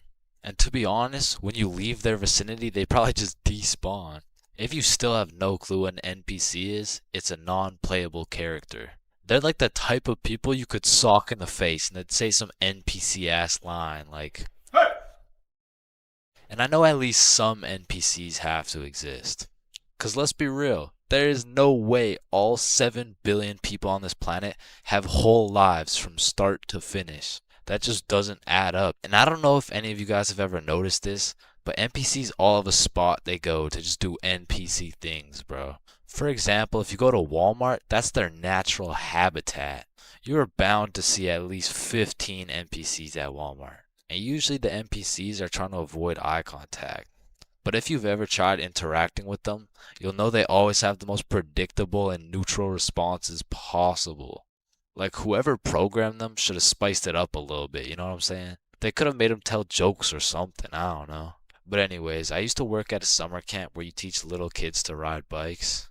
And through this experience, I realized that pretty much all young kids are NPCs. And I guess it's just because they haven't been alive long enough to actually go through the character development. But working at this summer camp made me realize there's no way these kids have a thought process. Hey buddy, what's wrong? I dropped my rock. Here you go. But I guess little kids still aren't even at the stage of having full consciousness. And honestly, they kind of have that caveman mindset. Eat something. But I mean, you can't really blame them because they've only been alive for a few years. But still, as a non-NPC, I'd like to believe I was never participating in these NPC activities as a kid. I refuse to believe I was out here spending my time doing this. But yeah, man, I really just want to know if there's any NPCs watching this right now. If there is, just fess up, bro. Because I don't even know if NPCs be on YouTube or if they just like despawn before they can do that. But regardless, if you're an NPC or not, thank you for watching this video. Subscribe. Alright, I already touched on the unspeakable things that go down in the high school bathrooms, bro. But there's only one place on earth that is more foul than those bathrooms. And it's the goddamn locker rooms. That room smells like complete and utter dog shit mixed with Axe spray. Like maybe I just went to school with a whole lot of Discord mods, but the rancid smell of the boys' locker room would contaminate anything in a 50-foot radius. And shit, Lord knows what goes down in that questionable place. Like you'll walk in there and see anything, bro. Motherfuckers will be having fights, chicken fights, group fights, sword fights. Like any laws and rules simply don't apply to the boys' locker room. Motherfuckers will be throwing hands, selling drugs, committing arson, committing several counts of fucking tax evasion. Shit, you name it. It's pretty much a GTA lobby in that bitch. Like I remember one day I walked into PE and my teacher was like, "Hey, where's your PE strip?" And I was like, shit, it's in the locker room. So I walk into the locker room and there's just two motherfuckers throwing hands and they just stop and look at me like, oh shit. I'm gonna just get my backpack and shit. So yeah. Alright, y'all be safe. And then they just went back to beating the shit out of each other. Now listen, I don't spend too much time in the girls' locker room, but anytime I walk by there, that shit smells like rose petals and rainbows. So I can only imagine there's no group fights, no chicken fights. Hopefully no fucking sword fights. And bro, you deadass can't leave shit in the locker room. Like if you leave anything not locked up, it's gone. These kids are ruthless, bro. They're snatching your wallet, your phone, your clothes. Shit, they're taking your PB&J sandwich. And the thing is, if you want your PB&J back, you're gonna have to get it back in blood because there's no laws in the locker room. See, if someone snatched my sandwich in math class, I'm turning into 6'9", bro. Mr. Cumminson, Jordan Johnson here, who lives on 123 Stickman Drive, postal code STK53Z, just stole my peanut butter and jelly sandwich my mom made me, so I'm gonna need his ass suspended. But if you try to tell a teacher about anything that happened in the locker rooms, they don't give a fuck. Mr. Principal, Jordan Johnson just stabbed me and stole my backpack, my phone, my wallet, and my ID. Damn, I'm sorry to hear that. Where did this happen? It was in the locker room after PE. Oh, you said the locker room? You're just gonna have to get it back in blood. Back in blood? What are you talking about? Yeah. I'm not gonna lie. The way you're snitching right now, you kind of look like a bitch. But yo, one time me, Billy, and Bob were coming back to the locker room after some good old dodgeball, and Billy notices a dude rummaging through his backpack. So he's like, yo, what are you doing, bro? But when he turned around, Billy was bamboozled to find out the kid rummaging through his bag, he was special. And there was just this moment of silence. Yo, am I supposed to like beat his ass right now? Or bruh, I'm sure you didn't take anything. Just politely ask for your bag back. All right, yeah. Oh, hey man, can I get my bag back, please? And the kid just hugged Billy, and then he left.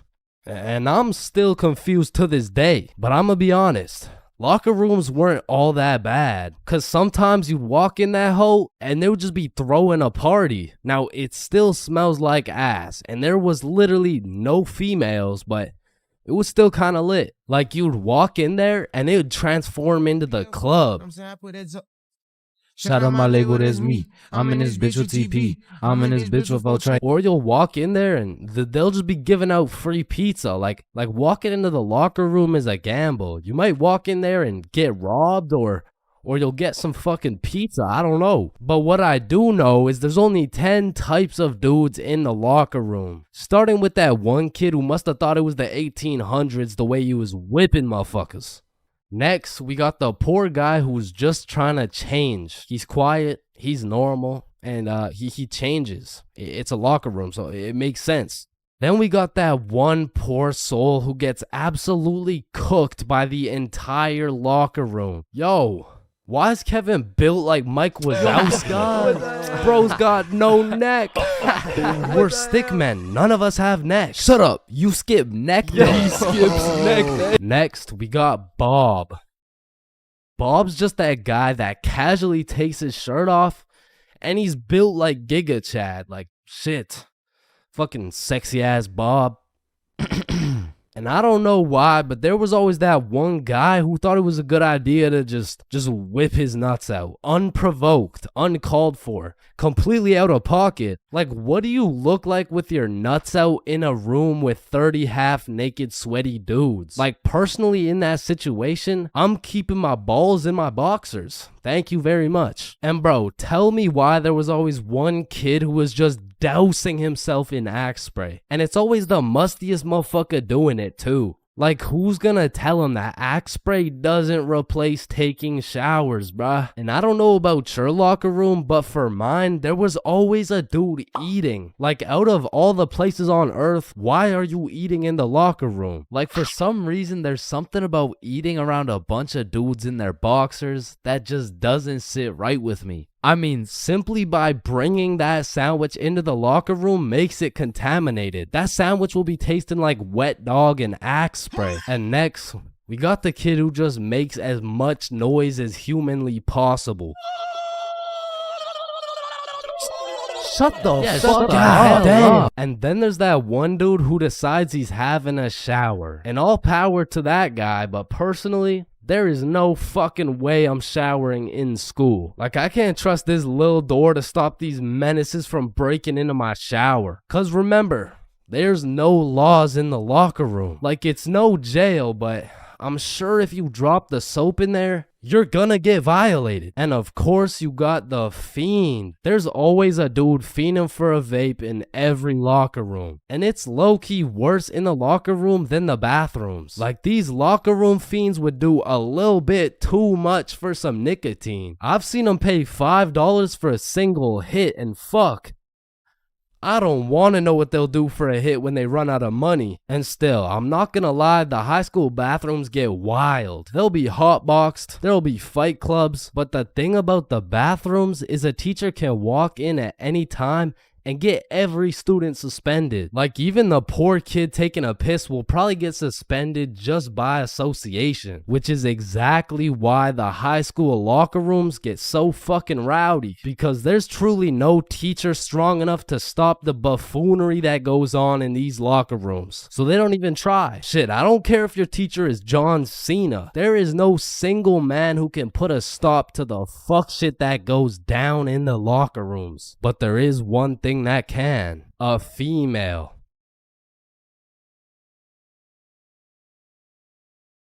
I'm not gonna lie, I think everybody wants to be cool. Like, being cool is just like it's just cool, bro. Like, there's nothing like it. And I know some of y'all are thinking, Chains, with all due respect, bro, how do you know what it's like to be cool? And my answer to that is just look at me, bro. I fucking don't, okay? But I do know someone who is cool. He's a certified cool guy, and his name is Bob. Now, what makes Bob so cool? Is it the sunglasses? Is it the sexy ass face? No. Tell him the answer, Bob. He doesn't talk. The answer is Bob doesn't talk. And a crucial role in being cool is the element of mystery. Now, it's interesting because if we take a look at Jake over here, Jake doesn't talk either. And,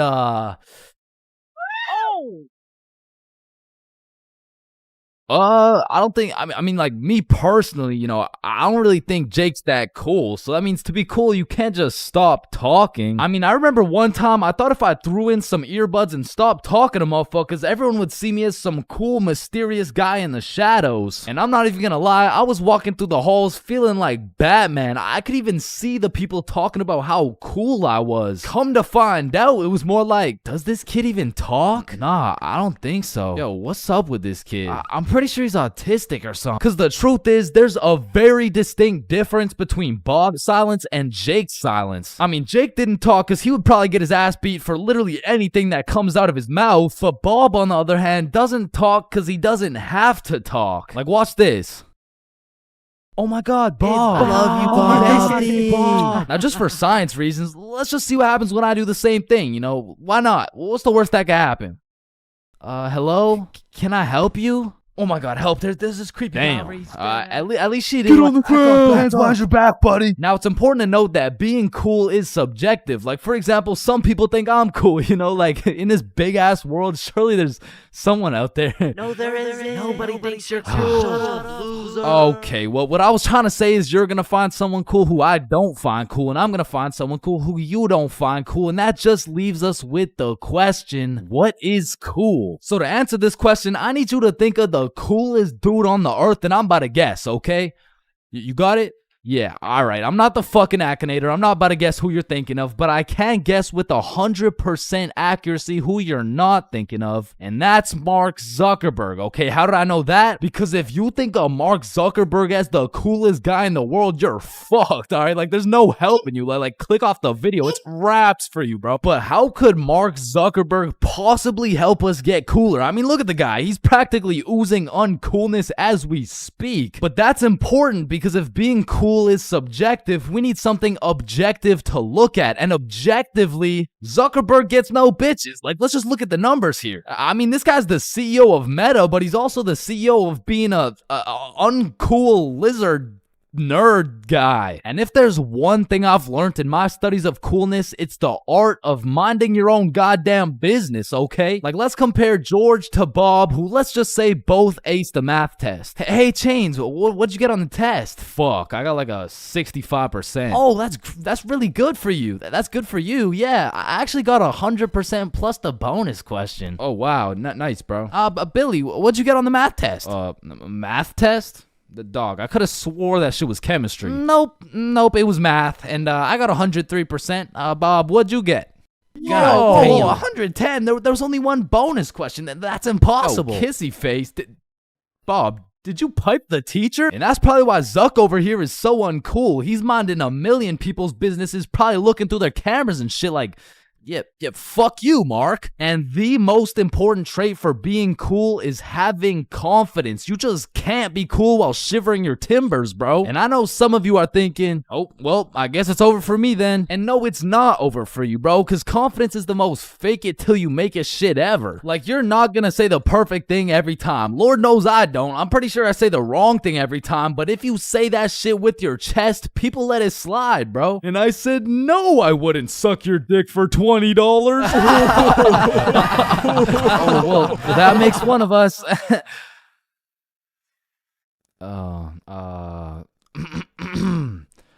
Well, that makes one of us. I love this guy. Now, that's the type of confidence that's gonna take you from a level 1 crook to a level 100 mafia boss. And with that power comes responsibility. Some dudes will become a level 100 mafia boss and start picking on other people because it makes them feel powerful. But a cool guy doesn't yearn for power. He yearns for... fuck, what do you yearn for, bruh? Damn, he's so cool. Now, being cool comes along with being calm and collected. Like, if someone walked up to you trying to fight and you started running away screaming for your life, I don't think anyone's looking at you like, damn, that's one cool-ass motherfucker, bro. Yeah, bro, the way he hit that high note was cool as hell. Shit, maybe I could be like him someday. Now, I'm not saying you gotta go all Jackie Chan on the guy, but you do gotta stay calm and think logically. Like, let's see how cool you are. What would you do in this situation? A, strike first, strike hard, no mercy. B, just walk away. C, give him a little kiss on the forehead. Or D, do the stanky leg. And the correct answer is any of the above, bro, because it's not about what you do, it's about how cool you do it. Except maybe the stanky leg one. I don't think anybody can look cool doing the stanky leg. But doing any of the other options, you could look cool as hell. Like, A, strike first, strike hard. Boom, one punch knockout. That's cold. But if you throw first, miss, eat shit, not cool. B, walking away. You're cool as hell. Unfazed. Unless you get jumped from behind and get your ass beat. Not cool. C, give him a little kiss on the forehead. Assert your dominance. You pretty much just made him your son. But if you miss, well, now you're just kissing a dude, so, yeah. Now, even though being cool is all about how you do things, there's a few things that nobody can look cool doing, like riding a scooter, chasing a bus, taking pictures with an iPad, chasing paper in the wind, using VR, washing a cucumber, waving.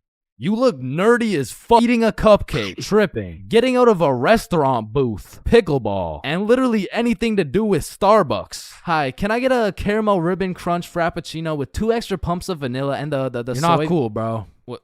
What? Now let's take it back to the element of mystery for a second, because this is the step that will either have people seeing you as a cool ass dude, or they'll just assume you're shy or possibly on the spectrum, bro. Listen, you gotta talk, bro, or else people have nothing to go off of and they'll start filling in the blanks themselves. Whoa, wait, so I gotta talk to be cool? Yo, Chains, what do I say? Whatever the fuck you want, bro. No, wait, really? Yeah, bro, the truth is the key to being cool is being yourself. And I know that shit sounds corny, and it is, but do you think the coolest dudes on earth give a single fuck about what you think? Hell nah. They're way too busy being cool, bruh. You gotta be like a peach, man. Some people hate peaches, some people love peaches. But at the end of the day, the peach is gonna be a peach. So here, take these sunglasses, and if you haven't heard it today, you're a cool ass dude, bro.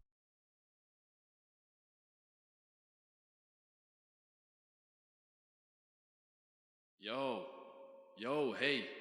Yo, wake up. Bro, wake up. Hey, man. What?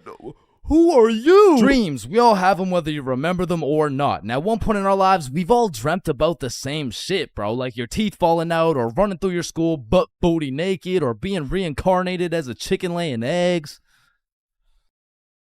But when you really step back and think about what sleeping is, it's mad weird, bro. Like, imagine an alien crash landed on Earth and saw a bunch of motherfuckers sleeping, like...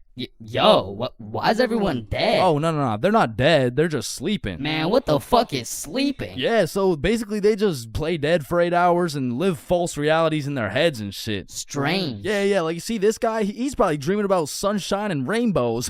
Get down. Oh. Or you see this dude? He's having a nightmare for sure. Oh, and this dude? Yo, this dude's definitely fucking, bro. I'm a caterpillar. Damn, that's crazy. Now, we all know there's only 3 questions in life that have yet to be answered. What's the meaning of life? What's Obama's last name? And why do we dream?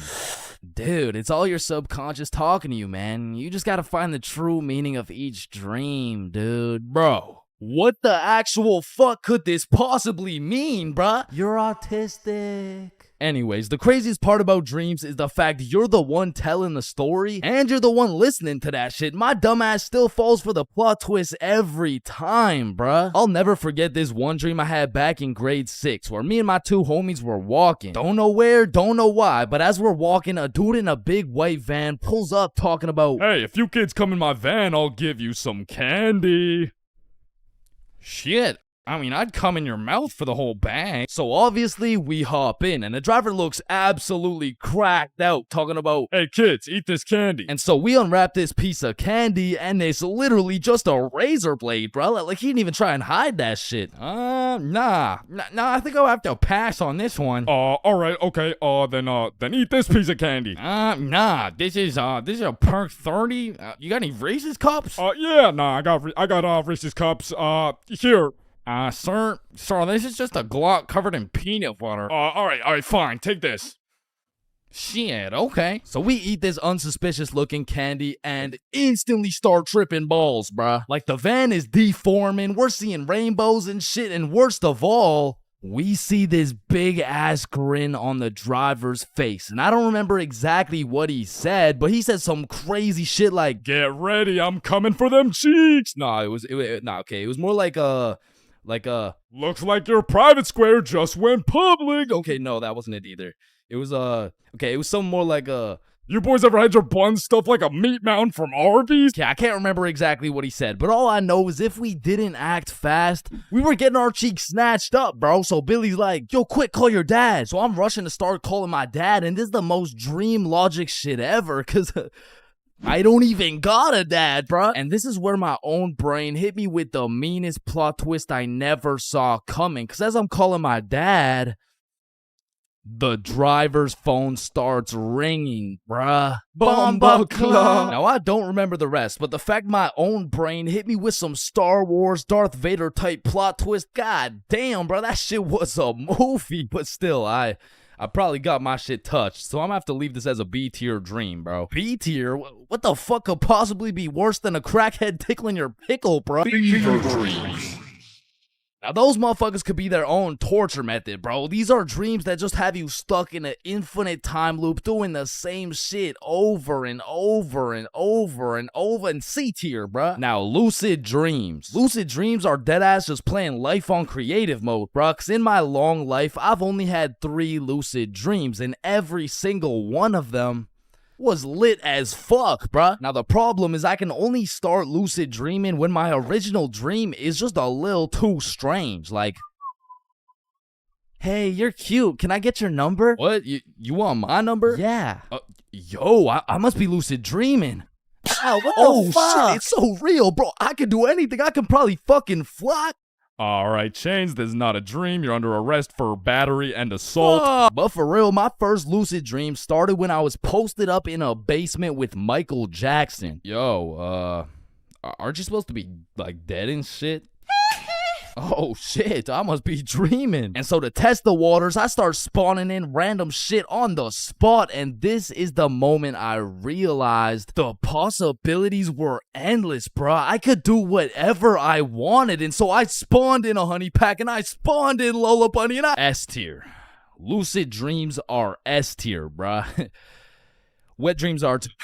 Now, we got a few popular reoccurring dreams on our hands, like running through your school butt booty naked. Now, back in the day, this dream used to have me scared shitless, bro. I was like, oh shit, where's my pants? Yo, what's my crush gonna think? Well, what are the boys gonna say? But ever since graduating high school, that dream has me scared even more shitless, bro, because now it's like, oh shit, yo, what's the police gonna think? Hands behind your back. Bro, what's the judge gonna say, bro? Shut the fuck up. Fucking C tier. Teeth falling out, B tier. Random adventures with your homies, A tier, bro. Me, Bob, and Billy have fought bears together. We've been to the nether. We've even fucked around and ran a 3-man on the Totally Spies cast. Like, these dreams are so lit that when I wake up in my raggedy old lonely ass bed, I be trying to go back to sleep to continue the plot, bruh. Look who came back for that meat mountain, boy. Oh, hell no. You better run. Bruh, I'm trying. Now, trying to run in your dreams, man, this shit really pisses me off, bro. Because I never told anybody this, but I was the fastest kid in my elementary school. So when I'm dreaming and I got 2 hordes of zombies, Michael Myers, and fucking Diddy himself chasing after me, tell me why my ass starts running like the fastest kid in the special needs class, bruh. So trying to run in your dreams has got to be C tier, right next to all the common shit like falling, drowning, losing your phone, explosive diarrhea all over your bed. Damn, bruh, shitting your pants, fever dreams, and being butt booty naked around a bunch of minors is C tier.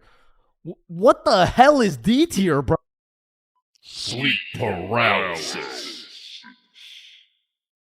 This might be the scariest thing that can possibly exist, bruh. You're telling me at 4 a.m. I could open my eyes, unable to move, while struggling to breathe, and start seeing demon shadow figures while hearing screams in the distance, bruh. Fucking Z tier, bro. What the fuck? Now I'm grateful I never had to experience that shit, because the fact that while you're paralyzed, you'll start to see the scariest thing your brain could possibly imagine is beyond me, bro. Knowing me, I'd be there enjoying my beauty sleep, dreaming of me and the boys playing fucking Mario Kart or some shit, and I would open my eyes stunned, unable to move, when slowly a devious creature begins revealing itself out of the closet, casting a shadow over top of me until I can see exactly what it is.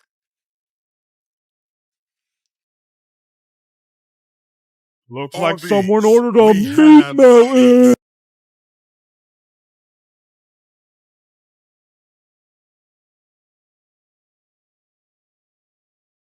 So, 50,000 word essay, 3 worksheets, pages 5, 6, 9, 273, 655 in your workbook, and you'll need to make a TED Talk you'll present in front of the whole school. What do you want, Chains? Well, how much time do we have? Everything needs to be handed in at 12 p.m. on Thursday, or you'll get a 0. Wait, Mr. Cumminson, that's in 2 minutes. Actually, it's 1 minute now. Any other questions? Yeah, can I go to the bathroom? Fuck no. Sit down, Jeremy. Oh, okay. Man, imagine being a high school teacher, bro. Like, as soon as you hit the ripe age of 5 years old, they throw your ass into school, and you just don't make it out until you're like fucking 65. And when I was younger, I always used to wonder, like, why is Mr. Cumminson so angry all the time? But as I got older, I realized I would be pretty fucking pissed if I was in the exact same spot I was 40 goddamn years ago. Which brings me to the first type of high school teacher, Mr. Angerson. This is the type of motherfucker whose wife divorced him 7 years ago, and he takes his heartbreak out on the students. What was that? Oh, nothing. I just had to sneeze. Oh, so you think it's okay to just sneeze in my classroom now? Huh? Well, no, I just needed to sneeze. What if I just broke into your house and started sneezing on shit, huh? Well, no, that's just... Matter of fact, get your ass up here. Yo, this isn't the 1950s. You can't just... Linda, come back, please. Now, I don't know how Mr. Angerson continues to keep his job, but it feels like this dude's mission is to ruin the day of every student that walks into his class. Like, he'll be putting in extra effort into his tests to make them as confusing as possible. The type of motherfucker to make a multiple choice test with the first 4 letters all as A. Bro will have me changing the correct answers into the ABCD strategy. Next up, we got Mrs. Talkinson. Some teachers really just don't give a fuck about teaching, bro. I mean, Miss Talkinson over here, she really just wants someone to talk to for real. And that's when Franklin D. Roosevelt became president. You know, actually in high school, I had a friend named Franklin. He was a really nice guy. We used to go to the movies together and stuff, and then he went to jail for multiple hate crimes. Like, by the end of the class, you'll know her home life, her family, how she takes her anger out on her children. So me and my classmates would recognize the fact that if we could just keep Miss Talkinson talking, we wouldn't have to do shit all class. So in 1938, Germany invaded Austria. Yes, Chains. Miss Talkinson, have you ever been to Germany? Oh my goodness, you would not believe what we did in Germany. And for my personal favorite teacher, we got Miss Cakinson. You know, the teacher that is caked up for absolutely no reason. Like, she's got that dump truck for what? I mean, I'll be failing all my classes, rocking with a 1.5 GPA. But I walk into her class, fuck, all of a sudden I turn into a... Miss Cakinson, actually, you forgot the homework for today. Oh my god. Shut up. Oh, I thank you, Chains. I almost forgot. You're welcome, Miss Cakinson. All my homework is done, all my tests are aced, and at any given chance... shoot, my computer isn't working. Does anyone know... What do you need, Miss Cakinson? And I'm there. Miss Cakinson, if you're watching this, just give me a chance, please. And next, you know we got Mr. Questionable. Ensign. Now I know what you're thinking. Bro's name is a little bit of a mouthful, and that's because he may or may not have a mouthful of little boys Okay, listen, I'm not here to point fingers at anyone. But if I was to point fingers at someone, it would be fucking him. Like, I'm really not trying to accuse anyone of anything, but there does come a point when some things this man does gets a little questionable. Maya, let me help you. So you put your hand like this and you... OMG, Chains, you will not believe who just followed me on Instagram. Oh shit, was it at ChainsFR? No, it was Mr. Questionableinson. Damn, brother, this test was hard as fuck. Yeah, bro, literally everyone failed that shit. Facts, bro. What did you get? Yo, I got 22%. What about you? Oh, I got 103%.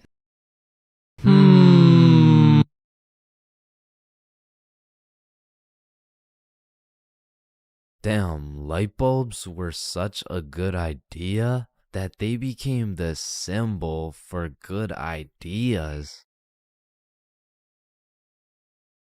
God damn, I just spilled my water. What? Why does water make clothes darker if water is clear? What the fuck? Yo, there's two guys coming. On me. Oh, I clapped his ass. Yo, Billy. Yeah, what's up? You see that lamp right there? Yeah. What about it? That lamp in the video game uses real life electricity. Whoa. You know what I just realized? When a morgue worker dies, he still goes into work the next day. Bro, how could he go to work? He's dead. Oh, shit. Oh, whoops. Just dropped the soap. Wait, when you drop the soap, does the soap get dirty or does the floor get clean? Wait, guys. Since I'm alone, I'm the only person in the world to ever see this peanut. Nah, I saw it too. Who the fuck are you? Yo, when did you get so much money? Man, it's the money my grandma inherited me before she died. Yo, that's low key like when your homie dies in Fortnite and you pick up his loot. Come on, bro, my grandma's dead. Not cool. You right, my bad. Man, imagine the guy that discovered milk and think about him convincing someone else to drink it. You did what to the cow? No, trust me, it's good, just drink it. Wait, you drink it too? Yeah, it's really good, look. Aw, hell nah. Damn, bro, mosquitoes are some brave creatures, considering those jits got 1 HP. Facts. Yo, Chains, you need your parachute to skydive. No, you don't. You just need a parachute to skydive twice. No, Chains. Well, what the fuck? Why did you just break my mirror? Well, actually, mirrors don't break. They simply multiply. Oh. Damn, bro. We're all just some walking nut for real. Facts. Damn, for real. It's crazy. It's true, though. Oh, shit. I'm on fire. If you really think about it, you're not on fire. Fire is on you. Call the fire truck. Wait a minute. A fire truck is actually a water truck. Oh, god damn, just call the truck. Jesus. Bro, I was on fire. Why didn't you just call the fire truck? First of all, you weren't on fire. The fire was on you. Second of all, it's a water truck. Bro, I got the munchies. We should cook some cookies or something. Nah, you don't cook cookies. You bake them. What? Then why are they called cookies? Shit, I don't know. Cookies are just cookies. No, that's like saying you cook bacon instead of baking it. Well, actually, you do. What the fuck? Bro, what keeps the hot dog in like hot dog shape? It's like meat inside some animal intestine casing or some shit. Okay, so it's hot dog meat inside animal casing, right? Yeah. So, hypothetically speaking, once you eat the hot dog, it's still hot dog meat inside animal casing. But you are the animal casing. So, with that being said, when you eat the hot dog, you become the hot dog. Just let me eat my fucking hot dog, bro. And that is why Genghis Khan has the most descendants in human history. I actually know someone with more descendants than Genghis Khan. Well, that's impossible. Who could possibly have more descendants than Genghis Khan? Genghis Khan's dad.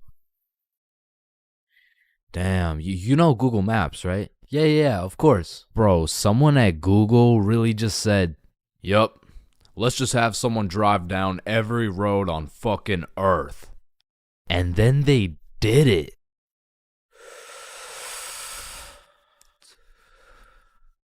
You know how concrete and glass are both made out of sand? Yeah, what about it? So if concrete and glass are both made out of sand, does that make skyscrapers just really big sand castles? Yo! How tall is the tallest person in the world? I don't know. Let me check. God damn, he's 8'1". Holy, you know what I'm thinking? Yeah, imagine getting railed by this absolute. No, I was thinking at one point the tallest person has experienced the height of everyone else in the entire world. Holy shit. Paper has 6 sides. Shh. Like we're really just some talking nut for real. Facts. No cap. Damn. Just some breathing semen for real. That's crazy. For real. Facts. So true. Damn. True. For real. Hey little man, what do you want to be when you're older? I want to be a doctor and cure aging and all the diseases. Well, if one day we cure all the aging and all the diseases, then we will all die painful and horrible deaths. I still don't understand why it's a chair. It just doesn't make any sense. Yo, you know what I just realized? What? The size of your hands is the font size you use in sign language. Oh shit. That motherfucker Shaq must be talking in all caps. Sir, I am very sorry to inform you that you are bleeding internally. Wait, I'm bleeding internally? Yes, we will need an immediate operation and we will have to. Oh, no. It's all good. Internally, that's where the blood's supposed to be. No, sir. Where are you going? This is an urgent matter. Get back here. You're in critical condition right now. Yo, can you pass the Apple charger really quick? Yeah, for sure. Yo, what if Apple chargers were called apple juice? Whoa. Damn. Yo. Apple juice? Bro. You know what I just realized? You can drink a drink, but you can't food a food. Nah, that one was ass. Yeah, you right. Like, I mean, we're literally just semen that can talk. So true. Facts. That's so crazy. For real. Yo, when you put your socks on inside out, the entire universe is wearing your socks, except you. Fuck. Yo, look, it's a unicorn. Damn, it's got a really unique horn. Unique horn? Unicorn. Unique horn. Unicorn. Unicorn. Unique horn. Unique horn. Unique horn.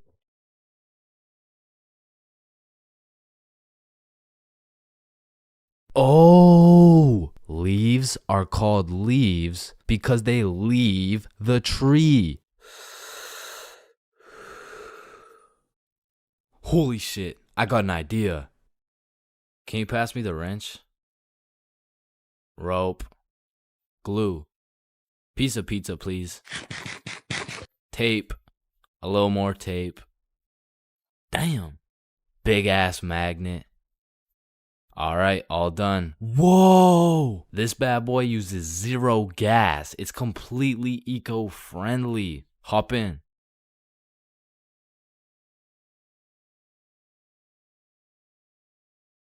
Oh shit, there's a penny. Bro, there's no point in picking up a penny. It's literally worth 1 cent. How much do you make working at Wendy's? 15 an hour? Oh, okay. So you see there are 3,600 seconds in an hour. And because you make $15 an hour, that is exactly 0.416 pennies per second. So with this being said, the second it takes to pick up this penny off the ground is a net positive outcome. Oh, okay.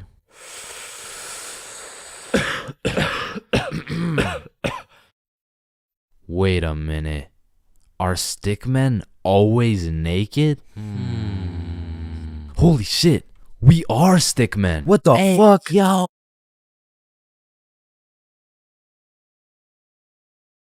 Everyone experiences being drunk differently, and it can change from time to time as well. But I'd say most people fall into a few general categories, one of which is the aggressive drinker. These people have to have pent up and saved anger for years. They just decide to let it all loose when they take a sip of alcohol. I feel like they might even just be using drinking as an excuse to sock someone in the face. And the main problem with aggressive drinkers is there's always at least one of them at every function. Sometimes they can be tamed, but if you just let them do their thing, then the function just turns into the Battle of Vimy Ridge, bro. You don't want your friends to be aggressive drinkers, because when they do something stupid, you just have no choice but to back them up, because that's your homie. Coming up next, we have the depressed drinker. I know lots of people who are usually happy and energetic, but when they start drinking, all of a sudden they think I'm their therapist or something. Like, of course I want to help my boy if he's in his feels, but I'm hammered too, bro. I can't help you get your ex back.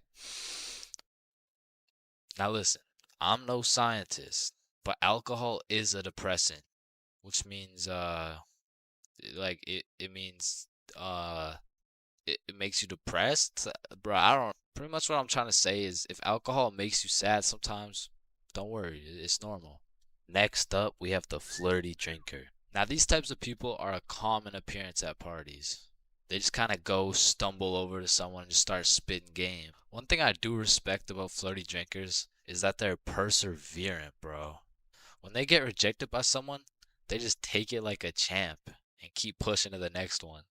Usually flirty drinkers go rotate around the party and try for their first few contenders, but eventually at the end of the night, flirty drinkers will end up attracting other flirty drinkers, then boom, everyone's happy. And come on, everyone knows the I love you guy. Man, I love you, man. Nah, like, I don't think you understand. Like, I really love you, man. And whatever you need, I got you, bro. And I just really love you, man. Bro, who the fuck are you? And of course, we got the designated driver. Next, we got the loud one. Hey, bro, sometimes the alcohol just makes people talk way too loud. In some settings, it'll slide. But in other settings, at parties, these are usually the type of people to be in the mosh pits because they're always super high energy. And sometimes they can be kind of annoying. Man, who would be this type of drunk, am I right? Alright, it's me. And if anyone else is this type of drinker, I know you can relate. When you wake up the next morning, not only you get hit with the hangover, but your voice is just completely gone. And I'm not even usually a loud person.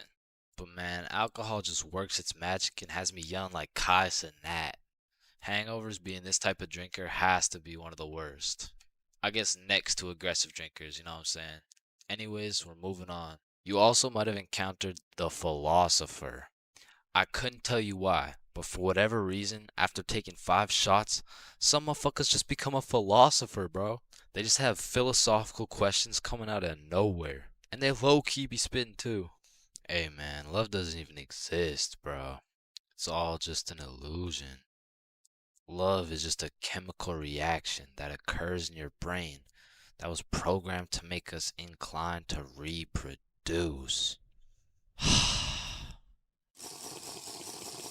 Next up, we have the OD, overdrunk. This is the 7th and final stage of being drunk. If you've seen the 7 stages of drunk video, you'll know exactly what I'm talking about. But some people are just prone to drinking way too much. And somehow they always find themselves blackout drunk. But yeah, there's not much to say. They're pretty much just unconscious. And of course we have the chill drinker. These people are just pretty neutral. They just be talking at a normal volume about normal stuff. And honestly, these people are just overall enjoyable to be around, especially when you're drunk. Let me know in the comments if I missed anything.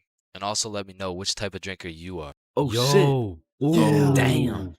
That's why you don't mess with me. Yo, I'm chill. Jordan Johnson. Mr. Johnson, why did you beat Kyle's ass? Mr. Principal, I never touched Kyle. In fact, I've never seen this kid my entire life. How do you presume he received a concussion, 2 broken ribs, a black eye, a broken nose, and a dislocated shoulder? I mean, he must have fallen down the stairs or something. Okay, Mr. Johnson, how do you explain this? That's why you don't mess with me. I'm Jordan Johnson. What? I mean, you got the wrong Jordan Johnson. Then, what happened to your knuckles there? Shit, these ain't even my knuckles. Listen, I am not one to condone violence, but I'm not gonna lie. School fights are a major part of the high school experience. I mean, there's something about a good old school brawl that just boosts students' morale. Like, there is nothing that gets you through the rest of the day like some kid getting his ass beat in front of the entire school. And truthfully, it's just a community building experience because it gives everyone something to talk about. Yo, did you see the fight? Yeah, bro, Kyle got his shit rocked. Wait, are you guys talking about the fight? Yeah, bro. Man, Kyle got fucked up, dude. Overall, in school fights, everyone wins. Like, the fighter gets some respect and the crowd gets some entertainment. It's a win-win. What about me? But tell me why when a fight breaks out, the entire school will be recording, but not one person can get a good video. It's like when a fight breaks out, every motherfucker recording starts having severe hand spasms. I mean, as the person recording the fight, you literally have one job: to record the fight. Damn, I just missed it. What happened? Oh, well, lucky for you, I recorded the entire thing from start to finish on my brand new Samsung. Check it out.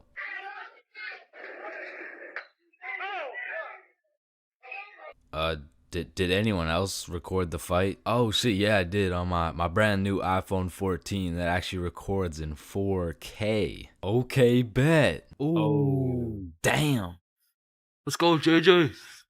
That's why you don't mess with me. But bro, there's just a video of your face for 8 minutes straight. And watching some of these fights are funny as hell because some motherfuckers will come in swinging like KSI. Some motherfuckers are out here thinking they're Daniel LaRusso. And some motherfuckers should just not be fighting. Which is honestly the best part, because where else could you catch a 6'5", 250-pound big body scrapping some 5'2" nerd? Like, the UFC would never let that shit slide. Plus, you get to watch it all for free. But me personally, I've never gotten into a school fight. But don't get me wrong, if someone wanted to catch these hands, I could hit him with the little knuckle sandwich, if you know what I mean. But truth be told, I could never lose a fight. Not because I know how to fight, but because for Bob, shit was on sight. And trust me, you don't fuck with Bob. Bob's got a better record than Floyd Mayweather. And I even heard one time he got into a little altercation with Mike Tyson. All I'ma say is, he dealt with him. But with that being said, we all know that one kid in school who was born to simply beat people's ass. Like, this dude's life purpose was to run people's fade. And of course, I had someone like this at my school. He was the type of dude who had nothing to lose, so he would instigate a fight wherever he could. We'll just call him Jordan. And honestly, he was holding a solid record. I mean, he was probably 12-0. But one day, Jordan picked on the wrong kid. Hey nerd, take off those stupid glasses. And Bob was a man of little words, so Jordan's buffoonery did not faze him. Hey nerd, I said take off those stupid glasses. Hey, stop ignoring me.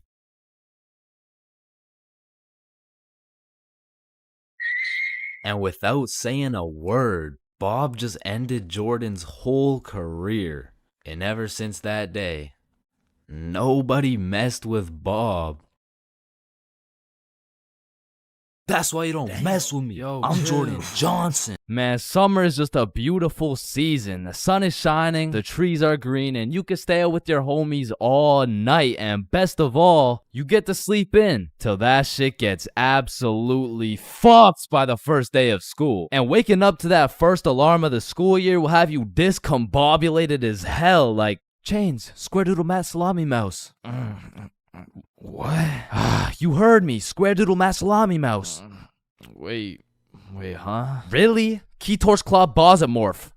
Man, what the fuck are you talking about? What the fuck? And even though getting out of bed early hurts your soul, it's absolutely necessary you spend at least 5 minutes staring at your wall, contemplating your entire life. And if you're a real G, you laid out your toughest fit the night before, so you're low-key hyped to rock that shit to school. So you throw on your new shoes and flick up for the first day of school. And then you walk over to the establishment where you will not only pursue your educational prowess, but you may also dabble in what some call stunting on these hoes. And man, I will say, linking up with your boys on the first day of school just hits different. Like, I be reuniting with the homies like I didn't just see them 12 hours ago. And we're all happy and shit until the school bell reminds me I just got my ass locked up for another 10 months. And I don't know about y'all, but I don't think I've ever made it to my first class of the year on time. Like, it'll be 9:15 and my dumbass will still be trying to figure out how to make it to room 347 by 8:55.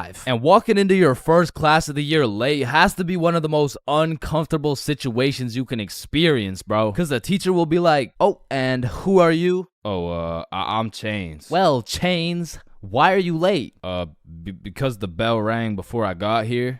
"Alright, whatever. We waited for you before we started introductions." "Oh, no, you shouldn't have." "Well, you're welcome. We just wanted you to feel..." "No, like, you really shouldn't have. Like, I don't want to do this shit." And tell me why all these teachers have been copy-pasting the same icebreaker games since preschool. Like that one where you have to start with an adjective that starts with the same letter as your name. Like, how do you have a group of legal adults in a circle, awkward as hell, talking about, "Hi guys, I'm Super Sarah.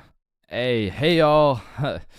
I'm Awesome Aiden, and I'm a Marvelous Marvin." Shit, if we don't stop doing these fucking icebreakers, I'm about to joyfully jump off a cliff. And after we're done grinding out icebreakers, these teachers have the audacity to show a whole 50-slide PowerPoint all about them. Like, the fuck? This class is supposed to be the study of math, not the study of your daughter's soccer games, bro. And I'm not even gonna lie, my dumb ass will be out there taking notes, wondering how this 7-year-old's goals per game ratio is gonna help me on my trigonometry test. Then just as soon as you survive all that bullshit, you gotta go to the next class and do that shit again. And by the time you've learned half your teacher's favorite hiking spots and relationship statuses, you're relieved to hear the lunch bell, only to find out the cafeteria's serving straight ass with a side of booty for lunch. And my standards aren't even high. Like, during summer, I was on a seafood diet, as they would say. When I see food, I eat that shit. But when it comes to this cafeteria food, I could even bring myself to smell that abomination they're calling meatloaf. But even though the food was straight dookie, I won't lie, it's kind of nice being back at the lunch table freestyling with the homies. But of course, all good things must come to an end. So the bell rings and I go to depart ways with the homies. Alright, peace out, man. Yeah, see ya, bro. Oh shit, are we going the same way? Damn, yeah, I guess so.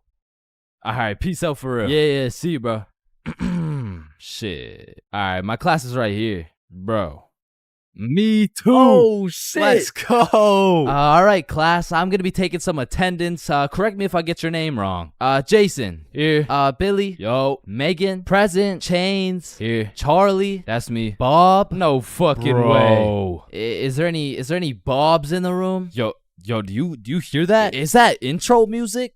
Does anyone here know a Bob? Oh, Bob. Man, nothing beats a class where you got all the boys sitting together. Like, from the jump, you already know you're all about to fail the fuck out of that shit, but it's gonna be fun as hell. Alright, so, everyone introduce yourselves and tell us what you did over summer break. My name's Bartholomew.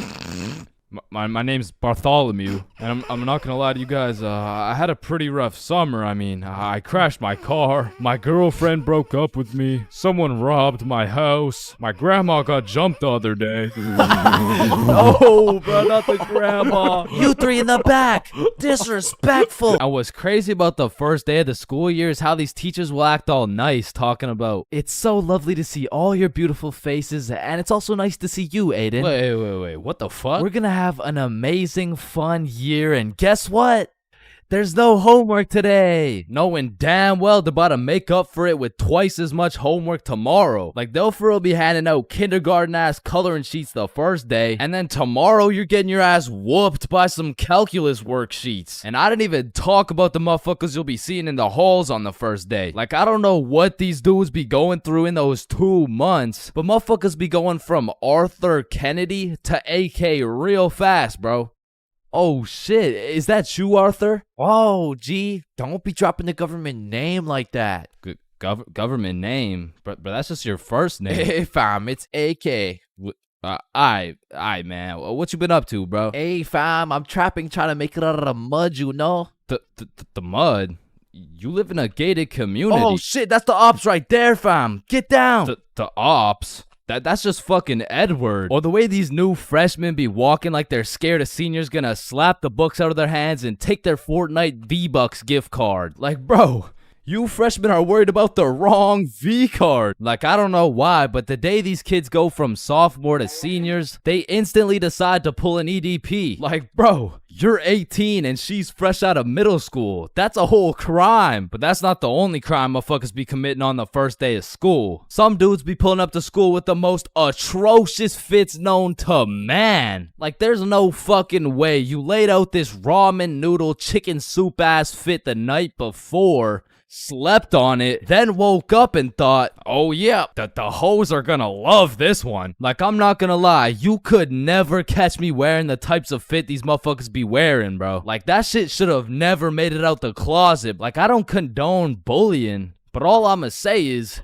your actions have consequences, bro. Speaking of consequences, every year it seems like the rules teachers tell you on the first day keep getting more strict. Like, you'll be walking into the first class of the year all jolly and shit. All of a sudden you're getting your shit smacked by the longest list of class rules you've ever seen. Hey class, I'm super excited to have you. We're gonna have so much fun this year, but first, I'm gonna go over some of the class rules. Okay, so there will be no negativity, no phones, no food, no talking when I'm talking. Actually, no talking ever, no laughing, no smiling, breathe as quiet as possible, no washroom breaks, and last but not least, no having fun. So yeah, guys, like I said, I think we're gonna have a lot of fun this year, and just like that, man, summer's over and you're back to school. It's possibly one of the worst times of the year. Like, do you really think it's a coincidence that when school starts up, the sun just starts hiding and the leaves start dying? You see what I'm implying? But I will say, one day you might just look back on these times as the good old days and you might just start crying.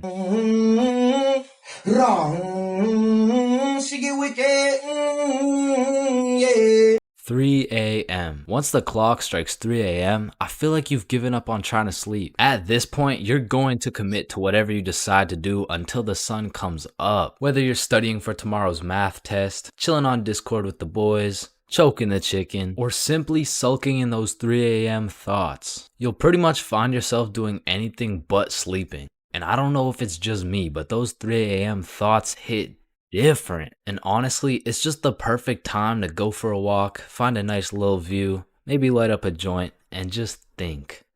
The youngest picture of you is the oldest picture of you.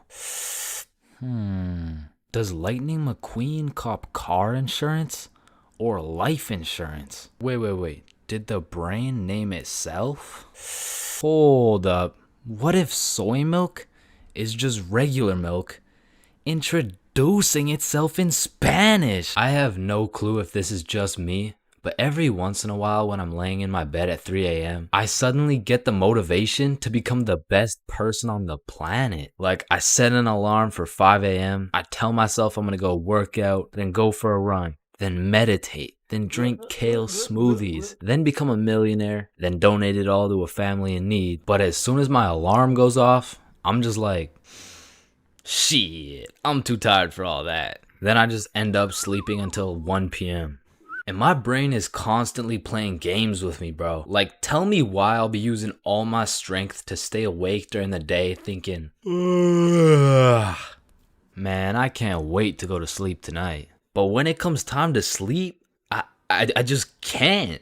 I'll be left lying there at 5 a.m. awake as hell, watching these random motherfuckers build a 2-story house with a hot tub in the jungle. And you know what? Being awake at 3 a.m. is kind of like being high a little bit. Cause you start to think about things you don't usually think about. And because you get hit with the fucking munchies, bro. I'll be whipping up a 3-course meal with appetizers and a complimentary dessert to watch a YouTube video. And listen, I can't explain why, but there is no better water than water at 3 a.m.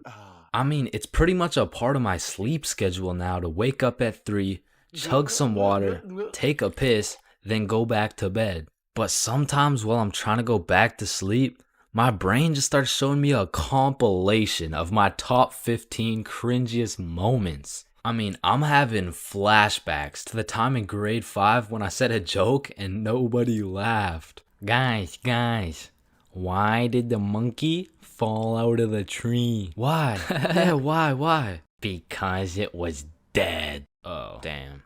Or I'll be up all night thinking about that one debate I had 3 years ago, brainstorming about the best things I could have said in each scenario. It's like if I do some cringe shit during the day, I have no choice but to lose some sleep over it at night. It's like my punishment for saying some stupid shit. Like I know one guy who accidentally called his teacher mommy in front of the entire class. And that dude hasn't slept since.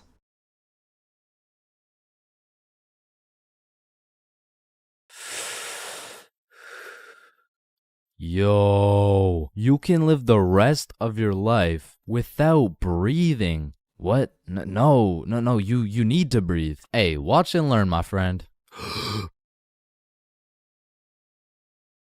Oh, shit. Would you look at that? Okay, class, today we're gonna be studying atoms. Yes, Chains. If we're made out of atoms, and we're studying atoms, does that mean atoms are studying themselves? Chains, are you high? No. No.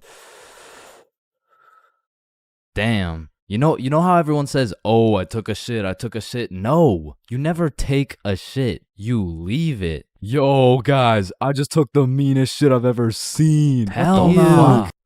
Bro, isn't it crazy that you can imagine what it would feel like to lick any object you look at? Bro, why are you looking at my balls like that?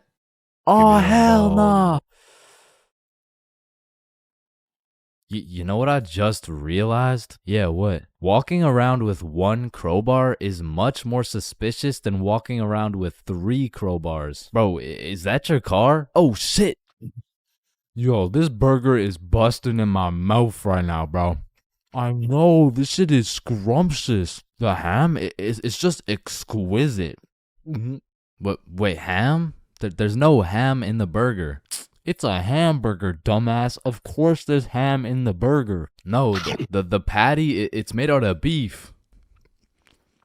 Bruh, that's like saying a hot dog isn't made out of a dog, for Pete's sake. Damn, you're high as shit. Okay, when I say sun, do you think of day or night? Obviously the day, that's when the sun's out. Okay, makes sense. But what if I were to tell you that you see more suns in the sky at night than you do in the day? Whoa. You are hereby sentenced to 35 years in jail for repeatedly kicking a pregnant woman.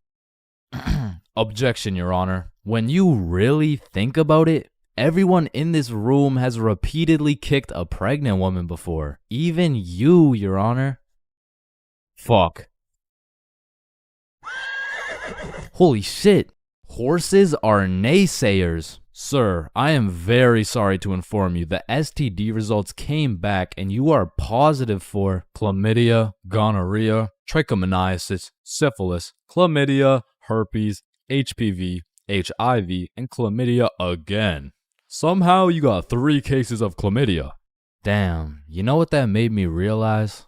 That you should wear a condom? Nah, life is a sexually transmitted disease that will 100% lead to death. Damn right. Sir, you got 3 days to live. You ever think about how old cars are looked at like, look at this dude's old ass car. He's broke as shit. Damn, at least my car isn't as old as this dude's. Holy shit, this guy's car is a shitbox. Damn. Look at that vintage car. Wow, that guy's car is insanely old. He's got to be a millionaire. What the fuck? Is that Fred Flintstone? Whether we like it or not, we were all once inside some balls. Facts. I'm talking in the testes. Damn. I'm talking in the family jewels. real. I'm talking in the nut storage. I'm talking in the though. semen spheres. God damn, Todd's really laying down some mean pipe over there. You know, Todd beating down those doonies really got me thinking. Most people are made in a bed, born in a bed, and die in a bed. Damn. Bro, stairs were made to make a really big fall into a bunch of small falls.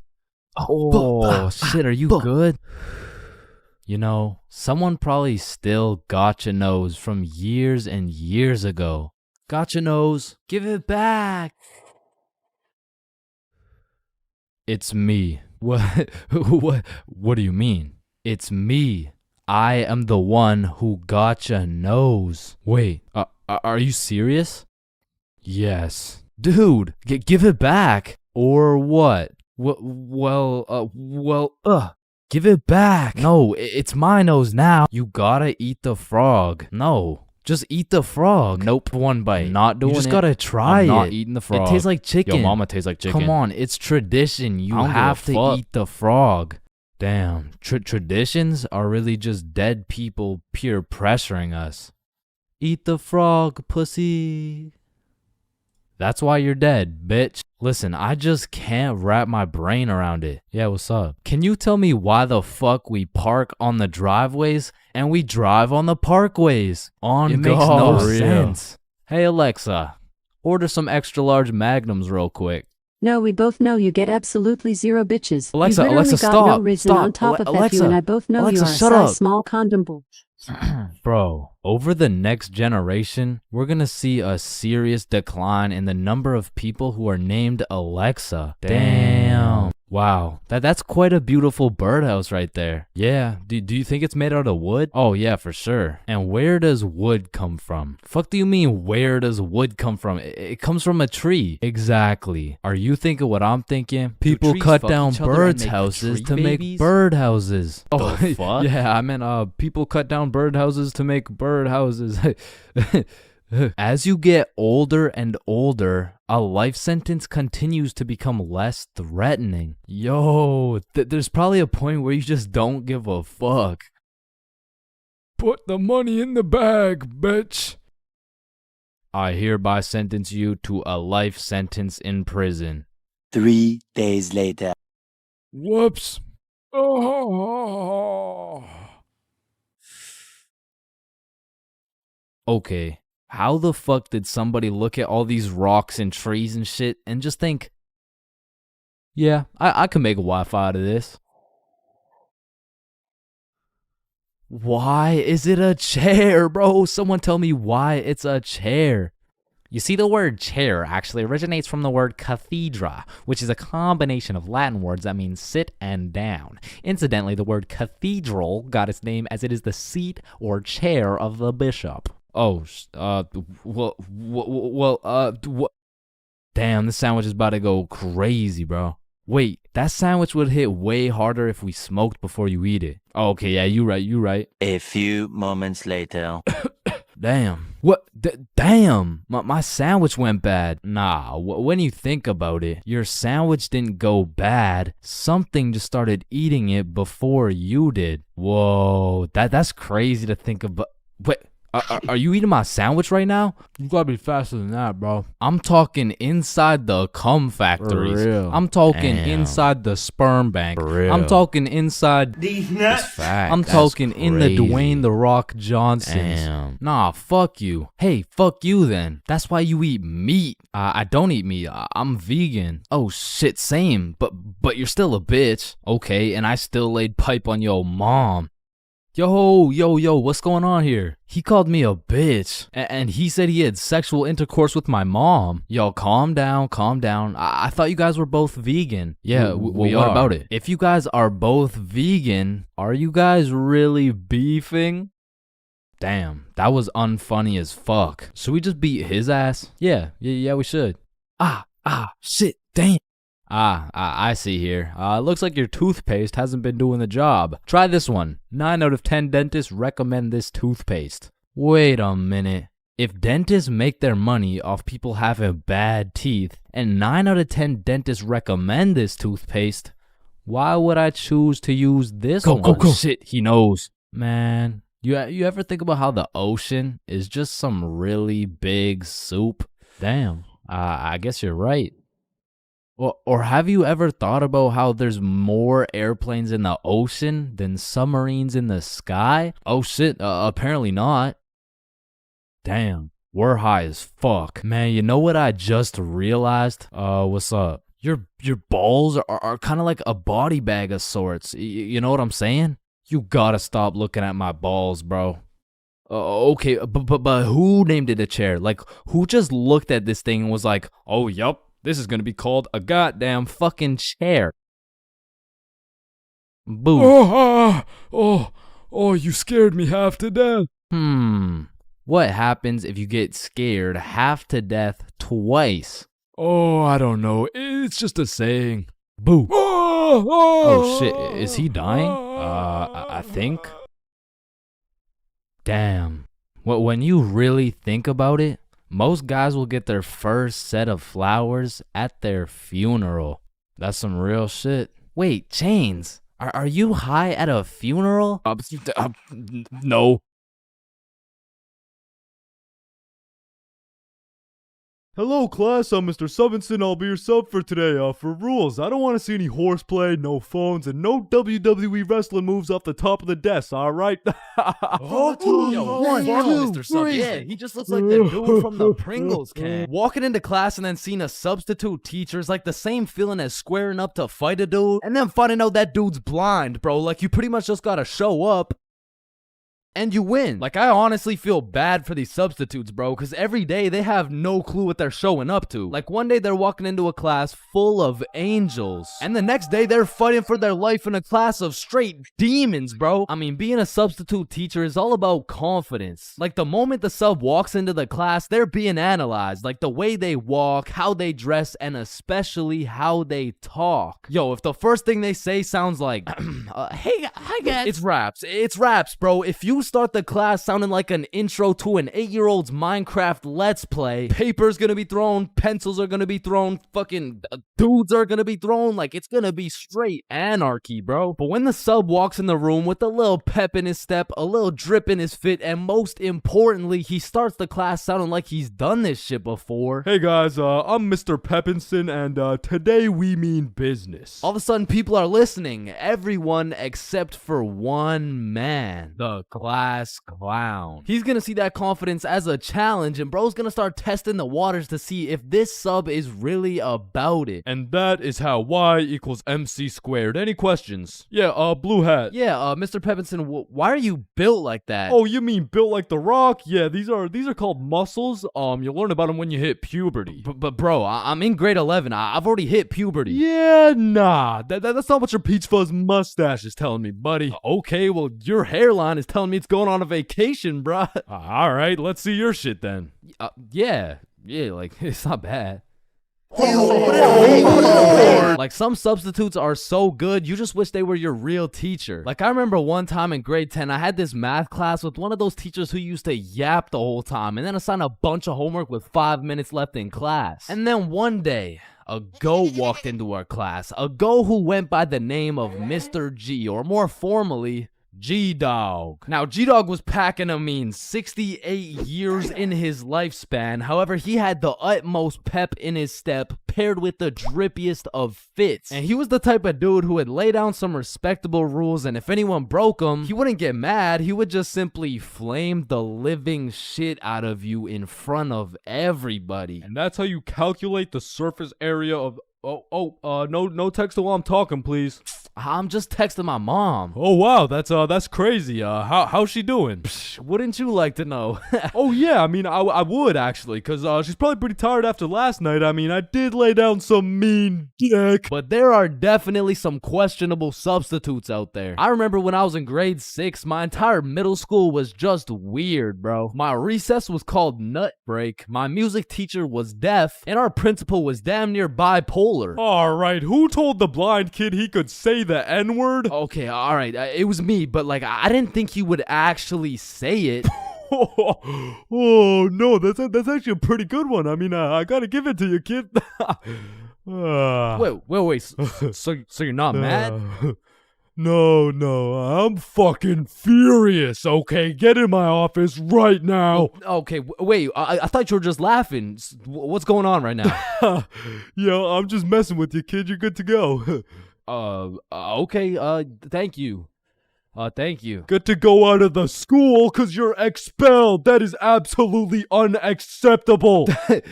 Are you joking or does it sound like I'm joking?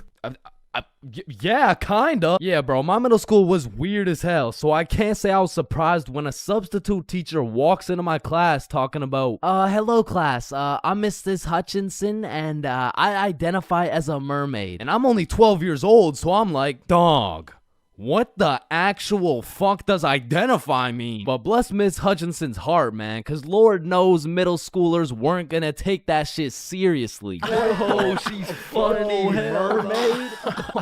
No, class. I'm serious. Oh, so that's why you smell like the ocean. Exactly. Wait, what? And I remember one time this sub walked into our class, and I could have swore they just found this motherfucker on the side of the street, bro. He walked in sagging like crazy, and if he even went to school, this motherfucker most definitely cheated his way through, bro. Yo, hey class. Like, what are we doing today? I mean, shit. You're the teacher. Oh yeah, right. So what'd you guys learn about yesterday? We were learning about agriculture. Oh yeah. Yeah. And I think you're right too, because you know the culture we live in right now is very angry, and the anger culture just needs to take a chill pill. You know what I'm saying? Any questions about that? Yeah. What's a chill pill? Oh, yup. I'm glad you asked. Okay, see, I actually know a guy who can hook you up with some. Just meet me in the parking lot at lunch. Mr. Saginson, are you trying to sell us drugs right now? No. Well, I mean, yeah, but it's for chemistry with neuroscience, or I mean, like for microbiology or something like that. And these substitute teachers seem to butcher every single name on the attendance. I mean, shit's gotta be on purpose at this point. Like, hello class. I'm just gonna do some attendance really quick. Correct me if I get your name wrong, okay? Horda Hansa. Is Horda Hansa here? Okay. I mean, my name's Jordan Johnson. Well, you're absent now, so you gotta speak up sooner next time. Wait, what the fuck? Maya? Is Maya present? It's Mia. Wow, quite the name you got there. It's spelled kind of weird, no? No, it's not. It's literally 3 letters. Ariana? Is Ariana here? Sorry, it's Ariana. Okay, and like, what's your point? That's just how it's pronounced. Juwan? Is there Juwan in the room? It's Juan. No, Juwan. And some subs be walking into your class with the most bullshit rules ever. Like, hey, Mr. Subinson, can I go to the washroom? Does your teacher usually let you go to the washroom? I mean, yeah, I think you legally have to. I don't believe it. Sit your ass down and get to work. Wait, Mr. Subinson, respectfully, I'm about to shit my pants here. Wait, does your teacher usually let you do that? What, shit my pants? Yeah.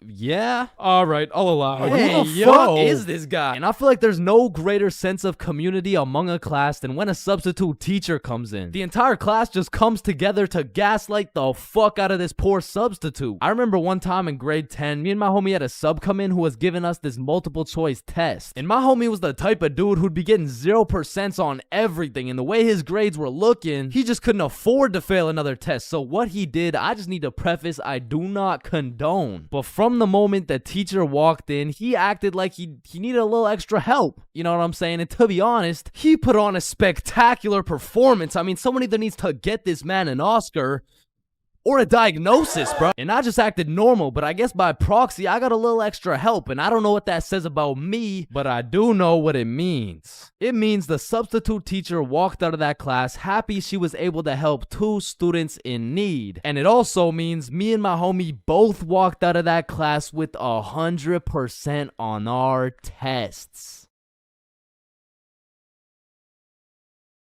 Bigfoot, the Loch Ness Monster, leprechauns, unicorns, 2 pretty best friends, and love. They don't exist, bro. I've looked far and wide. I've searched the depths of the valleys and the highs of the mountains. And yet still, one of the friends always gotta be chopped, bro. But love too, though, man. I've searched everywhere. I've scoured my hometown. I've gone from the coast of Mexico to the cities of Japan. But one way or another, I always just end up with nobody to love. Or I end up getting robbed by a gay homeless dude. I mean, I was down bad, bruh. It got to the point I thought maybe I just wasn't meant to find a girlfriend. Maybe this was just a face only a mother could love. Ew, get that shit off the screen. What? Mom! So I hopped on a flight to Barcelona, and this story takes place a few weeks ago. It's a new continent, new city with new people, and maybe even a new girlfriend. And so as soon as I stepped foot on that Spanish soil, I downloaded Tinder and got the swiping, bro. Fine shit, swipe right. Cute shit, swipe right. Chop shit, swipe right, bro. It's a numbers game. I done swiped so much my thumb had a 6-pack and I ran out of girls to swipe on. But shit, I mean, it's a numbers game. And since I pulled up solo dolo, I went and checked into a hostel. Now, if you don't know what a hostel is, it's pretty much like a little hotel, except you share your room with like 6 other motherfuckers. But to be fair, you save a lot of money. And I low-key don't mind sleeping with some random dudes if it means I get some extra change in my pocket. You know what I'm saying? Is 15 enough? Nah, the hostel was like 30-something. Oh, nah, I don't need a hostel. What? Wait, no, not like that, bro. Anyway, sleeping in that hostel was fucking crazy, bro. Like, first night I got there, I hopped in my little twin bunk bed and closed the curtains, and everyone was like, all right, good night, boys. Good night, gang. Love you, motherfuckers. Love you too, Love y'all, man. motherfuckers. Yo, motherfucker on the top right bunk, say it back. Good night. And? I love you. Love you too, bro. Lights out. So the sun came up and my ass didn't get a drop of sleep. But regardless, I got out of bed, got some coffee, explored the city, hit the beach, got some food, all the normal shit you do when you're in a new city. But after a long day of tourist shit, I went back to my room. I went back to our room. I hopped in my little bunk bed and prepared myself to open up Tinder after letting that shit cook for a solid 24 hours. And when I opened that shit up, yo, I got 28 matches. Yeah. Yeah, thank you, bro. Thank you, man. Yeah. Oh, hell no. Now I'm gonna keep it a buck. Initially, that number 28 was looking mad nice until I clicked that shit and started looking through my matches and realized, yo, this shit is not a numbers game, bro. Like, you know you're cooked when the chuds are sliding on you, saying shit like, hey, yo, I'm trying to put you in chains, for real, and then touch your stick, man. Yeah, nah, I'm deleting this shit, bro. And just as I'm about to give up on my dreams of finding my other half, I get a new match. It's Yvonne, straight dime, certified fine shit, bro. I had to slide in with some heat. So I'm like, Yvonne? Nah, more like King Von, because I'm trying to take you to the of marriage. Now that would be a crazy story. opening bracket featuring Lil Durk closing bracket. And before I send her some absolute bullshit like that, she hits me with a, hey. Oh, you know, nah, that works. What's up? How are you? Great, how are you? And we end up having a marvelous conversation. We share a bunch of beliefs, perspectives, and above all, we got the same taste in music. So I'm like, you free tomorrow? Yeah, I'm free tomorrow. What's your favorite food? I'm a drinks type of girl. Say less, I know a place. I don't know shit. I literally just got here, bro. Okay, see you tomorrow. And just like that, I just got myself a date. I'm coming. Nah, you can't come. It's my date, bro. Oh, hell no. So that night, I did a little research and found the coolest bar in Barcelona. But when I went to make a reservation online, they only do in-person virtual queues. So instead, I went to sleep. Yeah.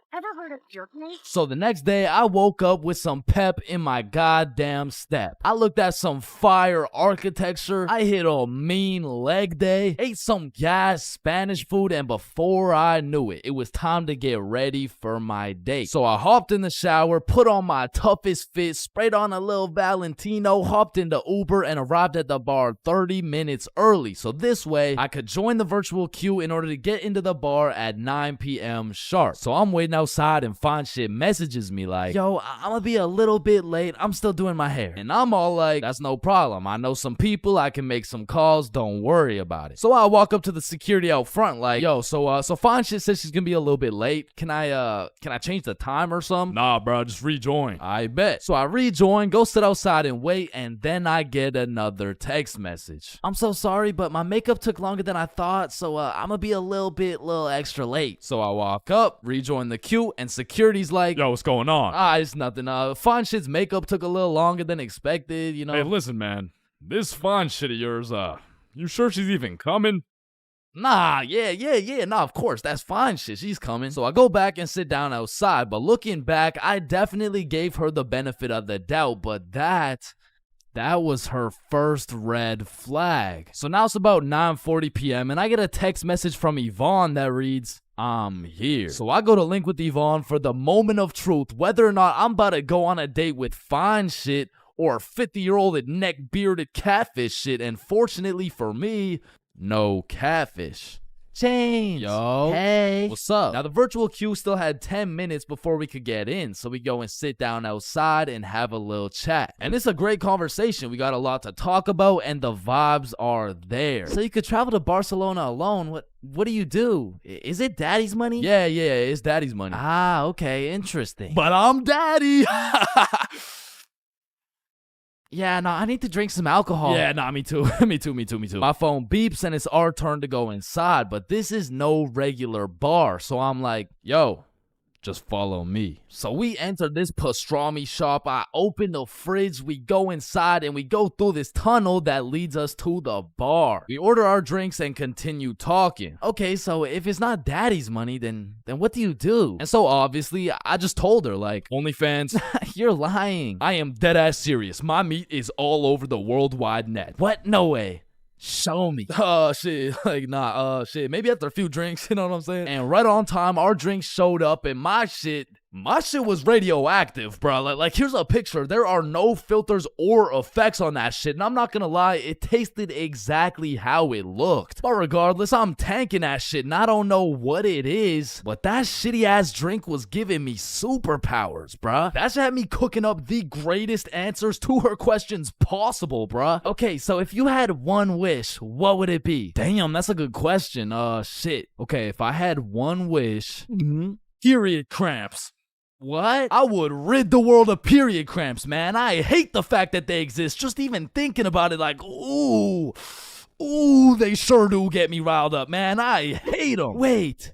Me too. Nah, that's crazy. We have so much in common. And from that moment on, I could tell she took down her guard and got comfortable because she started saying shit like, this guy from my school is obsessed with me and he won't stop snapping me. Damn, maybe you should stop responding or some shit. She snaps a picture of us and captions that shit. He getting it and you not. Lol. Red flag number 2. What kind of anime villain origin story are you trying to create for this motherfucker, bro? But I digress. We order the second round of drinks. jokes, but as she's sipping that shit, I can hear an accent starting to form in her speech. So I'm like, yo, where's this accent coming from? Oh yeah, nah, when I drink, my French accent starts coming out. And I kid you not, she went from one drink sounding like, yeah, so my favorite food is pasta, to drink 4 dead ass talking like, actually, I changed my mind. My favorite food is croissant. Shawty turned from fine shit to French shit so fast, I didn't even know who I was on a date with at this point. And then she hits me with a, I'll be right back. She grabs my face and hits my ass with a big ass smooch. Now that shit took me aback. I was not expecting it. However, maybe it's just a culture thing. Maybe it's normal for her. So I can't say that it's a real red flag. So she's still in the game. And when she comes back, she's like, yo, Chains, let's go to the beach. Say less. So we're walking down to the beach and she says some shit like, so when's the next date? Oh, it's on Saturday at 6 p.m. Oh no, I'm not free on Saturday. Oh, you mean date with you? Yeah, nah, this is the last one. Now I said it as a joke, but she wanted to get all mad and shit and storm off. Now in this situation, I have 2 options. Option A is chase after her and beg her to stay. And option B is standing there like an absolute peak male specimen to the point the gravitational pull of my testosterone retrieves her back to the very location she left. And I went with option B.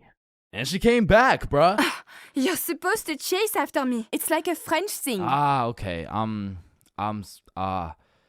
not French, bruh. So we continue with our walk, and I'm cracking jokes, entertaining her and shit. But honestly, that little stunt shorty pulled back there was red flag number 3 for me, bro. So at this point, I'm not in it for the game of love. I am simply just in it for the love of the game, bruh. So we arrive at Barceloneta Beach. We sit down, and at this point, it's about 1 a.m., but we're still chatting, having a good time. But out of the corner of my eye, I see a man hooded up walking towards us from the darkness. And as bro's approaching, I'm ready for anything. I'm getting ready to take a stand, throw some hands, get in the sand. Shit, I'd even go band for band. But if this dude gets any closer, I'd be damned. And this motherfucker hits us with a drive-by compliment. You have a very beautiful girlfriend. Oh, thank you.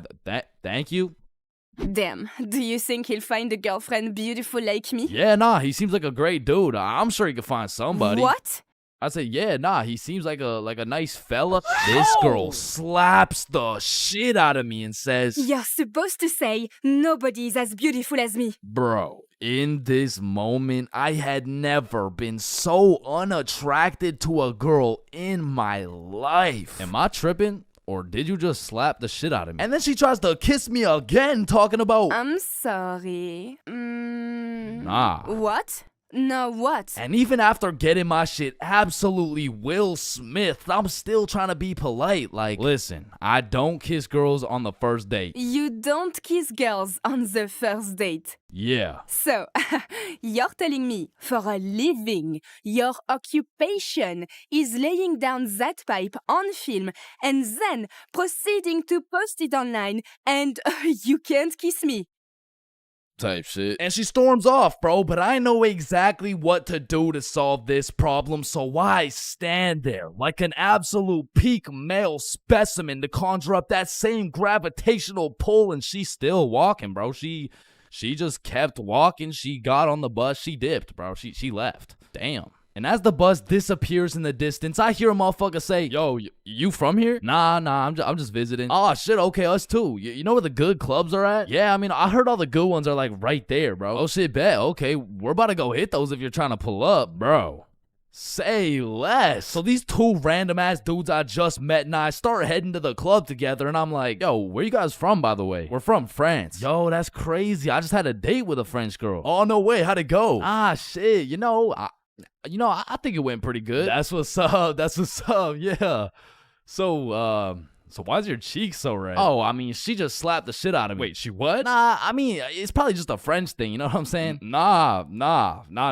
Not a French thing. You just got assaulted. Aw, shit. So me and the new French homies pull up to the club and it's jumping, bruh. We start taking shots, shooting shots, airballing shots, and then I get a bunch of voice messages from Yvonne talking about, all the good feelings I had for you are gone. You are a literal piece of shit.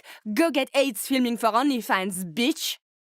Oh, hell no. Okay, wait, let me respond. And I'm drunk as hell trying to say a nice response. Like, it really is the type of shit where, like, like type shit. Like, and the French homies take my phone and start cooking her ass in French. Now, I didn't understand a single word that came out of their mouths, but it sounded like homies just dropped a career-ending diss track on her. And I say that because as soon as she opened it, she blocked my ass, bruh. Hey, bruh, you know what they say. What do they say? Getting blocked's a whole lot better than getting cocked. What? There is no way they say that. Yo, 3-man alert, 3-man alert. So the two homies start laying down that French riz, and that shit hit so hard, I just got a free entry, bruh.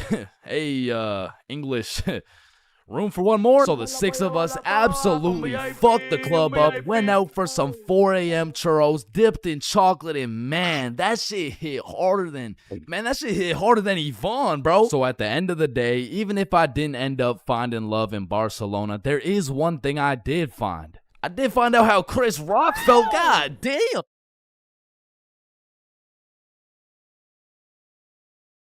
Man, I don't know about y'all, but for me, having an older brother is like, oh, chin check. Damn, bro, El Chin, am I right?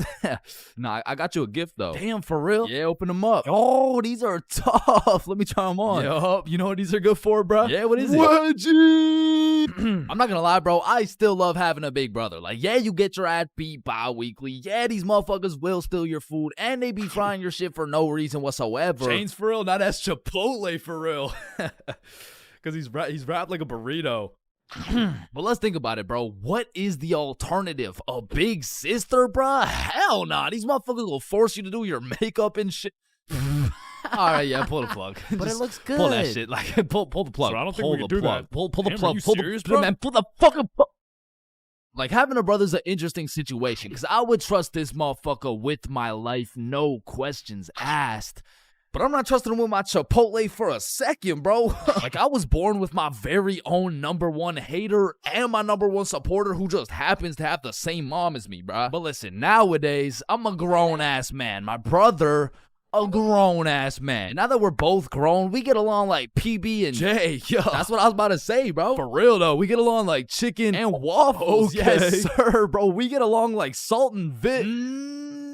Nah, I don't get it, bro. I don't know what you're trying to say. Nah, I mean, what I'm trying to say is if I'm eating worried and if he gets into a fight, we get into a fight. If someone reads my search history, we searched up Lola Bunny furry buns, lubed up, shaking it wild style. Nah, hell nah. What are you doing, bro? We didn't do that? Fuck no. Okay, yep, no, that's fine.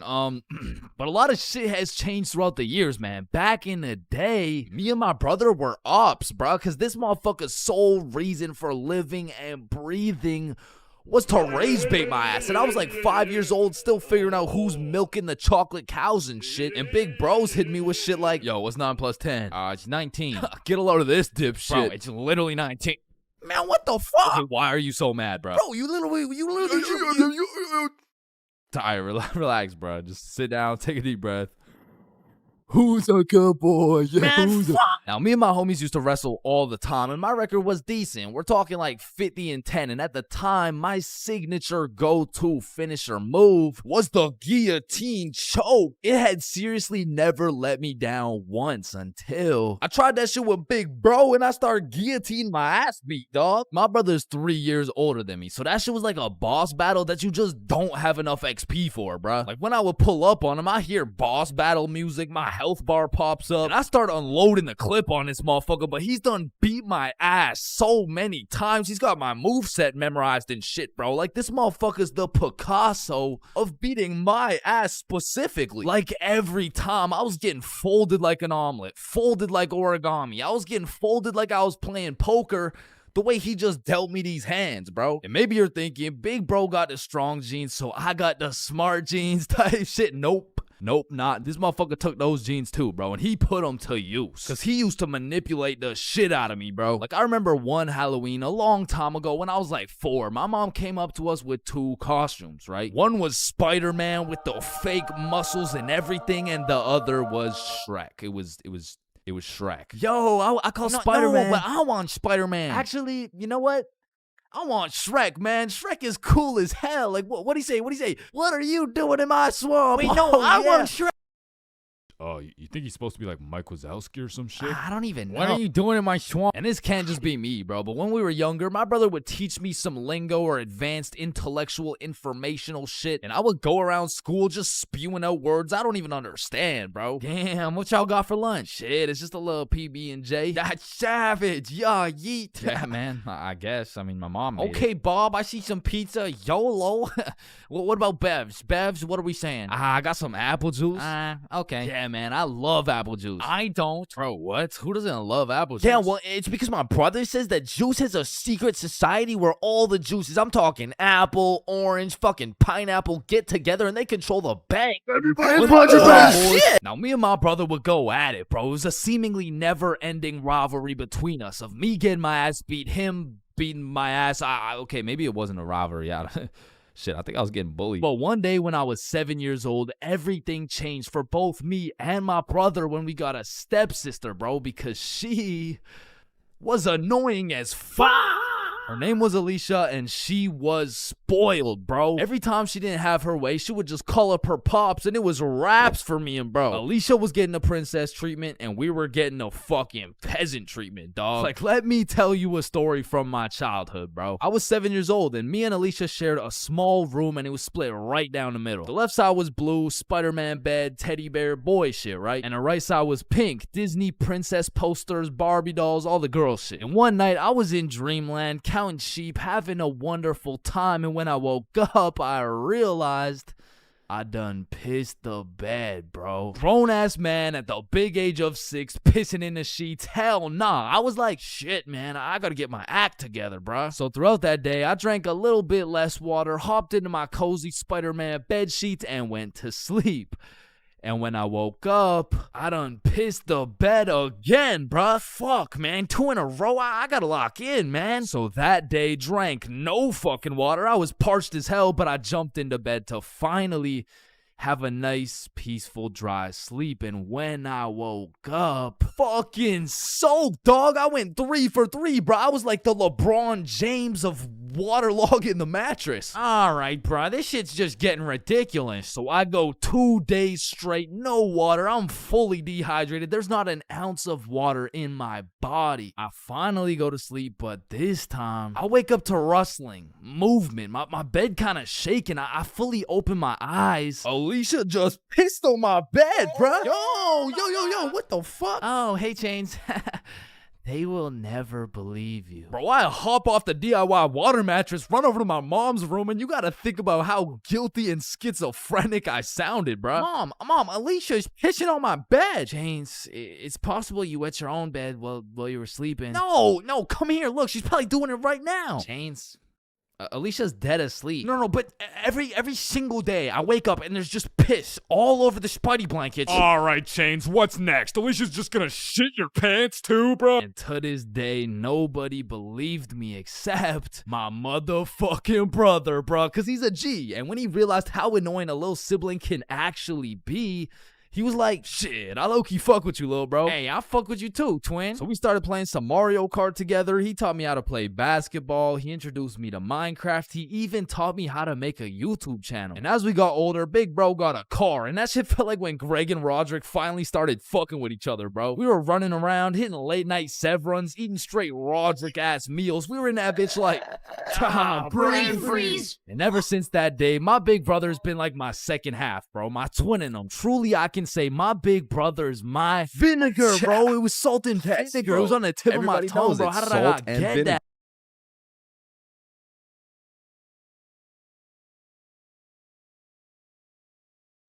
What are you doing in my swamp?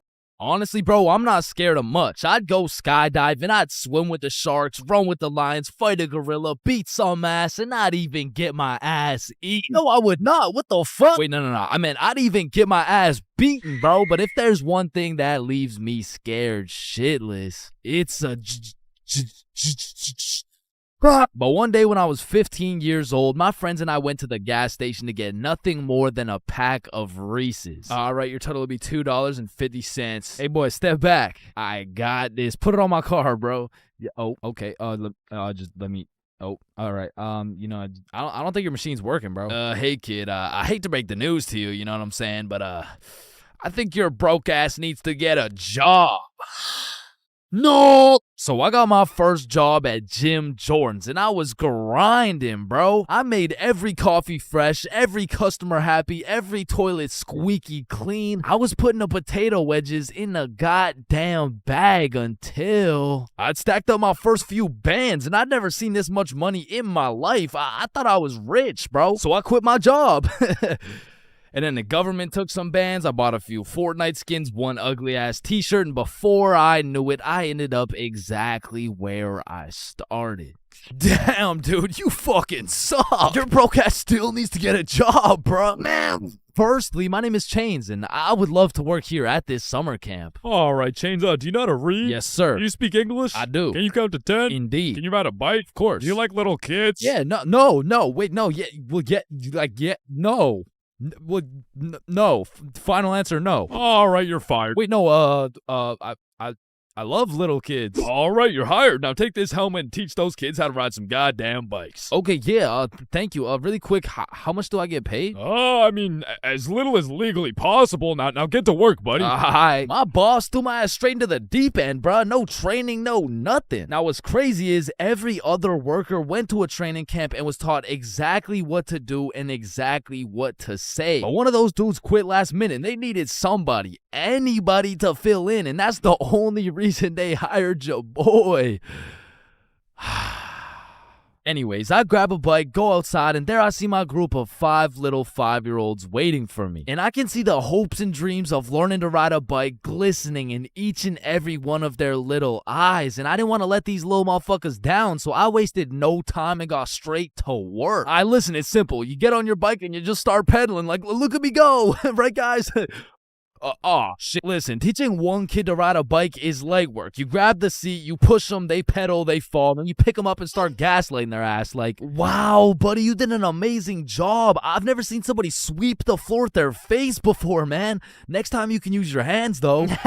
Thank you. But the real problem is having 5 different kids with 5 different personalities and skill levels. Because the first kid was named Miles, but he couldn't ride a bike for 5 feet. Then we had a kid named Noah, who didn't know a single thing about how to brake. Parker, who couldn't park for shit. We even had a kid named Noel, but his little ass couldn't stop taking L's. In James. But it was just one motherfucker, bro. Like, why is your name plural, bro? Where's the other one at? So my group's out here looking like 5 chimpanzees on bikes with one bigger chimpanzee supervising them. And I look over at my coworkers' groups, and these motherfuckers are out here biking in perfect unison, weaving through cones. I even seen a little kid doing no hands, bro. Hey, James, look, no hands. Oh, shit. Oh, shit. Oh, shit. Hey, James, look, no teeth. So after painting the pavement like Picasso, we get under the shade for some lunch break. And talking with these kids was such an interesting experience, bro, because since I was their biking instructor, they just assumed I knew everything, bro. Hey, James, why is the sky blue? Shit, I mean, it just... And we even decided that it'd be a Monday today. Oh, that was definitely Abraham Lincoln. Why does my sandwich taste like pennies? That's the taste of blood, my boy. What's the biggest number? Infinity. How old are you? What time is it? 12:37. And why do my parents wrestle without any clothes on? Yeah, mine too. So, okay, time to get back to riding bikes, bro. But this time when we got back out to riding bikes, I set up a cone drill. All right, group, lock in. Here we got an easy cone drill. You know what I'm saying? I'll show you how it's done. So you just want to go through the cones just like this. You know what I'm saying? I like to call this drill. Oh, fuck. Wait, what's it called? I don't know. I think it's called fuck. Are you sure? Fuck. Yeah, nah, it's definitely called fuck. Well, that's a weird name. Okay, who's gonna fuck next? Yeah, bruh. I'm not gonna lie, I dead ass fell. Like, there was no type of biking test in order to get the job. All they asked is if I could ride a bike, and I can.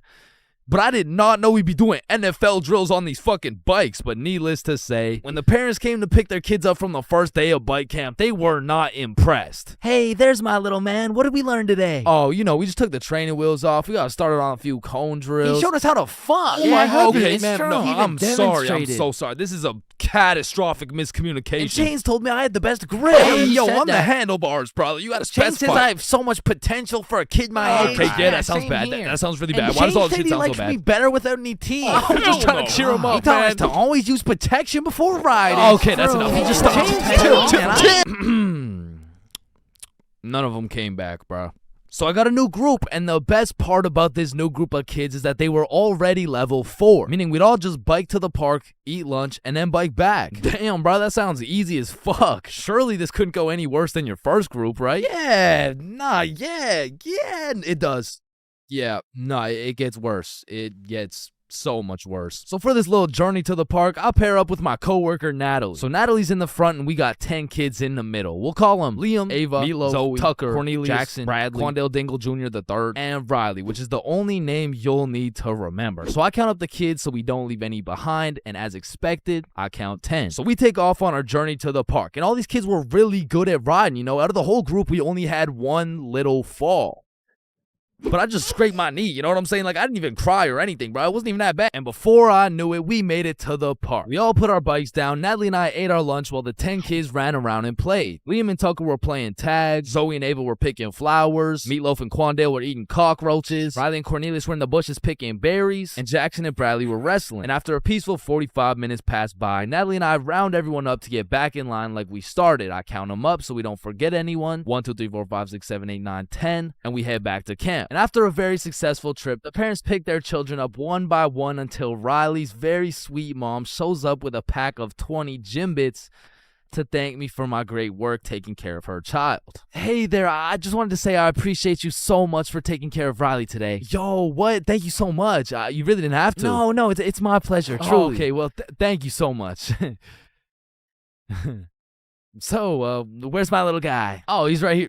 My heart drops straight to my stomach, bro. And as I'm looking around for Riley, I'm trying to recall the ride home, and I genuinely just don't remember seeing Riley at all. And that's when I remember I last saw Riley playing in the bushes. And this is when my heart goes back from my stomach and drops down to my testicles, bro. To this day, my heart has never dropped so hard. This woman trusted me with her son, and I don't know where the fuck he is. So, where is he? Man, that right there is a great question.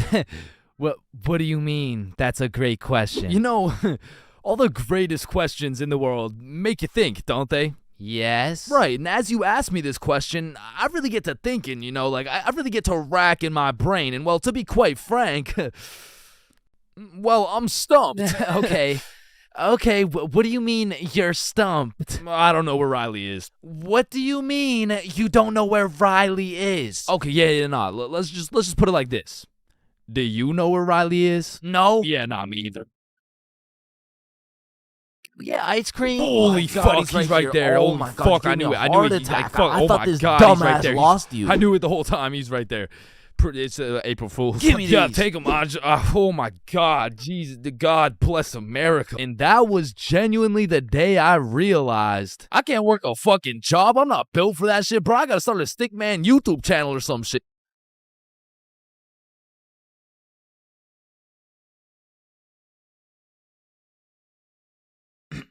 All right, class, today we're going outside for a run. But it's literally 0 degrees. Oh, Chains, don't be a bitch. It's not even that cold. See? I told you guys it's not even that cold. Yeah, for you. Cause you're out here dressed like the Michelin Man. High school PE is something different. And every PE class has 5 different types of people. Like the group of kids who just stand in the corner and occasionally get sniped in the head with a dodgeball. Or the kids who participate and make sure everyone is included. Or the legend who's chilling on Instagram. Yeah, he follows at ChainsFR. There's also the dude who just never shows up. And of course, we got the sweats. These motherfuckers treat PE like they're in the military. These motherfuckers treat PE like they're training for the Olympics. These motherfuckers treat PE like they're gonna get scouted to the league. Which is honestly just funny as hell because, let's be honest, 85.7% of the class doesn't even want to be there. So you'll have some innocent souls zoning out during a basketball game, and all of a sudden they'll be getting posterized like they're playing against Ja Morant. Yeah, bitch! I mean, these kids will come out of PE drenched in sweat, breathing heavy, and with a smile on their face, knowing they dropped 104 points on some kids who have never touched a basketball in their life. And listen, don't hate me, but I do understand the appeal of sweating your balls off in PE, because I too once participated in the sweaty activities. Ow. I know, but there's just something so exhilarating about hearing the snapping of an unsuspecting freshman's ankles. But as I matured, I realized there was only one thing better than shitting on random students, and that was shitting on sweats. I became the anti-sweat. I would act like an innocent soul waiting to get posterized, but when the sweat would come in trying to end my career with a windmill dunk, I stuffed that boy like a Thanksgiving turkey. Pause. And don't get me started on the fitness gram pacer. Whoever created this legal form of torture will catch these hands. Oh, Chains, no, I heard he sadly passed away a little while ago. You could be having a good day and you'd pull up to PE like, hey bro, you know what we're doing today? I'm not sure, but I think we're playing soccer. No, it can't be. Alright class, today we will be doing the beep test. Fuck.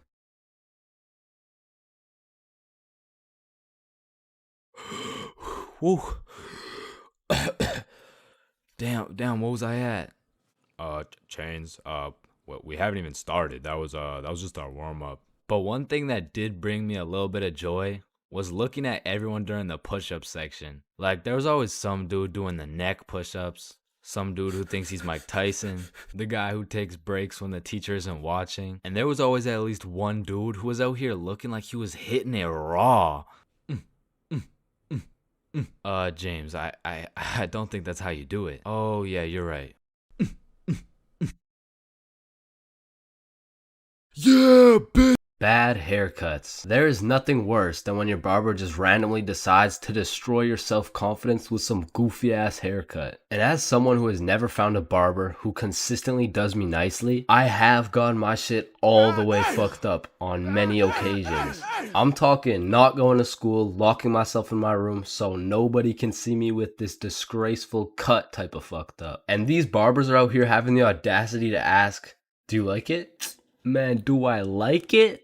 Yeah, bro. I love it, bro.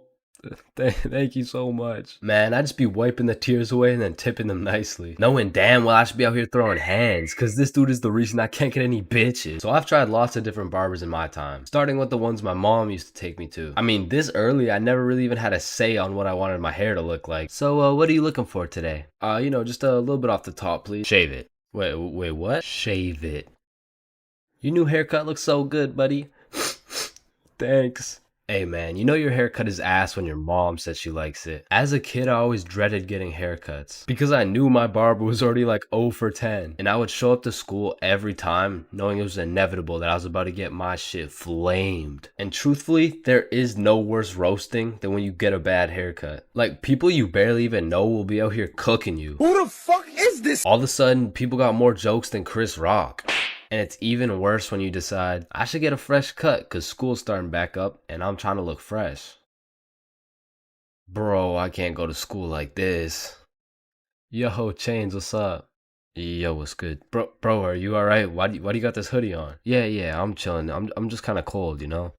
Bro, it's 32 degrees. And man, there was this one time that I still think about every time I fall asleep. Me and my friend go to this barbershop that I'd been to once before, and last time they did me quite nicely. So we head in, I sit down in the chair. Hey, how you doing? I'm good, how are you? Yeah, I'm good. Have you been here before? Yeah, I have actually. Oh, I remember you. Same cut as last time? Yeah, exactly. So what's new, man? Nothing much really. What about you? You know, I've just been working. Oh yeah, respect. So, how's your dad doing? This is when I knew something was terribly wrong. Bruh, I don't got a dad.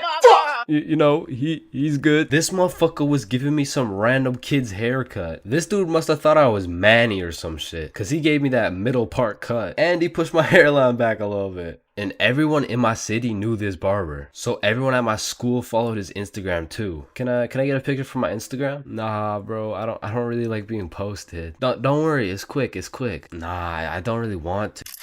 This dude caught me lacking so bad and broadcasted it to everyone in my city. Fuck, bro, I should throw hands with him right now.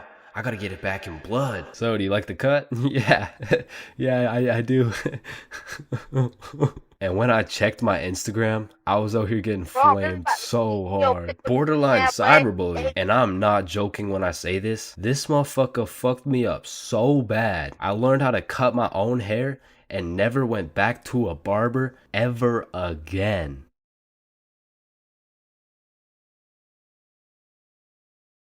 Awkward conversations. We all know them and we all hate them. Hey, how are you? Oh, I'm good. How are you? I'm great. How are you? You already asked me that. Damn, you right. You right. You right. So, how's your day going? My pet frog just died. Damn, that's tough. I found myself taking the most inconvenient routes to avoid an awkward conversation. Like, I can't really explain the feeling of an awkward conversation, but it's just mildly uncomfortable. Like, I would compare the discomfort levels of an awkward conversation to wearing wet socks. Like, it's not the end of the world, but let's keep it real, no one wants to wear wet socks. And honestly, I would take a slightly inconvenient path if it meant I would not have to wear wet socks. Also, I feel like there's some other situations that are in the awkward conversation family that I also hate. For example, the handshake fist bump dilemma. Yeah, it was nice seeing you. Yeah. Oh, fist bump. Oh, no, sorry. No, I don't. Yeah. God damn it. After you experience one of these bad boys, you'll be thinking about it cringing for the next hour. And if you're anything like me, you might even lose some sleep over it. Man, why the fuck didn't I go in for the handshake, bruh? Obviously it was a handshake. And what about the good old you said goodbye to the person you're talking to, but you guys both walk the same way situation? I mean, this situation is the perfect way to ruin a smooth conversation. Yeah, man, it was really nice to see you. Yeah, for sure. See you later, bro. All right, peace out. All right, bye. Yeah, bye. Shit, we're still walking the same way? I'll just turn this way so it's not awkward. Man, what the fuck? And even if I say goodbye to someone and we're still in the same general location, I will avoid them at all costs. Like once me and my brother were chilling at Walmart and we saw one of our neighbors, so we talked for a little bit, you know, said our farewells and went separate ways. But when it came time for me and my brother to check out, we saw the same neighbors checking out. And we were up in the Walmart looking like we were playing Assassin's Creed in real life. It's clear. And of course, I can't forget about awkward silence. Yeah, that's funny.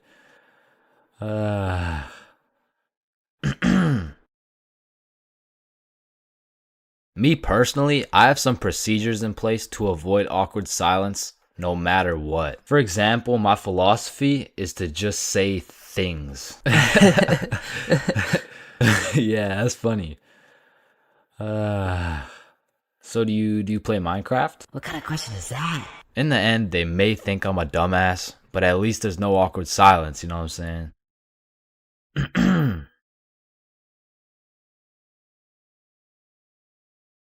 There's a lot of awkward things in life, like the handshake fist bump dilemma, or waving back to someone who is waving to the dude behind you, or the you too situation. Enjoy your meal, sir. Thanks, you too. Actually, wait, no.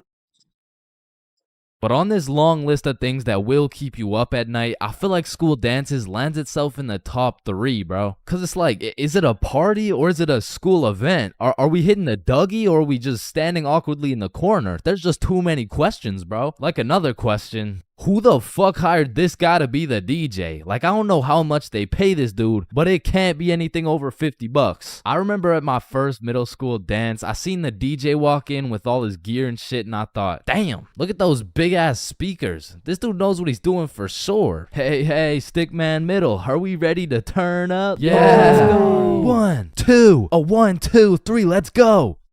So I walk over there to give bro some song requests that he so desperately needs, and as I walk up to this dude's expensive ass setup, I look down at his laptop and this motherfucker's on Spotify and he's moving around the volume slider like he's doing some shit. Like, bro, I could have done this shit for free. Nah, trust me, bro. I know what I'm doing, dude.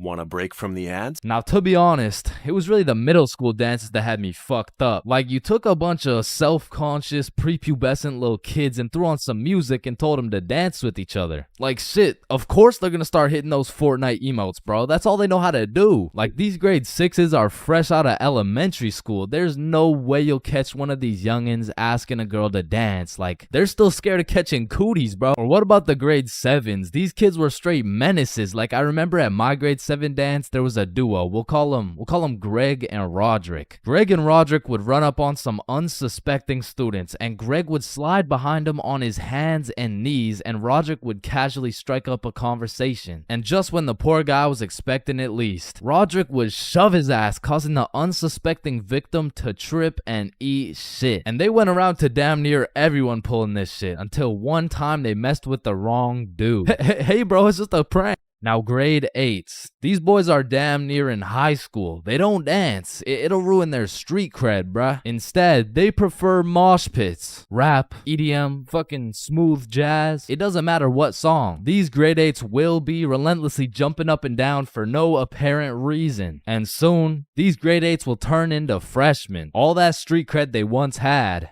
gone. If you push one of these freshmen into the middle of a dance circle, he'll stress so hard he'll start malfunctioning and hit those fucking Fortnite dances again. Now, grade 10s. Most of these grade 10s are a little self-conscious, but if you throw one of them into the dance circles, let's go, Michael. Let's see it, let's go. Guys, what? I don't know how to dance. Just Michael, let's go, Michael. Well, I guess I can bust out a few dance moves. All of a sudden, dude's got moves like Jagger. Come to find out, bro's been practicing for this moment in his room for months. So once these grade 10s soon become sophomores, those YouTube tutorials start paying off for real. And if they're lucky, they might even catch some cooties, bro. And these seniors just simply don't give a fuck. Bro, watch this. I'm about to hit the worm. What? You know how to hit the worm? No. Damn. And I'm not done flaming this fucking DJ. Like, this dude be leaving my balls more blue than Squidward. Pause.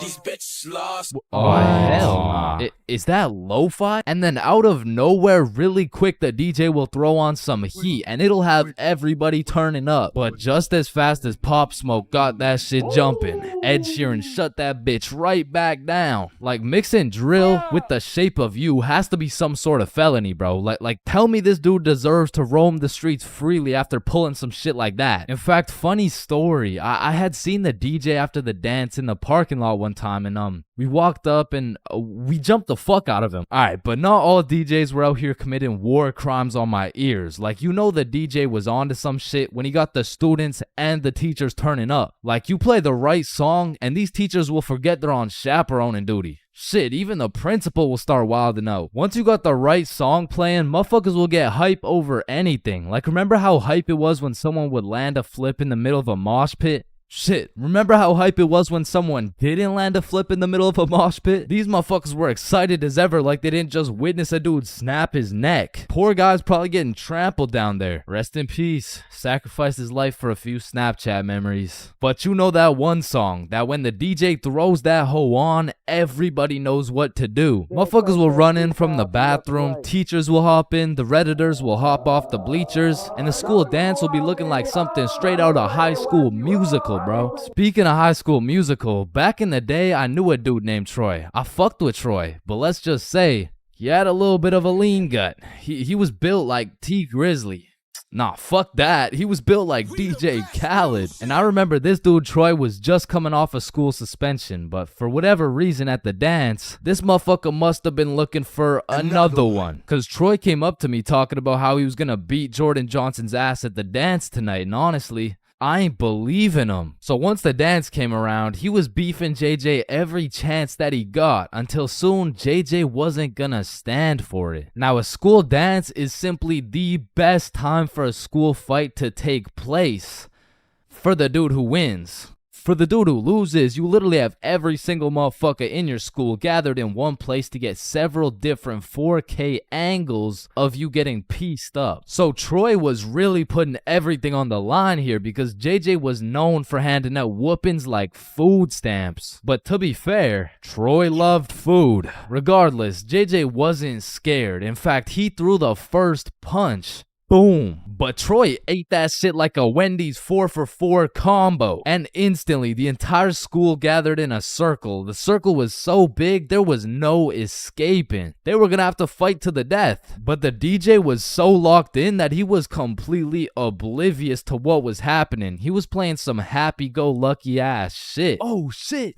Ooh. Damn. Yo, Get his ass. let's go. Beat his Go, ass, Troy. JJ. Yo, shit. I'm Jordan Johnson. Now, the moral of that story is don't get into a fight at the school dance. Unless you know you're gonna win. Now, on another note, asking someone to dance is a very important topic when it comes to school dances. Now, girls, I'm sorry, I can't help you with this one. I've never asked a dude to dance before. But boys, shit, I can't help you either. I'm like 0 for 15 with this shit. But I do know someone who can. I'm talking about the homie Bob. So, Bob, how do you ask a girl to dance? Watch and learn. Is this motherfucker moonwalking right now? Oh shit. Oh, what the fuck?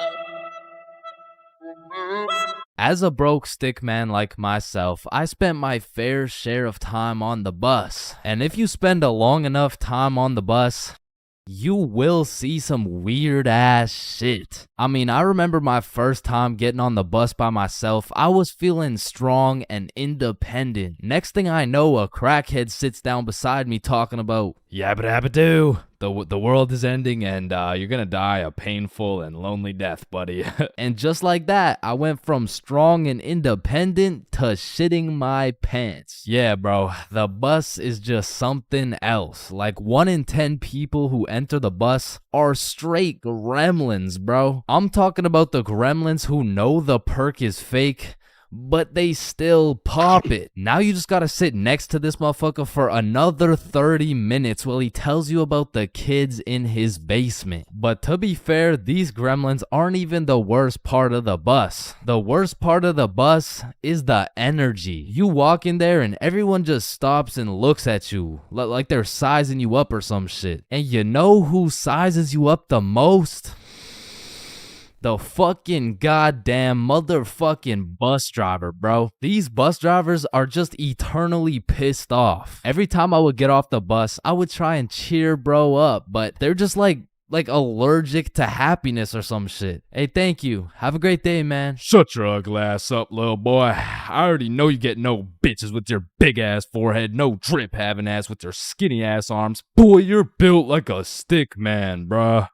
Damn. Hey, bro, there could really only be 2 reasons why these bus drivers are so mad all the time. Either they had a demon villain origin story where they were abandoned as a child and never shown any form of love until one day. In freshman year of high school, Timmy met Linda. Linda was kind, smart, beautiful, and she paid attention to Timmy when nobody else would. Timmy asked Linda to be his girlfriend, and she said yes. They dated all throughout high school, and they even got into the same university so they could be together forever. Until one day, when Timmy's world was flipped upside down. Timmy found out Tyrone had been laying some mean pipe on Linda this entire time. Everyone in Timmy's school made fun of him. Timmy could not let this slide. So he called out Tyrone to run the ones in front of the entire school. And without a single word, Tyrone winds up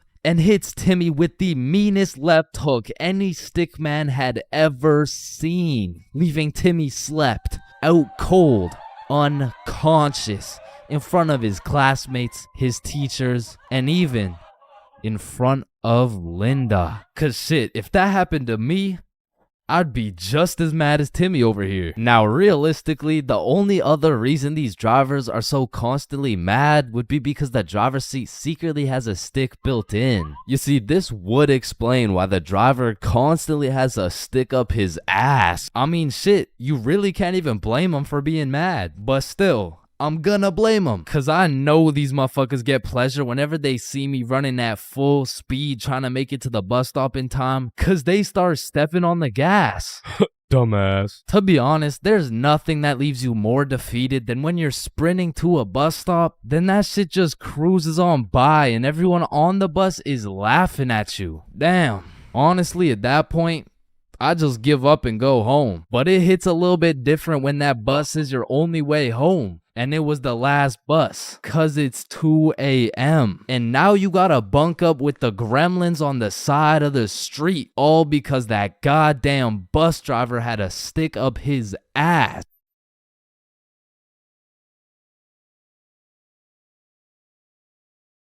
Aw, can I pet your dog? Yeah, for sure. Aw, what's your name, little guy? His name's Ben. Ben? Aw, he's so cute. I just wanna punt that motherfucker.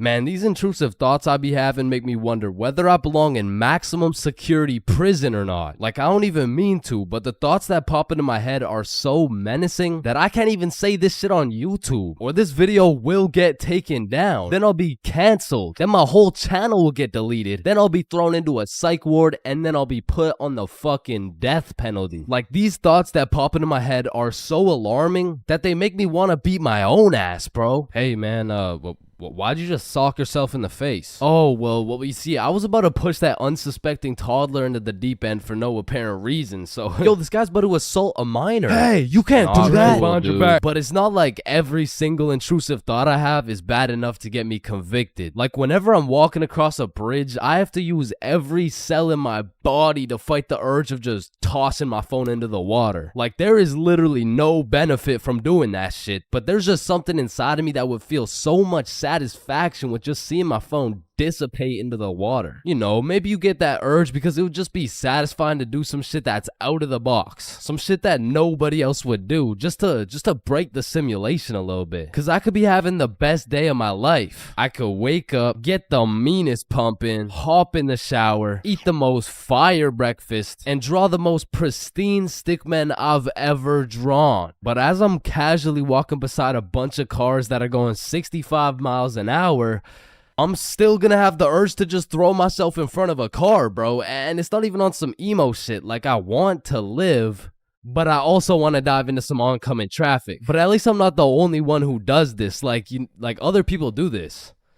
Right? Like, it's normal, right? But half the time, an intrusive thought will just be to do some goofy shit. Like, you're just forced to imagine the consequences of what it would look like to start throwing it back on a Tuesday at 2:41 p.m. And every once in a while, you'll just be chilling, and you'll witness a motherfucker fall to the intrusive urges. What are you get along the table, bruh? Shit, he let the intrusive thoughts win, man. Now, I don't even know if these count as intrusive thoughts or not, but as a dude, when I'm walking down the street, I'll just be going on with my day chilling. Then all of a sudden I see a car and I'm like, if I don't make it to that tree before this car, I'm gonna die.